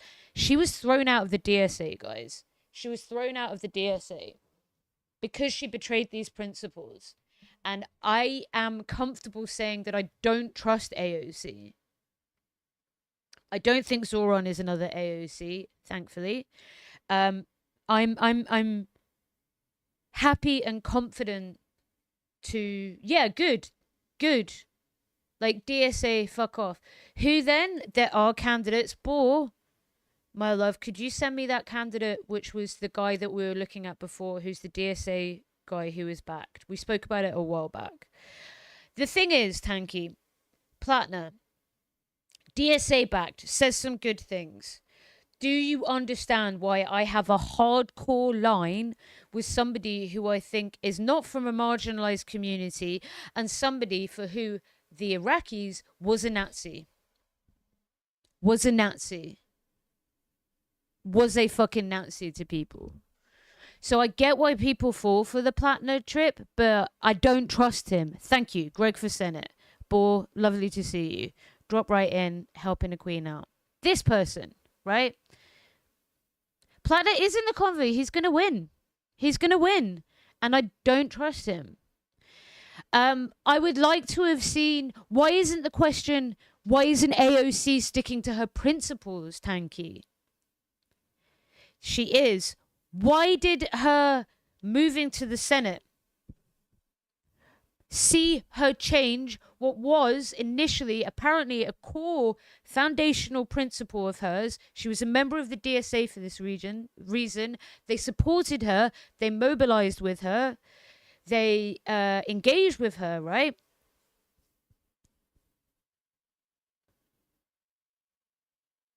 And then she's like, actually, I'm going to fund Israel whilst it's committing a genocide. Why isn't the critique on her? What do you mean, who else? I think she lied to people, bro. She lied to people. Yeah, this guy's PSL, and he's cool. We fuck with Greg here. I'm DSA and PSL. You often find them working together with folks. Right? Yeah, she was a smaller house in the NYC, and then she moved over, smaller seat, sorry, in NYC, and then she moved to the fucking house, right? She's got the Party for Solidarity and Liberation. They're Marxist-Leninists. I've been thinking about starting a PSL chapter here instead of DSA. I don't think anyone can answer that question about whether it's a good use of your time. But like this, in some environments, it's very useful to organize around that. Portuguese second language, facts. In some places, it's really good to work with the DSA, and in some places, they're shit libs, you know? So I don't know. That was it. Socialism and liberation. Fuck me. I'm not on it this morning, I have to say. I think Americans need to realize that electoralism will not save them. You've got to organize in various ways. We aren't saying don't engage in electoralism, but don't think it will save you. I'm just going to pin that because I think the same in the UK as well. Obrigado. Exactly. Help build the movement for socialism. So do you understand? Tanky? And look, we are. You're passionate, but you've been respectful, and I thank you for that. Do you understand that? You say, who else? I say that that's an irrelevant question. I say that she used the DSA. She used these structures, and she lied to people. Why can I not critique her? Why can I not trust her now? When that line that she apparently was so steadfast on, she has capitulated on in the middle of a genocide. I do have lines. That's one of them. Just because she wants to tax a billionaire a bit more to get slightly better healthcare, of course I think that's better. But there's a difference between... But then, Tanky, do you understand... Why is bringing some other hypothetical person into this scenario relevant when we're critiquing her? We're critiquing the decision that she made. And I'm like, really, like I said, let's say, it's like a question, do you think Obama is better or worse than Trump? Trump's pure fascism. So, like, of course, Obama is a lesser evil. I don't think that your politics should be lesser evil. Neither do any of his fucking drone victims. King of the drones. You know? Maybe you'll get expanded Medicare and maybe there'll be less suffering in America. Do I think that's positive? Yes. I don't think it's going to happen. I think the Democrats would commit political, like, seppuku, what do you call it? The fucking where you stab yourself, right? Instead of allowing an AOC to win, like they did with Bernie. And I don't know, if you want to witness that happening again, okay, you can traumatize yourself. I ain't about that. I got my own trauma to deal with, you know? I mean, if you feel the same way, they're gonna rat fuck her anyway. They will. And like, I guess I do not see this as critiquing left. I am telling you now. If Jeremy Corbyn, who's been one of the strongest proponents against the Israeli state for a very long time, suddenly turned around and voted on a motion to allow Israel to have funding from the UK, I would lose my fucking shit. And he would be Like, he's made some problems before about accepting some versions of anti-Semitism, but that's in the weeds, right? There are lines. There are lines. I would never, I would like spit on his name for the rest of my life, regardless of what he's meant to me as a leftist in this country. Our jam boy, our jam granddad. That's what she did. That's what she did to organizers from New York in the DSA, and that's why they threw her out. She told them to go fuck themselves and then was like, I will give you lots more money, Israel, to defend yourself. A landmine that blows legs off people is called a defensive munition. Great. Like, this is the point, you know? Like, I don't... They are going to rat fuck her. Like, I mean, this is something that it comes up a lot. It comes up a lot. And I'm not American. I don't have to modify what I say about your country. I'm seeing things from a perspective of someone who's deeply like, what is the voting conclusion? That is a personal question. And I actually think that's a really fucking good question. And I'm going to be annoying. And I am going to kind of ask you a very broad philosophical question. What compels you to care about politics? Like, and I swear I'm not doing like a bait and switch, and I am going to answer your question, I swear. I will explain for me. I am queer. I was a lib when I was younger. I was raised in a socialist family, so I had like a soft kind of leftist attitude. And I became incredibly radicalized as I went to university, and austerity came into the UK. There was a series of structural cuts that literally killed en masse the poor and disabled in this country. And I have lived in the north of England, and I've seen it decay and die in front of my very eyes. And also, I've worked overseas, and I've seen the effects of imperialism. So that's why I care. I care because I want, as I always say, the people of Grimsby, just down the road, to have a life worth fucking living. And I don't want it to be at the expense of people in the global south, right? I care. And I think that there are multiple ways of answering that question of why I give a shit about politics. If someone like Corbyn comes about, Corbyn is one of the brief examples of an electoral approach that would have like completely transformed the political economy in the UK, that would have meant the people in Grimsby could have that. If that's an option in your area, absolutely 100% get involved in that. But that is a flash in the pan thing that very rarely happens, particularly in America.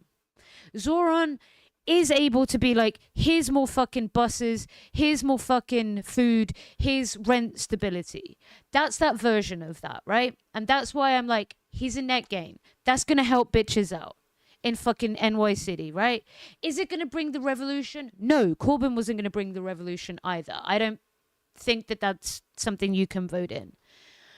If you are not in it, because it's totally contingent on the environment and the things you care about. If you are not able to vote for that person, I cannot do that here. I cannot vote harder for someone. I live in a super reactionary place, rural Lincolnshire. They are voting reform or restore. They are very, very, very fascist here. Then you start getting involved with unions. You work with trade unions, and you work with dual power structures. Because the electoralism isn't going to help. And my critique then is the overemphasis in places like Hassan on people like AOC, on people like Grant Plattner. It's not that I think they're terrible and this is a net loss. I think that it's an illusion. And I think someone with that platform should be telling people, no. And he does do this sometimes. So, you know, whatever. But like, go be involved in like protesting. Go be involved. To be really honest with you, When I was I worked in kitchens. I served food to people who were migrants and asylum seekers in the UK. As we're going to look at soon, some of the most marginalized and hated people in this fucking country. And it was me and a bunch of other fucking women who did that work. Turn the fuck up in these spaces. Men. Stop thinking that you're going to pick up a gun and do a revolution. You're not. People in the global south are. And they don't need your help, right? They need your solidarity. But, like, turn the fuck up in these places. You want to get involved in a Zoran-like campaign? Absolutely. I get it. I would. If there was a Corbyn, Zorbin bro near me, Zoran, sorry, bro near me, I would do that as well. I can't do anything because if I leave the house and I get an infection, I'll die. But, like, my place at the moment is shouting at you all behind a screen. But, like, trade unions, different political party structures, that I think is more important. So we draw different lines in the sand of people who we're willing to engage with and people who we're not. Hassan has a gigantic platform. And he needs to speak to people more on the left. I'm British. I come from a different fucking British and Irish. I come from a different political paradigm where we are substantially more left-wing. At least there's a history of more progressive left-wing activism in this country. And my politics was forged in protest movements, in anti-austerity like movements that at the time sometimes I offset to voting and it got us nowhere and people died in this country. 300,000 people died from austerity, from cuts. That's like, we're almost getting to the point where the government approach to the way that we conduct affairs in this country, in the UK, is killing as many people as like world wars. Go to the food bank, turn the fuck up, do the fucking work that women and old blokes and migrants do and people of colour do, serving food to one another and looking after one another and getting mobilised and giving a shit.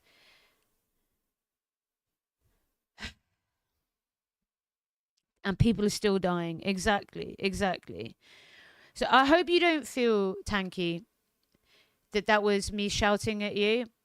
That was me kind of shouting into the ether a bit. And I'm being genuine when I say I thank you for those questions, because this is important to unpick. I can't vote harder for the person to the left of AOC either. And look, if you make that decision where you're in an environment and it's like, okay, I can put my energy into this person because I think it's a good use of my time. The Zorons, as it were. I'm telling you, AOC has like told you to go fuck yourself with one of the core principles of the DSA, which is anti-imperialism. Listen to what she's done. She regrets voting for that money. I don't care. You have to hold someone fucking accountable. They voted to continue to give money to someone, to states that are conducting a genocide. I will never back down from this line. I'm 100% comfortable having this line. And I think you are as well. The matter of organizing is something that is complex. It is. And that's why I take your question in good faith, because I do think it is a question that you care about and a lot of people here do care about.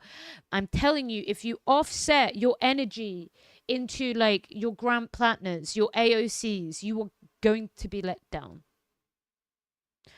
And it's not that I don't think that there is some world in which like expanded Medicaid is a starting point. Of course I agree with that.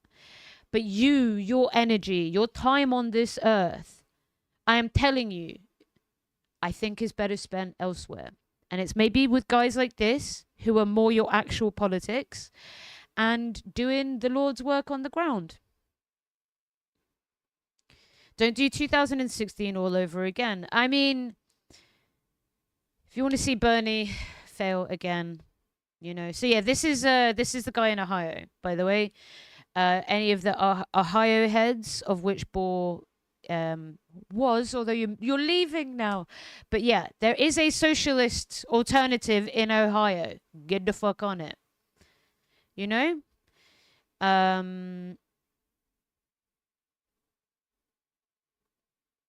There are more options. There are more options. Okay. We are now going to lose active brain cells. He's a former community organizer at W. Fred Hampton Pilled. Love it. My representative is Tom Cotton. Who's Tom Cotton? Your face is melting off, so he's not going to be a good man, is he? He's not going to be a good guy. That's what I got from that. So we had a bunch of fascists take to the street in the UK. By the way, the response to fascism in the UK was not to vote harder. We took to the streets. You guys would have joined me, anyone who was around 2 years ago. I went to protests because like there were literally people trying to burn people of color alive in this country. And at that point, I'm not going to be like, where's my AOCs? I'm going to be like, I need to go to the streets with friends and with people who ensure that Nazis are given no fucking comfortable place to be, because they have been. And actually the political class is enabling them. We need to make sure that they're not safe. Nazis should not be made to feel comfortable and safe in the UK. Okay, I have to find a link to something. Just one sec.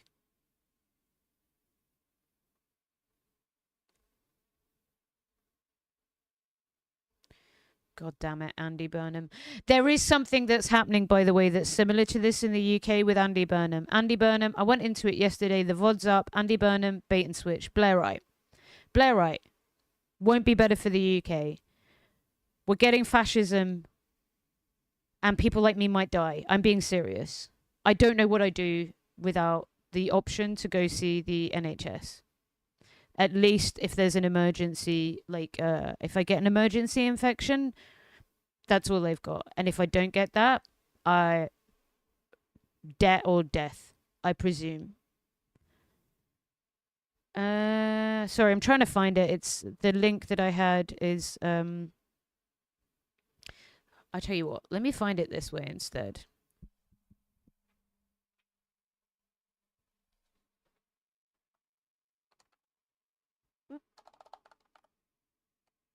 If you enjoy my rants, you can subscribe to the Hot Sauce show as well. Is a policy meant to kill its eugenics via policy? Absolutely, absolutely. So yeah, we had a bunch of fucking Nazis. Was it Novara? Was it Novara? Was it Novara? Was it Novara or was it Joe? Yeah, no. Okay, here. You were far right. Okay. This is exactly what I meant. This is gonna hurt me, every queer person in here. This is racism.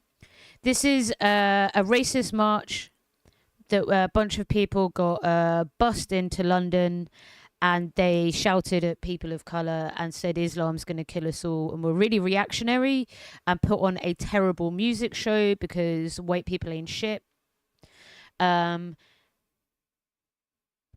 Just look at this. Just look at this.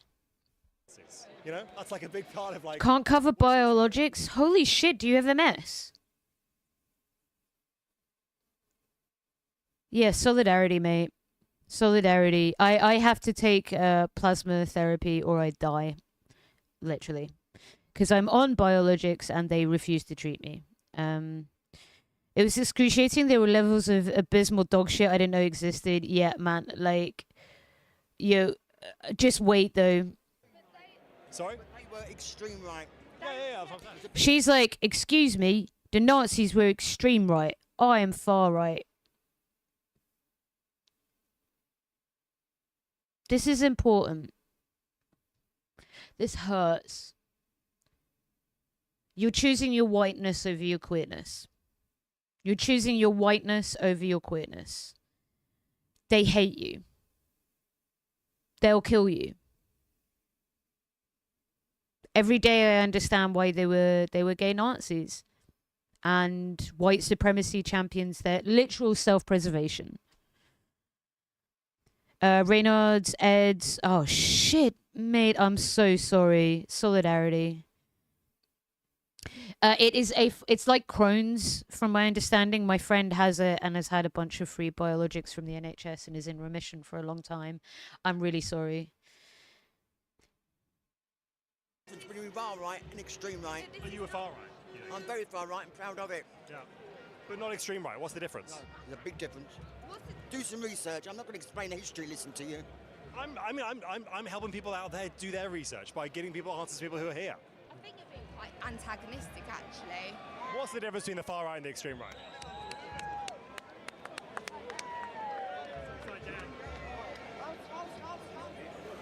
It is a Nazi town. Yeah. Yeah.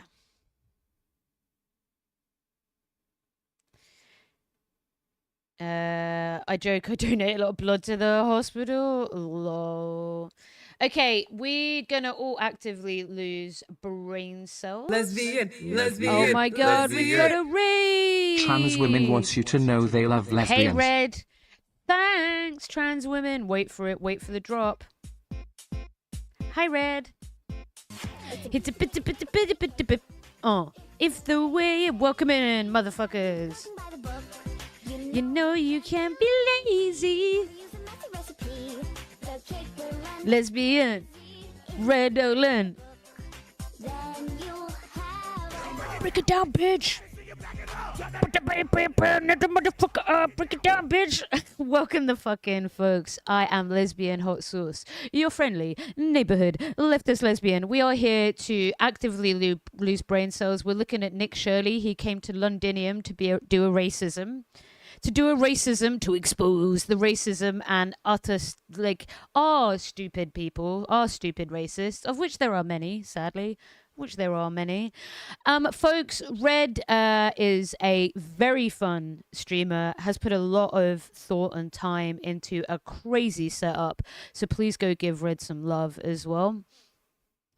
Rename it Londinistan to the Chud's Pop Veins. Yeah, exactly. Doing the Lord's work, you know. I remember the gay backlash to same-sex marriage in California. Nazis come in all shapes and sizes. Yeah, very much so.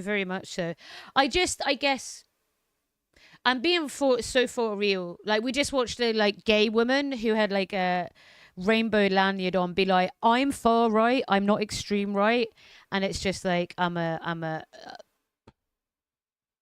what the fuck? Big Ben is massive Mohammed. Fox News explodes. Hi, Slurple. Welcome in. So thank you so much for bringing folks over. I hope you had a good stream. We had some racists who got together and had a big march and does anyone have that link I shared the other day to when we had the two genders? Oi, oi, oi, when the guy was chanting. Does anyone remember that? The two genders. The racists put on a show. Let me see if I can find it. The chant Chuds got mad at? Wait. Have a good sleep. Shoot him in the neck like Charlie Kirk. Follow.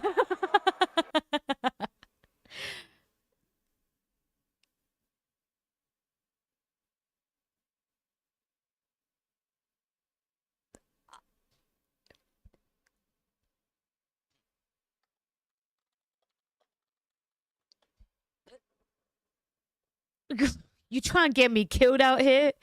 You try and get me cancelled? You try and get me motherfucking cancelled? Come on, bro. Bro. I plead the fifth. We don't even got that. We don't even got the fifth, but I plead it anyway. But what I do have to say is on a completely unrelated matter. Oh, come on.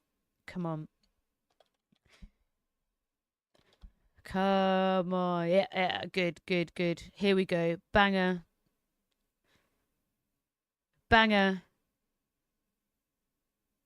In Minecraft, exactly. Hologram cat girl. What a name. Everyone get ready. So on the weekend, there was two huge protests. Pro-Palestinian protests. And then there was a bunch of pro-Iranian protesters who came out for a far-right rally.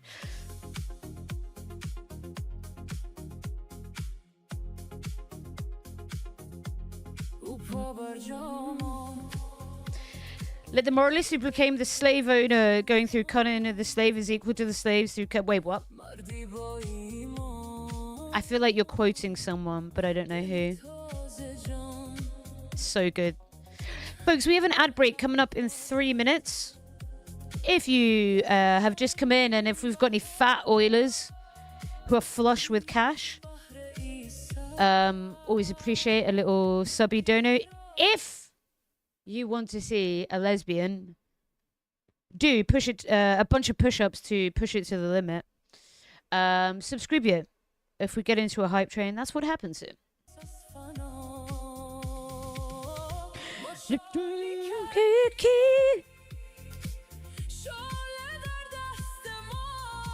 Such a banger.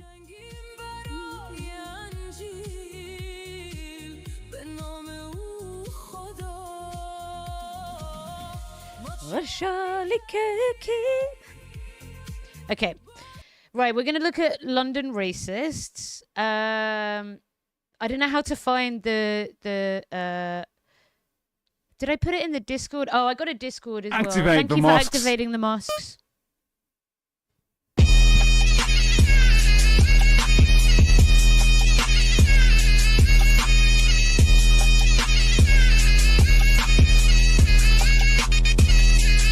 Jihad, bitch. Buddha Bebop just activated Corbin Jihad. Buddha Bebop. Buddha Bebop. Love it, love it, love it, love it. Thank you, thank you, thank you, thank you. It always makes me laugh every fucking time as well. Wait, does our Tito one work now? Let me... we Tito pilled here, by the way. We loves ourselves some Yugoslav law. God damn it. It's like super delayed. I don't know why. May the mosque protect our psyche from Nick Shirley. Help me, Corbin. Help me, Corbin. I mean, that's kind of how I feel, but like, come on, let's leave them alone. Like, you know, we don't fucking argue about like Stalin here because it never gets anyone anywhere, and it's an annoying conversation. It's never good conversations, but that's how I feel as well. Yeah, if you have enjoyed it, you can subscribe. An ad break is coming in. Young Boss. Okay, let's lose. Okay. Lesbian hot sauce just saluted Comrade Tito. Okay. Well, that's bust. Jail? The bill. No, no, no, no. Dun, dun, diddle-oo. Diddle-dum, dum, dum, diddle-oo. Bam, diddle-oo. This is a cop show that's like some deep lore in the case. How do we get the redeemer view in the shark pledging allegiance to Britney? I should do that as well. Yeah. That was a great time. Yeah, you heard. Portrait was filmed near my way. Oh, okay. This is Tommy Robinson, Stephen Yaxley Lennon, as he's also known. As I keep on saying, I went to uni with his cousin. He's a complete scam artist. He just literally is in it for the grift. He takes loads of money from loads of like terrible organizations, including money from Israel, and is just like very happy to capitalize on social unrest. Our communities, and then they've tried to smear us as racist or extremists for wanting protection of our women. This is the revolt. This is the peasants revolting. It needs to stop branding hard-working Brits as for far right. we just want to be heard, and he's ignoring us. At the end of the day, do you think a civil war is inevitable here? Yeah, it's been going on for years. I don't recognise my country no more. Keir Starmer is like an actual traitor. Today we're here in the streets of London. We have the Big Ben right behind us here today. And this is a fascist revolt. Today it's set to be one of the biggest marches in the history of the United Kingdom. Complete bollocks. That is a outright lie. There was about 5,000 to 10,000 people there at the far right rally. They could not get the numbers up. They literally have no motherfucking motion. They got a bunch of chuds. They shipped them in. They couldn't even bring people from overseas. This is a factual fucking lie. There are maybe 7 people, right? And do you know what else happened? There was a march against the fucking Nakba in memory of the fucking Nakba for fucking Palestine. And 250,000 people were out in the streets of London for that. This is a 100% lie. I just can call him out on his complete bollocksing, fucking cunting bullshit because I know the truth here. Tanky, are you there? Are you there, Tanky? I feel like I shouted at you and I upset you. But I hope you don't think I was shouting at you. We had an impassioned discussion. Lowdown, I forget the stage name. Hundreds of thousands of people are set to come in from all across the United Kingdom to come into the streets of London today. Right now, over 4,000 police officers have been employed into London, and they're using new facial recognition cameras to track... Oh, low-key! They're calling me a terrorist. Like they don't know who the terror is. They have new cameras that have facial recognition, and they're tracking quite literally everyone On the that other comes hand, into... Colonized by wankers. Banned journalists from entering into the United Kingdom to cover this event. Keir Starmer, the Prime... No, they haven't. No, they haven't. So everything is a lie. Everything's a lie here, by the way. Like, literally everything is a lie. They blocked a far-right activist from coming and spreading, like, literal hate. Literal hate. Not journalists. You are in London right now, you dumb cunt. Minister. Yeah, I would use the Novara Media video. I'm going to put this energy into universe as well. Novara Media. You need someone to come on and chat shit about international stuff. I'm your bitch. Come on, I'm putting it out into the universe. Have you even got a Novara Media t-shirt now? You know. But for some reason, none of the leftist, the other leftist, like, online people ever invite me on. I always invite them. Sag. Yeah, blanket surveillance probably ain't no lie. But I don't care. I don't care. Hold on. Whoop. I would send that to people. I'd send that to people instead. United Kingdom has been outspoken. Hello, Audra. Folks, we've got a very cool streamer in chat here. Lovely to see you. I hope you are well. I'm running things now. Queen Hot Sauce. Meh.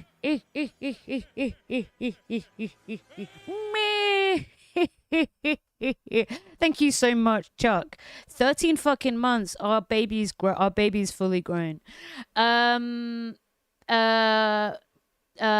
was me on top of all the gold.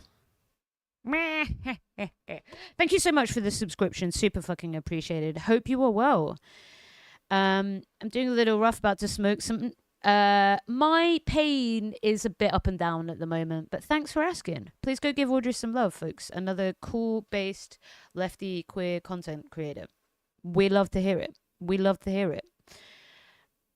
Against those that are attending this march, saying that this march is led by convicted thugs and people that are spreading division and hate here inside the United Kingdom. He called it racist, actually. Tomorrow's march in London. Okay, this guy, we fucking hate him because he's the shill for capital. Conference. Meep, meep. And, like, a fucking dickhead. But, like, the right wing also hate him, but it's like they think he's woke. He's not woke. Why does Shirley look like he's not fucking sleeping. It's the two brain cells fighting each other. I'm sick as a dog. Oh, I'm really sorry to hear that. As an autistic person, we don't claim Nick Shirley. I disavow. I disavow. We're reminded of what we're up against in the battle of our values. The organisers, including convicted thugs and racists, are peddling hatred and division. Plain and simple. So today, hey, Elron. Everyone here in the streets of London to see what's going on and what that. You can say weed. It's legal where you are. You can say weed. He doesn't really share an opinion. He goes to show the public. Bro, he just lied like 3 times on his intro. How's that sharing an opinion? That's crafting. I swear, right-wingers are like, people are lying. The media's lying to me. The media's lying to me, but not my boy. Not my boy. He's just lied like 5 times. He's just lied 5 times. He's crafting a narrative. That's why. At best, this guy's a useful fucking moron. And I don't like people coming and sowing hate in my community. Because we had race pogroms last year and people tried to burn like NHS and care workers alive in their homes. And kind of don't like that. He's a UK state asset. He very well might be. I mean, I think he's literally just like a moron. I think that they're just like Republicans are like, hell fucking yeah, I landed on my feet. I got myself a mouthpiece with 3 brain cells and a camera and a platform. So I don't think he's like Tucker Carlson CIA shit. Oh no, you got a virus. L. So that's why. And you've left. I see critically engaging with things is difficult. Fair enough. Those that attend this march today. He's a disgrace. He's an absolute disgrace. So he is. Can I share a link about this march? Absolutely. Criminal record. I'm a pensioner. I fear. What the fuck is wrong with you? Does anybody know what I'm going to say about her? Does anybody know what I'm going to say about her? She's a fucking Irish woman in an English flag. You're not English. You'll never be English. You're Irish. You're on colonized land. So for those who don't know, my IRL name is Siobhan. I'm Irish. I was adopted out of Ireland when I was born. I have an Irish passport and an Irish citizen. And fuck this attitude. People maybe don't realise just how fascistic the right wing is in Northern Ireland as well. British hat, English flag, and she's fucking Northern Irish. For my grandchildren. And what do you fear for your grandchildren? Because of all the illegal immigrants that's coming here and they're getting everything going. I have 2 sons, can't even get on the property market. And why do you think Keir Starmer would call people like you racist for attending this march? Because you're racist.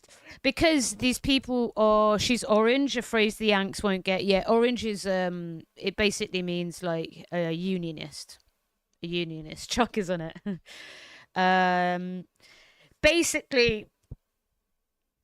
There's so many problems. We've gone over this in the UK. The UK's fucked, lads. The UK's like genuinely fucked. We have massive, massive problems with the economy. It's always the economy. We've financialized everything. We have no investment in anything. We have lots of rural places that are like completely fucked, including places like Northern Ireland, which used to be shipping and factories, and now is fucking nothing but deprivation.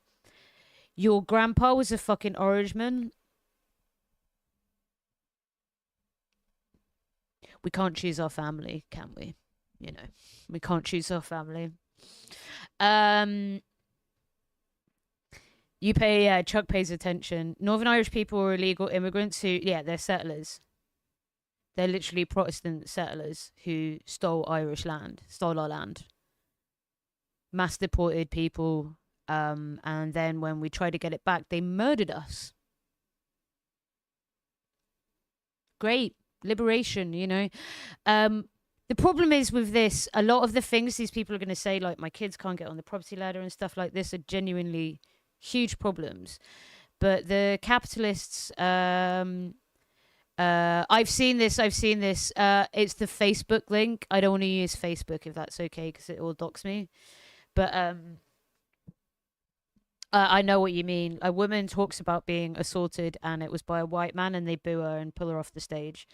And it's horrible. It shows that they don't give a shit about women's rights, right? They very cynically use the fact that women experience sexual abuse from all racial groups and all backgrounds at equal rates, to perpetuate like racist hate. No one hates survivors more than people whose politics involves the phrase "are women." Yeah, exactly. I don't understand why Americans lionize the IRA but have no similar feelings about the Palestinians. Bloom, that's a great question, and I think it's because it's like the suffragettes, who, by the way, bombed Parliament. By the way, the suffragettes bombed Parliament, and it like wasn't cool to like them at the time because they were terrorists. They were Hamas. Suffragettes, Hamas. I'm sure they'll like them in 10 years when it comes with absolutely no social cost. I was against the genocide. I swear. I just wanted them to resist the genocide, but just like this way. And then when they didn't do that, I made it about me and my feelings. Because they're white and they center their whiteness frequently. But even then. Americans with Irish ancestry are still white supremacists. I've spoken about this a lot. Like plastic paddies. Plastic paddies can fuck off. Look, folks, a good friend of mine, another streamer called Kelt, if we could get a shouty for Kelt. Kelt's great. Kelt is ADHD and deep dives in streaming form for 12 hours. And when he streams, it's enjoyable. So I'm diaspora. I was adopted out of Ireland. So even though I'm a citizen and I am connected to my Irishness, it has a different place in like my kind of concept of self. And he is born and bred in Ireland, right? And I'm one step removed. And I think, therefore, I'm a little bit harsher when it comes to speaking about like people utilizing Irishness. It's like I see people use the genocide of Irish folks to justify and like make it about themselves and their whiteness in America. That's not what you should learn. You should learn solidarity for oppressed people. There is a very based woman whose name I always forget, who went to New York, who was part of essentially, Irish liberation, and she was a socialist, and she went to receive the key of the city in New York, some kind of award about being Irish and fighting for Irish independence and liberation. And she went, and she very quickly realized that white Americans were enacting essentially apartheid against black Americans and Americans of color and the indigenous Americans. And she fucked off up to Harlem and spoke to the Black Panthers. That's being Irish. That's understanding I don't know if you folks have ever seen photos from the Irish genocide. We were starved.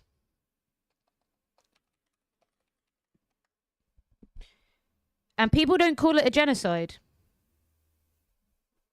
People don't call it a genocide.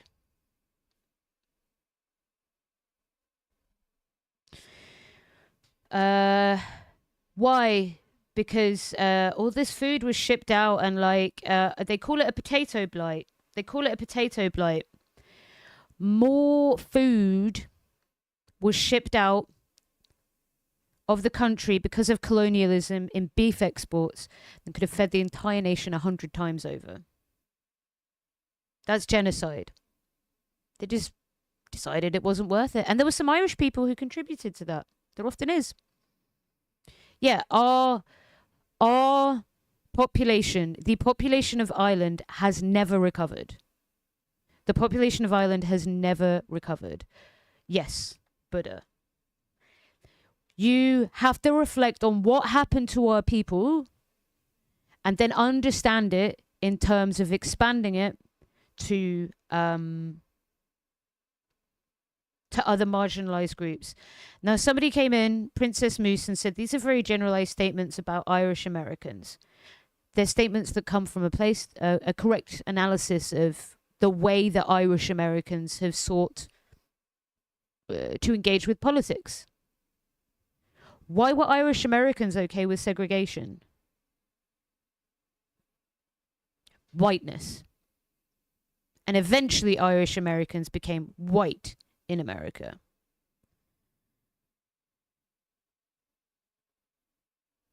And whiteness and white supremacy adapts, as we were exploring earlier, to the needs of a usually capital and population swells. Which at the time, New York was built off the back of Irish workers, Italian workers, etc. Why, after being oppressed, were they okay seeing the oppression? And you know what? This is a very horrible thing to speak about and kind of admit. My Irish granddad was racist as fuck. And it will disappoint me forever. Obviously, love the man. We on the He's other passed hand now. are colonised by wankers. Exactly. Why didn't he extend solidarity? He was a very, very passionate trade unionist. Why didn't he extend solidarity to communities of colour? Learning all the wrong lessons. I need to grab a snack. I'm going to leave you with this moron. Because he's frightened. He's frightened. He's on his way out anyway, and the sooner the better. Chuck. Your message to Keir Starmer. Resign for the country's good, you tyrant. He's calling you guys racist for being out here today. Well, he's full of shit, as we all know. Now we've made it here to the start of the march. You can hear the chant already. Everyone's yelling, Keir Starmer is a wanker. Look at this, thousands of people in the streets right now, all chanting Keir Starmer is a wanker. We have Keir Starmer on top of a right now. How you doing? How are you doing? Keir Starmer on top of a... He's a Do you feel like this is the Great Britain you grew up in? No. Do you think it's a Great Britain we grew up in? No. Not so great now. It's an embarrassment to the world, what this government's doing. What do you guys think about Keir Starmer blocking journalists from coming into the United Kingdom? It's disgusting, isn't it? Yeah, it's only for one thing, because they say things you don't like. You say things Keir Starmer don't like, he likes to block you. I'm surprised you managed to sneak through, to be fair, mate. I've just been watching you in Cuba. I'm a bit surprised as well that they let me in. I don't know, you managed to sneak through. And how come you think here they're attacking freedom of speech? Well, I know why. It's because they've got their own narrative, haven't they? I mean, I don't go all into it, but it all stems from after the war. They started implementing all these systems of anti-racism, and it just come to a point now where white man's not listened to. It's not about what black or white, but native people are just not listened to in the country anymore. And it's just, put it this way, there's a Sikh guy stabbed a white kid the other day, and the police arrested the white kid because the Sikh guy said he said something racist. They handcuffed him, he sat on the floor, bled out and died. Couple of days ago. Somebody Novak, his name is, young college kid, look it up, mate. And what brings you guys out here today? Wow, you know what it's like, mate. It's tyranny in this country, absolute diabolical. They're against us English. Future, my friend. You can't keep pouring one country into this one, expecting it's going to turn out. They've got different cultures, different ideologies, and different ways of living. We want to keep our culture. I've got a granddaughter. When in 30 years' time, when she grows up, I want her to recognise the England I was born in. And if we keep pouring into this country, there's going to be nothing left. In what ways is the England that you grew up in different than the England that your grandchildren are growing up in? Because we keep pouring in these different cultures, these different religions into this country. And we've seen how the Islam goes. You spread Islam across the world. You spread Islam across... Okay, so... yeah, he's literally got the colours of African unity on him, ironically. So that guy was just like, he said white, and then he was like, no, it doesn't matter if you're white. It's like, you're just saying the quote bit out loud, mate. Like, you're just being honest. Right, sorry, I'm getting some bread. I'm getting some bread because I'm hungry. Across Europe.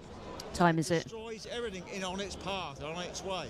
I've Yeah. got nothing against refugees coming in, as long as they're vetted and we understand who they are and what they are. What the fuck does this mean? Of course, what does vetted mean? So we would need a safe channel for people to migrate through, basically? So you're arguing, I've worked in like the Calais, it probably means, yeah, the Ukrainians, the good ones, you know. Yeah, so how the fuck are you going to stop people coming across Calais? Maybe you should set up a center there to process people. Or they'll continue to die going across the channel. Come and respect our culture, come and respect our people. That's all we ask. And Keir Starmer has called the organizers of the event thugs and racist, and has said that you guys are pushing division and hate here inside the country. Keir Starmer shouldn't even be there. He's hanging on by a thread, and he knows he is. It's his last chance for his last chance to stand against us people. He's been calling us far-right fascists and Nazis. Can you see any far-right fascists and Nazis around here? I see grandparents, I see parents, I see soldiers, I see everyone else. It's my grandson. We're not far right, we're not fascists, we're not Nazis, we're just people who want a future for this country, and that's all we're after.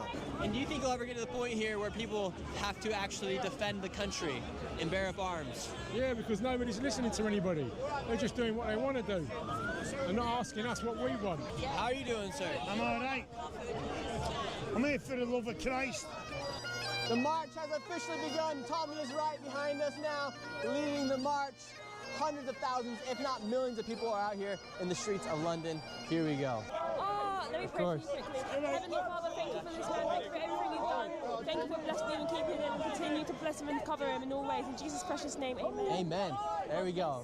People in the streets of Britain praying for me. Good to hear you. Oh my God, take your photo. The people of London. Come here, quick. What the fuck this yank nonsense? What the fuck is this fucking yank bollocks? I'm here for Christ. I was peeing and I burst because I can hear. I've got my headphones in. Mid pee, I burst out laughing. I'm here for Christ. I don't even want to know what the guy looked like because I feel like I can envision it. I'm here for Christ, our Lord and Savior. What the fuck is this yank bollocks? What the fuck is this young bollocks? Christ on a bike here, man. Yeah. Hey, Gigi, welcome in. Yes! And, ma'am, they are calling people like you a racist for being out here today. I was an NHS worker. I worked for the NHS. I was a medical emergency nursing assistant. I lost my job for showing a post from the government website how much asylum... You lost your job for being racist and now it's everyone else's problem. You lost your job for being racist in, like, the NHS is famous for having a very, very, very, very multicultural workforce. Because we need it. Because we'd all fucking die without it. Most workforces are in the West. I basically said that I hated my colleagues and then I got fired and I fucked around and now I have to go on a march with Jesus. Yeah. Seekers get when they come to the UK. I was sacked for gross misconduct straight away. Never had a complaint about me ever in my life. So I'm here to support my nurses. So you've been attacked by the government. You're not a nurse. Sorry, not a nurse. Not a nurse. NHS. Important nursing assistant. That is important. I like to explain in Gremlos how this Christ a fascist form of fascism. Yeah, man, they're fucking trying really hard, aren't they? Like, and it's doing my head in. The only thing I think of we can mock them as like yank bullshit, but it is peering its head a little bit more.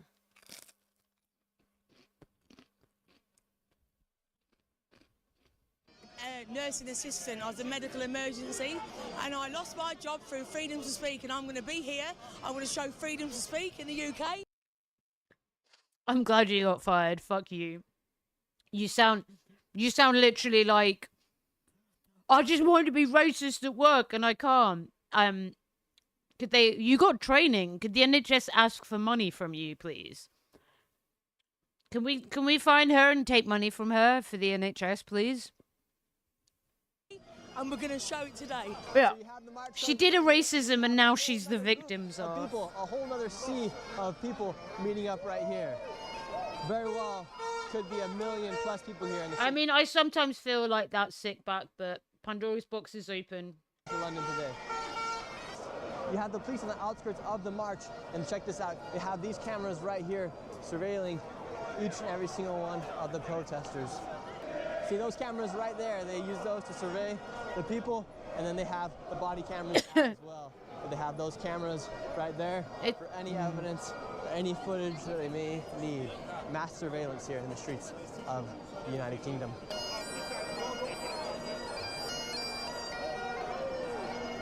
Your sign says... Or a nurse and someone else who works in the NHS. Hello, Nick Shirley. Nice to meet you. If you want to believe in capitalism, then private companies can do what they want, and they will. And they are, and that's why we have, like, huge, I guess, distress, I'd call it, from and social disharmony from social media.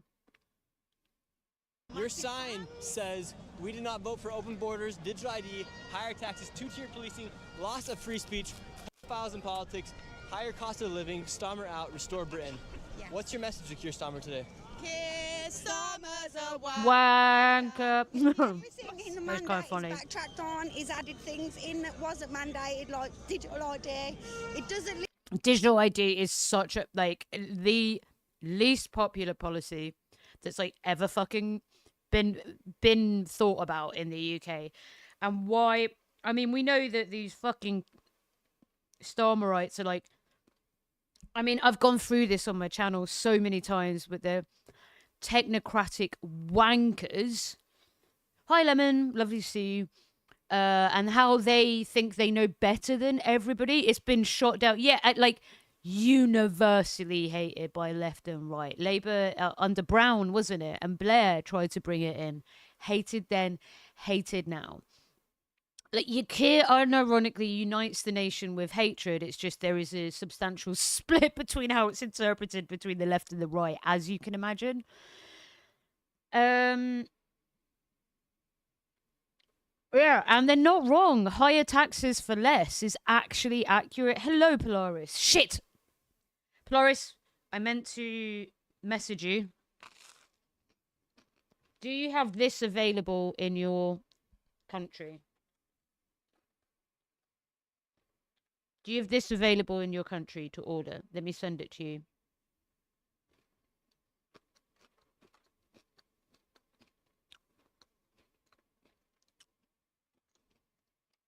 Alright. Also, hello. Listen to the British public.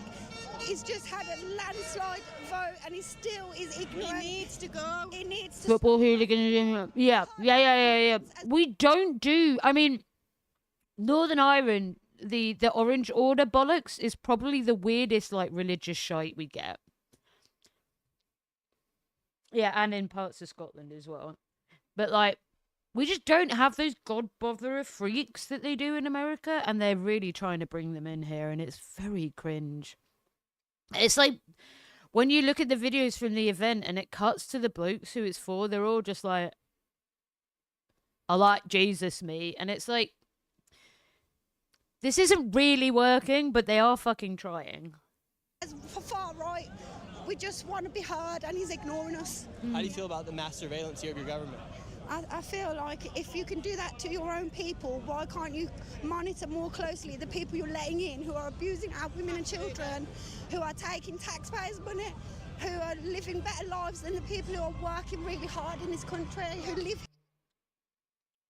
This is the problem. people who are working hard are fucked up in the UK. And if that continues, which it will, under the fucking hyper neoliberal capitalism that we had, this will continue to be a presence. And we are a white supremacist country. Here, who are proud of where we are. We don't oppose immigration. We just don't want to have them prioritised above us. We're losing our culture and identity. It's not fair. My mum's a immigrant. Something tells me she don't mean my mum because my mum is white. Calling people out here racist, saying this is pushing division here inside the United Kingdom. I wish I knew the answer to that question, but I really don't. I ask myself this all the time. All I know is he's not serving the British public, and these numbers prove it. The march continues to get bigger and bigger. Right now we're in Trafalgar Square. It's completely filled. UK culture! UK culture, going to Big Tesco on the weekend. Parliament Square is completely filled as well. We're going to go interview Tommy in just a moment, but I want to tell you guys about the sponsor of this video, and that is Opus Clip. What used to just be an video. Fuck off. The whole entire. Oh, God. We've done it. March. We're leading a revolution. The idea that capitalism would be perfect if it just wasn't for the brown people. Yeah, exactly. Pie and chips. I fucking love pie and chips. Folks, actually, whilst we're here, it's my birthday on Thursday. I will be streaming. I'll be streaming in the morning. I might not stream Thursday evening because I'm going to go to Seaside with mum and dad and a mate. And we're going to have fucking like fish and chips. I might even have a cheeky pie. But it's my birthday. And I'm old as shit. 39, so yeah. Yeah. Yummy, indeed. Having a scrap in car park on Friday. Yeah. Thank you. I will touch sand with Doggo. Also, Othello is getting a haircut today. I'll post pictures of him later. He's going to look like such a smart boy. If you want to know who the, am I talking about my child? Yes, but more accurately, my baby Doggo child. Let me show you my boy. I love him so much. I feel aggressive. I feel like I want to punch someone like a wall. Because I love him so much and my brain short circuits. You know that feeling? Like, just look at him. Just fucking look at him. Like,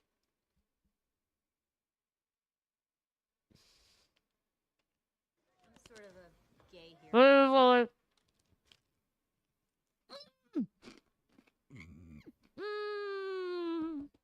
I love you. I love you, my boy. He get haircut today. So if you want to see that picture, here is the Discord link. You can join the lesbian agenda. It is well worth it, and now let's get back into the protest. He pretty perfect boy. We've done it again. We've done it. March. We're leading a revolution in Britain, right? From here in the middle of You Whitehall. had your revolution through the election ballot box with Donald Trump. We're having ours right now on the street. The whole entire streets of Whitehall Fucking losers. are full of people. It is mandatory to boot his snoot. United Kingdom. What are the Brits? Still, he's 7.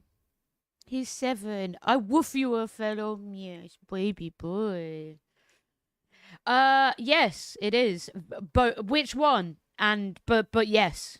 Which one specifically, but also yes. And people want. It says that the public are ready.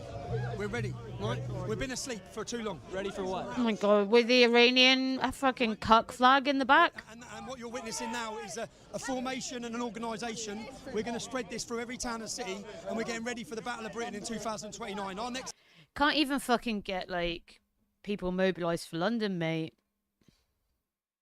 This election is the most important election in this country's history because the enemy are no longer invading on the borders where they are, but the enemy's here. They're here. They're here. And they're betraying us. Unfortunately, they will get, They're trying to replace... Fucking ridiculous, isn't it? It's like the Andrew Tate thing, you know? Back in Spain on weekend. Yeah. Reform will win. And I don't know what we do. I'm really scared. us, just like they did in Minnesota. Why do you think Somalia is the hottest place in the world, yeah? They're living in Minnesota. They didn't choose there. They were put there. They were put there. So think what they done there and think of what you exposed and think that they all knew it was happening, but they turned a blind eye. Well, they turned a blind eye to them raping their way through our country because they're importing voters. They're replacing us. They have 6 but fucking 6'7", sorry. Absolute bollocks. Absolute bollocks. A complete racist bullshit. Sexual violence is a gender problem. It's a problem mainly perpetuated by men of all different fucking racial backgrounds. It pretty much maps directly onto, like, the statistics map onto the race statistics in the country as well. It's not a race that's doing it, it's men. But something tells me they don't give a shit about that. They're bringing people in to replace us that are loyal to them, that want to be dependent on the state. But we don't. The far left have had their revolution, yeah? They've had it. I know, such fragile little flowers. Patriotism. They've had it, a successful revolution. You're witnessing today the counter-revolution. The counter-revolution, civil war, come 2029 if nothing happens. We need to win at the ballot box in 2029. Now, to do that, you have to get the 50% of non-voters. You need to captivate them, electrify them, and give them back that sense of identity and belief that they matter. Today, everyone here knows they matter. And your message to the rest of the West, for those that aren't here, that don't see what's happening every day here in Britain, what would you say the reality of life is? The reality of life is women are scared, they can't walk the streets. Our Yeah, because of men like you. Being raped. They've took the safety of our nation. They've imported hostile, violent men into our communities. You are a hostile, violent man. You've been to jail loads of times. I know your cousin. I know you're fucking full of shit, mate. And then they've tried to smear us as racists or extremists for wanting protection of our women. They're protecting him. The West, unite the kingdom. Look at that. Read that on that side. It says unite the kingdom. Oh, my phone's going off. Because this is a Western civilizational problem. They're attacking us. Stop saying everyone out here is racist today. Wait. No one cares what they say. Hold on. I'm transcending. Oh, it turned off. Damn. Right? Look around you. Look at the diversity. This is a lovely crowd, man. You guys are out here. Yeah, look at the diversity. Guys, look at the diversity. Look at the diversity. Everybody is a 40-plus white man. Or a young lad with a bucket head. Look at the diversity. It's so many white old men. Just, you know. Yes. Why is that orthodox? You can't even do the Christian right. We're Protestant. We literally beheaded people so that we could be Protestant. If this bitch knows more about the Christian law than this bitch, like, you can't even do that right. This is orthodox. Common people like you guys, far right. Oh, f*** Starmer. He needs to go. There's something dodgy about him. What's dodgy about Starmer? Everything. I mean, like, he's a globalist. And what's the Britain you hope for your children, your 2 daughters right here? At this moment in time, the whole He's become proper racist. Oh, mate, I'm sorry. first, there's no housing. There's no. Just look at this diversity. Like yeah, Keir Starmer. I mean, if we were far right, how many people can you spot of all different nationalities here? We've got Iranians, we've got black people. And Look at all the nationalities. Like, the 3 nationalities. White, Iranian, black.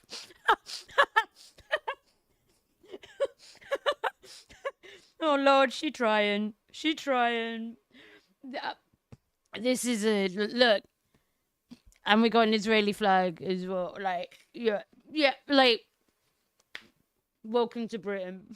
We're fucked. William Starmer, just resign. Yeah, they're actually fucking like Nation of Islam. Like she's aware of the Yakubian devils and what they do. She's actually super fucking woke. Just resign. That's Resign.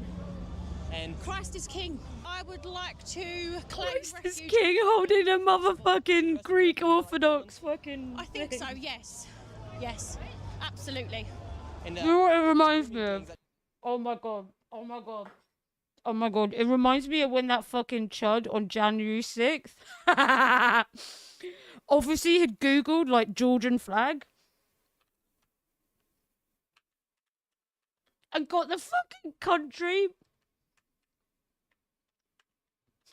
And he meant the state. It's so good. It's so good. It's so good. Jan 6th. America. Oh man, where could I find it? Like, does anyone remember it? Georgian flag. He had it like on his fucking like lapel. Yeah, it was like this, like, don't tread on me. And this guy had this fucking flag. Oh my god.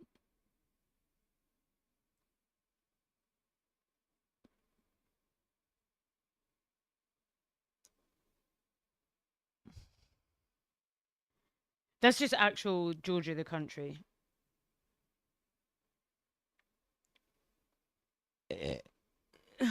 I don't know. It's just like a flag of Georgia. I don't know what it's about. Oh, God damn it. Fuck it. Fuck it. That took place here inside. You got the Wait. grooming. I've got 2 daughters at the end of the day. Even when I was a child, my younger sister. I got a text. My blood has been sent to St. Mary's Hospital. I'm sorry, but if okay. you have people coming from all different corners of the world that are not brought up with the same Christ rules, is same Christ is king. Christ is king, mate. And this is what Starmer isn't listening to. He doesn't give a fuck about that. Yeah. We're just I don't give a fuck about that, mate. Christ is king. pipe down, shut up, and just get on with it. No, we're sick of it. Like, this is the Christ is fucking king, mate. revolting. Look at my Greek Orthodox fucking.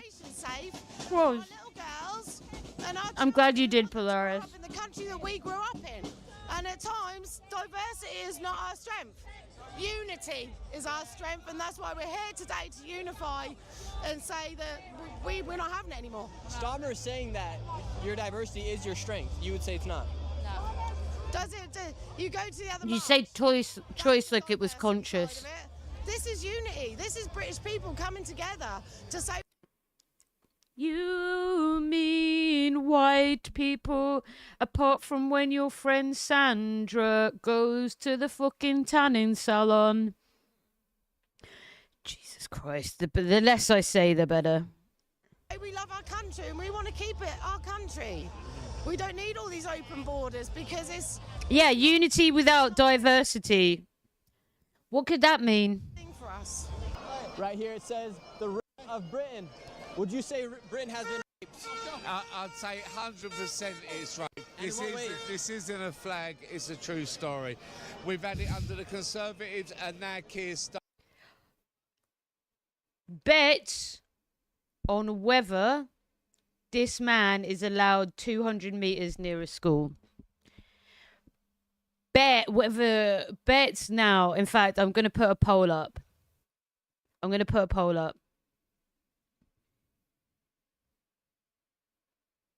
New poll. Is he allowed near schools? Yes. No. I feel like I just know. There, you can vote now. Yeah, so just I've just said, let's just like check that man's hard drive. Do you know what I mean? Starmer. It's ridiculous. It is a modern manifestation of the BNP. So that's the British National Party. They were the historical fascists, and we've now had the BNP sharpen themselves up and get Nigel Farage to lead them, and they're called Reform. What this man. Not even supervised visit. Well, look at the Girls are being on the streets. Throughout the country, it's covered up by Sadiq Khan. Enough's enough. Through the government, complete cover-up. What you guys? Okay, then how do you feel about all the white men that do that? How do you feel about all the white men that commit sexual assault? Keir Starmer. Wanker. Keir Starmer's a fucking wanker. Starmer's a wanker. Keir Starmer's a wanker. I condemn. I disavow. Yes, though. He's the mayor. And why do you think Keir Starmer is such a wanker? Oh, there's another one's off. Reform. Restore. My brother in Christ. I can't get a job and I don't know why. Look, I got tattoos. This was a choice. Colonized by wankers. Thank you, Sam. Exactly. 17. 100% 17 say no. What's happened over the past 10 years here in the United Kingdom? I've seen my country change in 50 plus years. I don't recognise my country no more. But not only that is, I'm seeing how things went in a different country in the 30s. And it's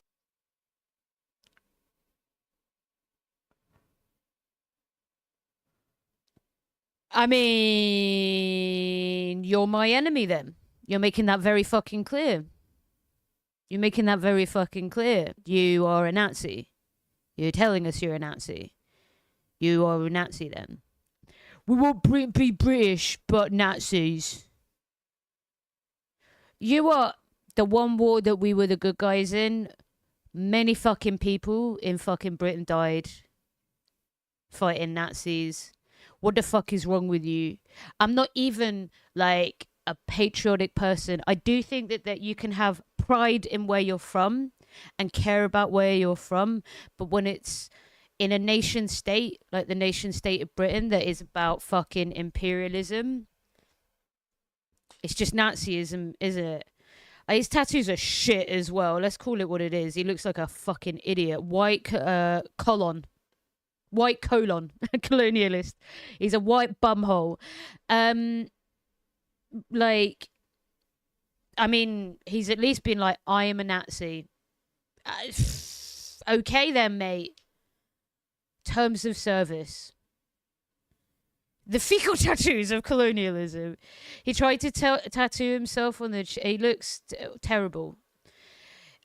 He might be ex-forces. I don't know this flag, but it's giving like Falklands era. Not content with doing a colonialism historically, Britain was like, we need to ensure we've got our military base near Argentina. I mean, I don't know what's happening here. What's happening here? And pardon my French, to piss on the veterans the way they have and persecute. Right, called it. What did your forefathers would say about the current status of Great Britain right now? His chin's terrible. Turning over in their graves. Is he a fucking Brummie as well? I mean, you probably can't get a job because you look like a fucking twat. I know it did. The guy in the background who's like, look, left wing is when we fucking share our guns. Yeah. Socialize these, baby. The guy in the back's like, I can't get hired to do my racism.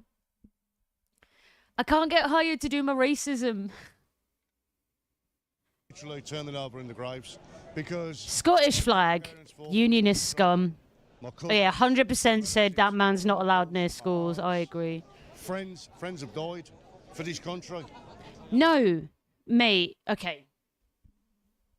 This is difficult to have this conversation. I've spoken about this before. I worked with veterans who are woke now. I used to do demining. I dug up bombs. The SNP aren't great, but they're certainly better than stuff in the UK. You and your friends were used to die for rich people and oil and colonialism. And you should be angry at that. But if you're angry at leftists, you're angry at the wrong people. I don't want you to die. I didn't want you to go to these fucking countries and die for some rich cunt. You've learned all the wrong lessons, mate. You've learned all the fucking wrong lessons. You died for the interest of the capitalist class. Exactly. Famous fucking project that worked very, very well. The occupation in Afghanistan. Hi, Paul. I'm learning so much about British racism. Yeah, it's we've had the different flavors of British racist, batshit racist, hardcore classic racist, drunk racist, young racist, racist, opportunist racist. A well-known Antifa video with Oi Polio Bash the Fash shows the SNP getting beaten up on the... Wait. Do you... Wait. Do you mean EDL? The Scottish National Party are nationalist politics in Scotland because it is... it's essentially still a colonial state of London, is progressive like it is in Ireland. Do you mean the EDL, perchance? The SNP are not the types to be roaming the streets, like... Scottish Defence League, SDL. Yeah, they're fucking, like, reactionary fash as well. Who, we discussed this earlier, if you are fucking Celtic and you're like, I am going to be a white supremacist, you've learnt nothing from the genocides of our people and the land clearances. You've learnt everything wrong and you've leaned into white supremacy. What? For what? For these rich arseholes over there? Yes! Over in Parliament. And you think so close, he's so close. They are the most hated Egypts this country's ever seen. And why do you think they continue to get elected? Because I think they like it. I think they want the division. Look at this. Every race, creed, colour, sexuality, people from all over the world. Look at all the different flags. This is united. This is love. This is everyone, brothers and sisters in arms, for one cause. Freedom. Freedom from that.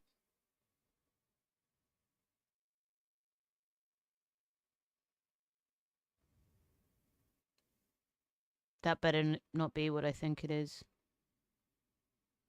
Is that fucking Irish? Fuck you. Fuck you. Fuck you. Fuck you. How dare you? How dare you? How fucking dare you? How fucking dare you?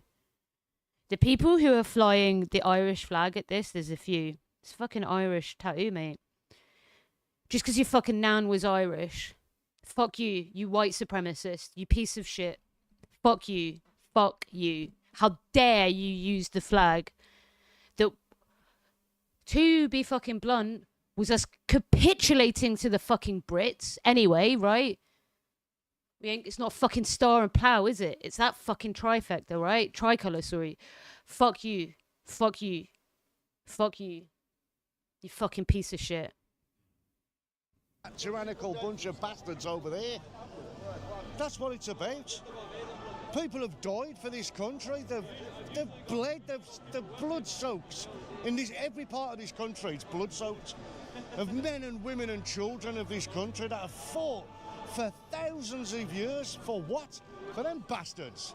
F*** them. At the end of the day, do you think a civil war is inevitable here? Yeah, it's been going on for years. I don't recognise my country no more. So what will a civil war... All of this because some brown people moved next door to him. Like, that's how strong white supremacy is. Like, it's absolutely... The wind that shakes the barley. Oh, that is a... We could, Star, we could. Not tonight, because I do Has Watch tonight. But, yeah, that it could be a good watch. It could be a good watch. I mean, like... The Irish flag has thrown me, I'm not going to lie. But, like... Can't believe... Shut the fuck up. This is all bollocks. And if you're talking about thousands of years, what was the first country that the Brits colonised? The Irish. A genocide of our people that's literally not recovered in Ireland. Cunt. What look like here if you guys do not have... Like any war, death, destruction, no one wins. He's a Brummy, innit? So he fucking is. My friend died fighting for this country. Your friend died for rich people. To be pissed on by Keir Starmer. No. Looking to take you all to... Settler colonialism began in Ireland under Cromwell. For war crimes. No one wins in war, I'm afraid. What would be your message to the rest of the world that doesn't live here inside of Great Britain? They don't understand what's going on. Open your eyes, see what's going on, because if it's happening here, it's going to happen everywhere. Look at Ireland. God bless the Irish. Fuck you, you fucking cunt. We hate you. They're trying this bollocks in Ireland as well. Celts covered the rise of the far right in Ireland. We had fascists in Ireland. Look, we're a white nation. We were colonized. Therefore, we have embraced nationalism. We had a history of very, like, fucking absolutely, like, fucking phenomenal intersectional, like, fucking socialists who led the movement. And then we had a bunch of fascists. The fascists won. We had a civil war. The fascists won. The Brits literally supported the fascists so that they could get the better end of the deal when they let our fucking little colony of fucking monkeys, as they used to call us, go. Like, and now there's a new grift in fucking American money in fucking Ireland, right? There's a new grift in which is playing on the fucking white fucking idiots in Ireland, which is because we have a culture of like indigeneity, obviously, right? And we have been a predominantly white nation. It's very easy for that to be sold into a lie about us being white colonized people that somehow makes us now special. No, we were fucking colonized people. We have more in common with the people of Kenya than we do Britain. And that's going to be the case forever, as long as the legacy of colonialism still exists. So fuck you. You are not Irish. I disavow. You fucking jackboot of the colonial empire. Fuck you. Right here you have a man yelling at the police officers. I know that you're just doing a job, and I know that you guys lean one way or the other, but there's going to come a time when you guys need to choose a side, and that guy that lives at number 10... I'm probably going to raid into Graham after this, but I will be on later, mate. And he should be tried. Yeah, deport him. Keir Starmer is like an actual traitor. I believe that he is committing treason against the British people. I actually believe... And as a sovereign citizen, I'm going to arrest him. We should drag him out of number 10, and we should put him on trial for treason, because what he's done to the British people is it can only be defined as treason. He's opened the borders, he's made a career out of... See, I agree. Wait, no, I agree because he's dirty fucking capitalist that hangs out with the Mandelson class, not because he likes brown people. Yeah. Yeah. The older racist bait and switch, you know? Protecting people. He's made a career out of dissolving our borders. You're a black man here at this event. They're saying this is a racist event. What's your message to them? No, it's not. Your sign right here says British Christian. Great.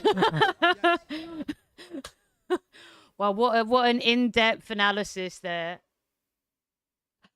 So tokenized. No, it's not. 3 words. 3 words they gave him.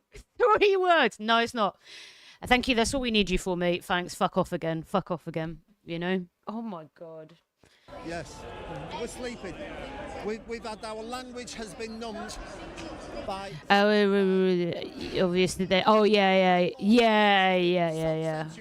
And now we've become so liberal... Hitler was a socialist, the leftist. I'ma come and fucking fight you. Malt's joking, by the way. I'ma come and fight you.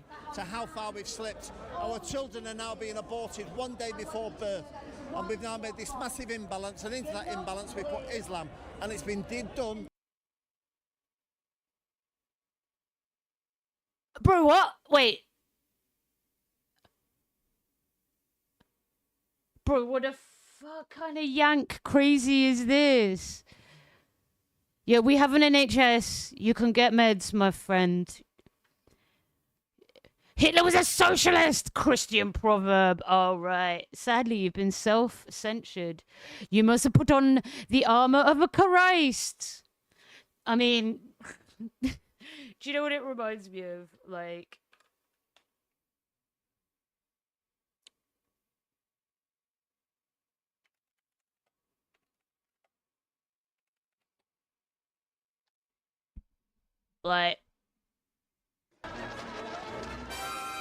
I have the armor of Christ.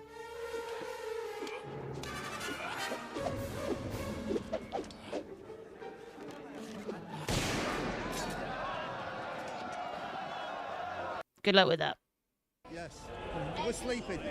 We've had our language has been numbed by thought. Oh no, you got banged in ads. Sorry. Thank you for hanging out for the ads. Process is to self-censor ourselves, and now we've become so liberal we don't know what truth is, and now we've got to wake up to how far we've slipped. Our children are now being aborted one day before birth. This is like absolute yank batshitness. Like abortions on the whole are very like is a health right that's pretty much supported because we don't have that brand of like yank nonsense. Yeah. I got silenced, brother. I got silenced. My follow covered Indiana Jones. Oh, did it? Oh no. Aborted one day before. That would literally be murder. It's absolute yank bollocks. Yeah, that would be a child. Like, we follow science where it says at a certain point there's enough of a nervous system and an independent system where it becomes life. And most people in this country are like, no one would wish an abortion on anyone, but we know that it has its value, you know, because abortions are traumatizing. But we don't have, I mean, it's a very small percentage of the population who would be like, abortions make baby Jesus cry or something, or this, you know, this is literally yankified bollocks. Deep fried yankified bullshit. Imbalance, and into that imbalance we put Islam, and it's been right by the left to destroy. Oh right, yeah. True. A hell of a mess. I did it. I got paid to do it. Real well. Kingdom, you can have an abortion. Late-term abortions are exclusively yeah, literally if a woman's like dying and if there's complications in childbirth. Yeah. We've now voted for abortion. 1984, brother. 1984. I read 1984, and it means everything I don't like is Stalin, Hitler combined with Mel. There's one case where a little baby. Yes, old sick back, exactly. 15 years of age, she got hold of the mifepristone tablet. She aborted. I love what you're doing, mate. Keep up the good work, brother. Absolutely love you. You love you, mate. Walks in blasting. Do you know what, Ro? I reckon we should fucking end with that. Should we end with some Bob Villain? Bob Villain, who, by the way, not to like objectify, but what the fuck is his workout regime?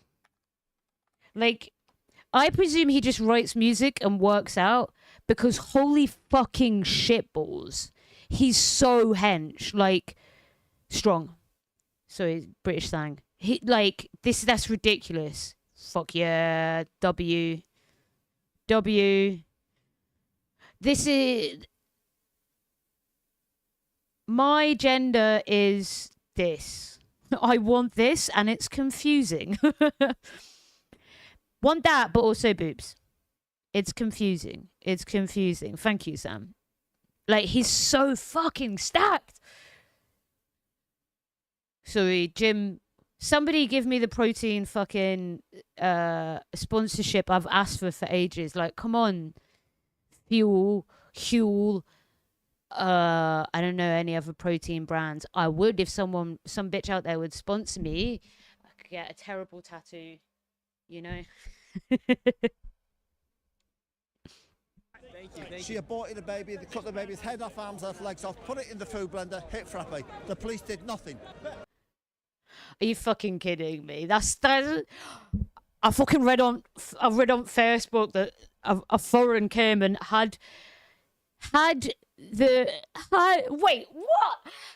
fucking abortion pill that happens in early stages only, because in later stages you have to go in for a medical procedure, and abortion is essentially the removal of something at that point, right? Like, it's often like a mess. Creatine, yeah, she put creatine in protein shake. Fucking chopped head off fetus. like, what the fuck are you on about, brother? Like, yo, we have an NHS and there are gaps in mental health services, and this man needs some help. Do you know what I? You gotta find the baby to get the good stuff. Yeah. So here in the UK, apparently this man, you can have an abortion up to the day of birth.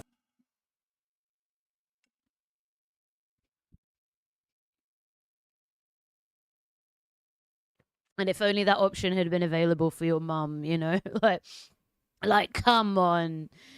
Everything, okay, do you remember we were watching, like, Cuba? And it was like, how much of a bullshit, like, is this? Now I've seen him talking about the UK, like, all of this is complete bollocks. All of this is complete bullshit. You cannot have an abortion up to the day before motherfucking you're about to be born, right? You can have abortion is 12 weeks or 24 weeks. 12 weeks, I think. Abortion UK. And then if you need medical intervention, it's because you're going to lose the baby. And you might die. Yeah, C-section. Yeah, he's like, they're fucking cut into a woman. 23 weeks and 6 days of pregnancy. From 24 weeks, abortion can only be performed in limited circumstances. Right. I'm pretty sure it's up to like 12 weeks that you can take those tablets, and then it starts becoming... you need to go in for more procedures. And if it's later than that, which makes up, by the way, 24 weeks onwards, it makes up like... I want to say like a small percentage, like 3% of abortions or something.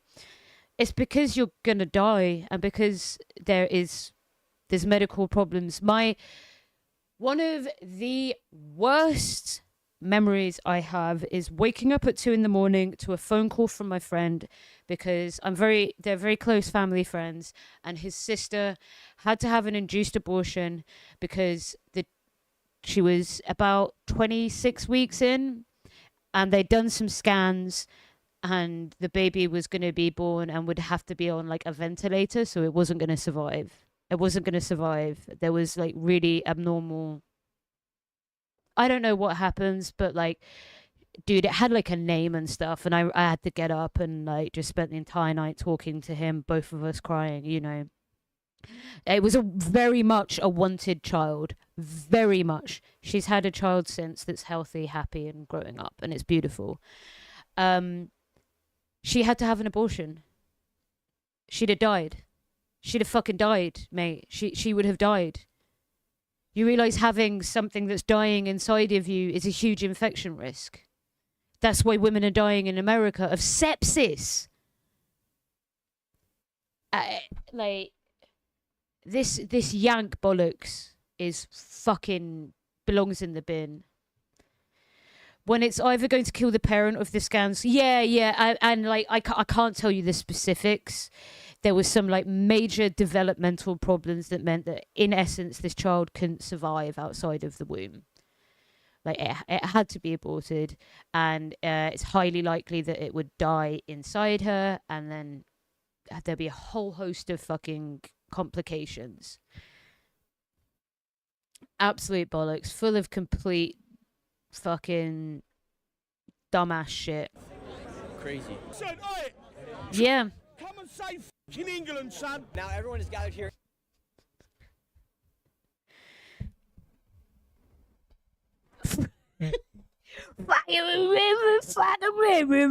Mate. Wait.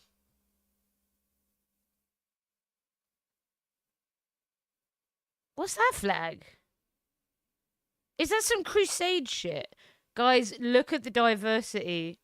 Look at the diversity. Look at the diversity. I have cousins who's Catholic, who's carrying a fetus with anencephaly, and it's dead twin. It's always fatal. That's really cruel. That's really fucking cruel. At the stage, I've been invited to give a speech, so I'm going to go on just a second. We have hundreds of thousands of people right there. We got these lovely ladies right here, and then I'm going to be going on stage right now. Here we go. All right, now it's time for me to go on stage. Here we go. We got 100,000. God, they're all so fucking connected, this web. Here we go. London! USA! USA! I use a plugin called Magnifier Glass. It is not hundreds of thousands. Oh my god, cringe. Cringe. USA, NHS. Dumb cunts. Can we get you on that? You'll never... Wait. Fucking Liverpool fans, eh? Shots fucking fired. I can't say that as a Chelsea fan, though. But, Today yeah. I've walked with some of you here, and as I was walking, one sign really crossed my mind. There was a sign today that said, we did not vote for open borders, digital ID, He wrote this down. This is him writing. These are the words that he writes down. This is... I'm sorry, America. Your education system sometimes speaks for itself. I was walking around and I saw a sign and it stuck in my brain. And I thought I'd tell you guys. tier policing, higher taxes, loss of free speech, not my free politics, speech, higher cost of living. Now your media will call you far right and your prime minister will call you guys dangerous. But the ideas of freedom of speech are not dangerous, or the idea that you want to know who your neighbor is does not make you dangerous. It means that you sorry, even that guy's like, who's she? Have common sense. We live in a world where common sense is Look at the diversity, guys. abstract to have. A lot of people don't have it. Gammon everywhere. In the United States, we let Hey, the Mumble. entire state commit billions of dollars in fraud because we were afraid, our politicians were afraid of being called Bollocks, by the way. There was fraud happening and it just wasn't actioned quickly. Absolutely fuck all to do with which community it comes from. racist or Islamophobic for speaking out against the fraud. Here in the United Kingdom, you guys had young women be raped by gangs of men, and your politicians... Do you care about white men when they do it? Do you care about the white boys when they do it? Because the stats show the rates match the racial makeup of the UK. It's a problem about men, predominantly, not exclusively. Women do commit assault as well. So it's a problem with men. So... But they're not really interested in reality. They're not really interested in protecting women. They just use it to cudgel black people and immigrants. That does not make You saying the farmers who use schools are providing inadequate education? I mean, no comment. Because we should have the confidence in our politicians. We shouldn't have to worry that our daughters are having... What a truly rousing Be speech. careful who they go around. Or a young woman in Scotland who is 12 years old shouldn't have to walk with a hatchet at the playground. So she got arrested because that girl was harassed, and then, which is horrible, and then she went and got a fucking hatchet, which is not something that a 12-year-old should be doing. Kingdom for some time now, and each and every single year these marches get bigger and bigger and bigger. I think it is time that you're... It's got substantially smaller, by the way, than last year. But pop off, you fucking liar. He's just a liar, isn't he? Like, it literally is just lies. And that person that came in and was like, he's just asking questions. God, why are you so Nick Shirley? Why are you so okay with being lied to and being told that it's independent media and you just accept that? You see, brother, I'm a big, I don't trust nothing. I don't trust the liberal media, but this guy, I mean, he may have lied to me 12 times, but 5G, COVID vaccine. Like, critical thought, the capture of, this is one of the most dangerous things. The capture of people who realize the media's bullshit by morons like this really worries me. Yo, Crescent, hey babes. I mean, my dad used to walk around his high school with a meat cleaver. To the caution that you guys are giving them, because change is... Excuse me? ...inside of the United Kingdom, and it doesn't need to be done because everyone should... Yeah. Take back control of Britain. USA. Say what they want. And Wait. Yo, did they do a crypto scam? UTK coin. I really need to set up the lesbian coin to do a rug pull. I mean, to do a legitimate business deal. Because I'm missing tricks here. If I'm going to fund my treatment in China, which is a lot of money.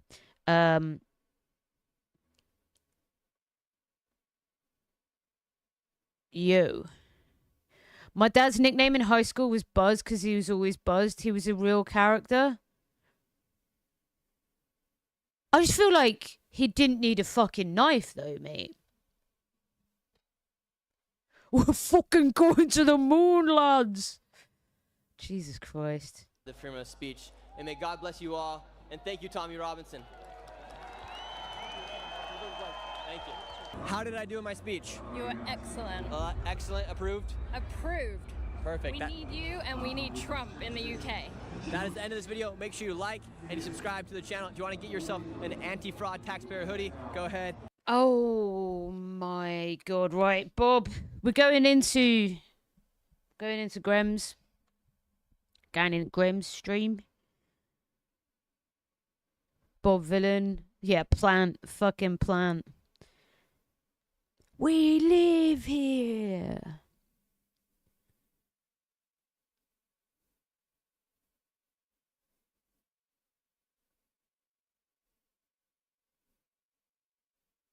Thank you for the adorable dog. I heard you want your country back. Right.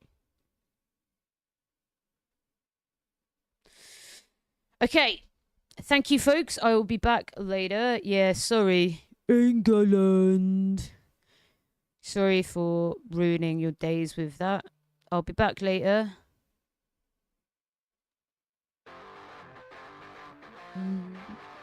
We have a raid message, which is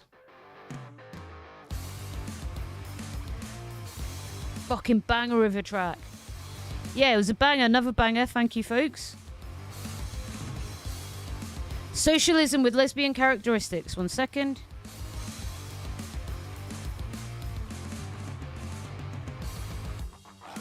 Country back. Shut the fuck up. I heard you want your country back. I heard you want your country back. Right, here we go. Have a good one with Grem. I'll be lurking for a bit, then I'm going to go get some fresh air. You stole it right out of my hands and put the rug right under my feet. I'm Nat Turner meets Nat King Cole, a well-dressed brother with a revolution in my soul. We the people in the street.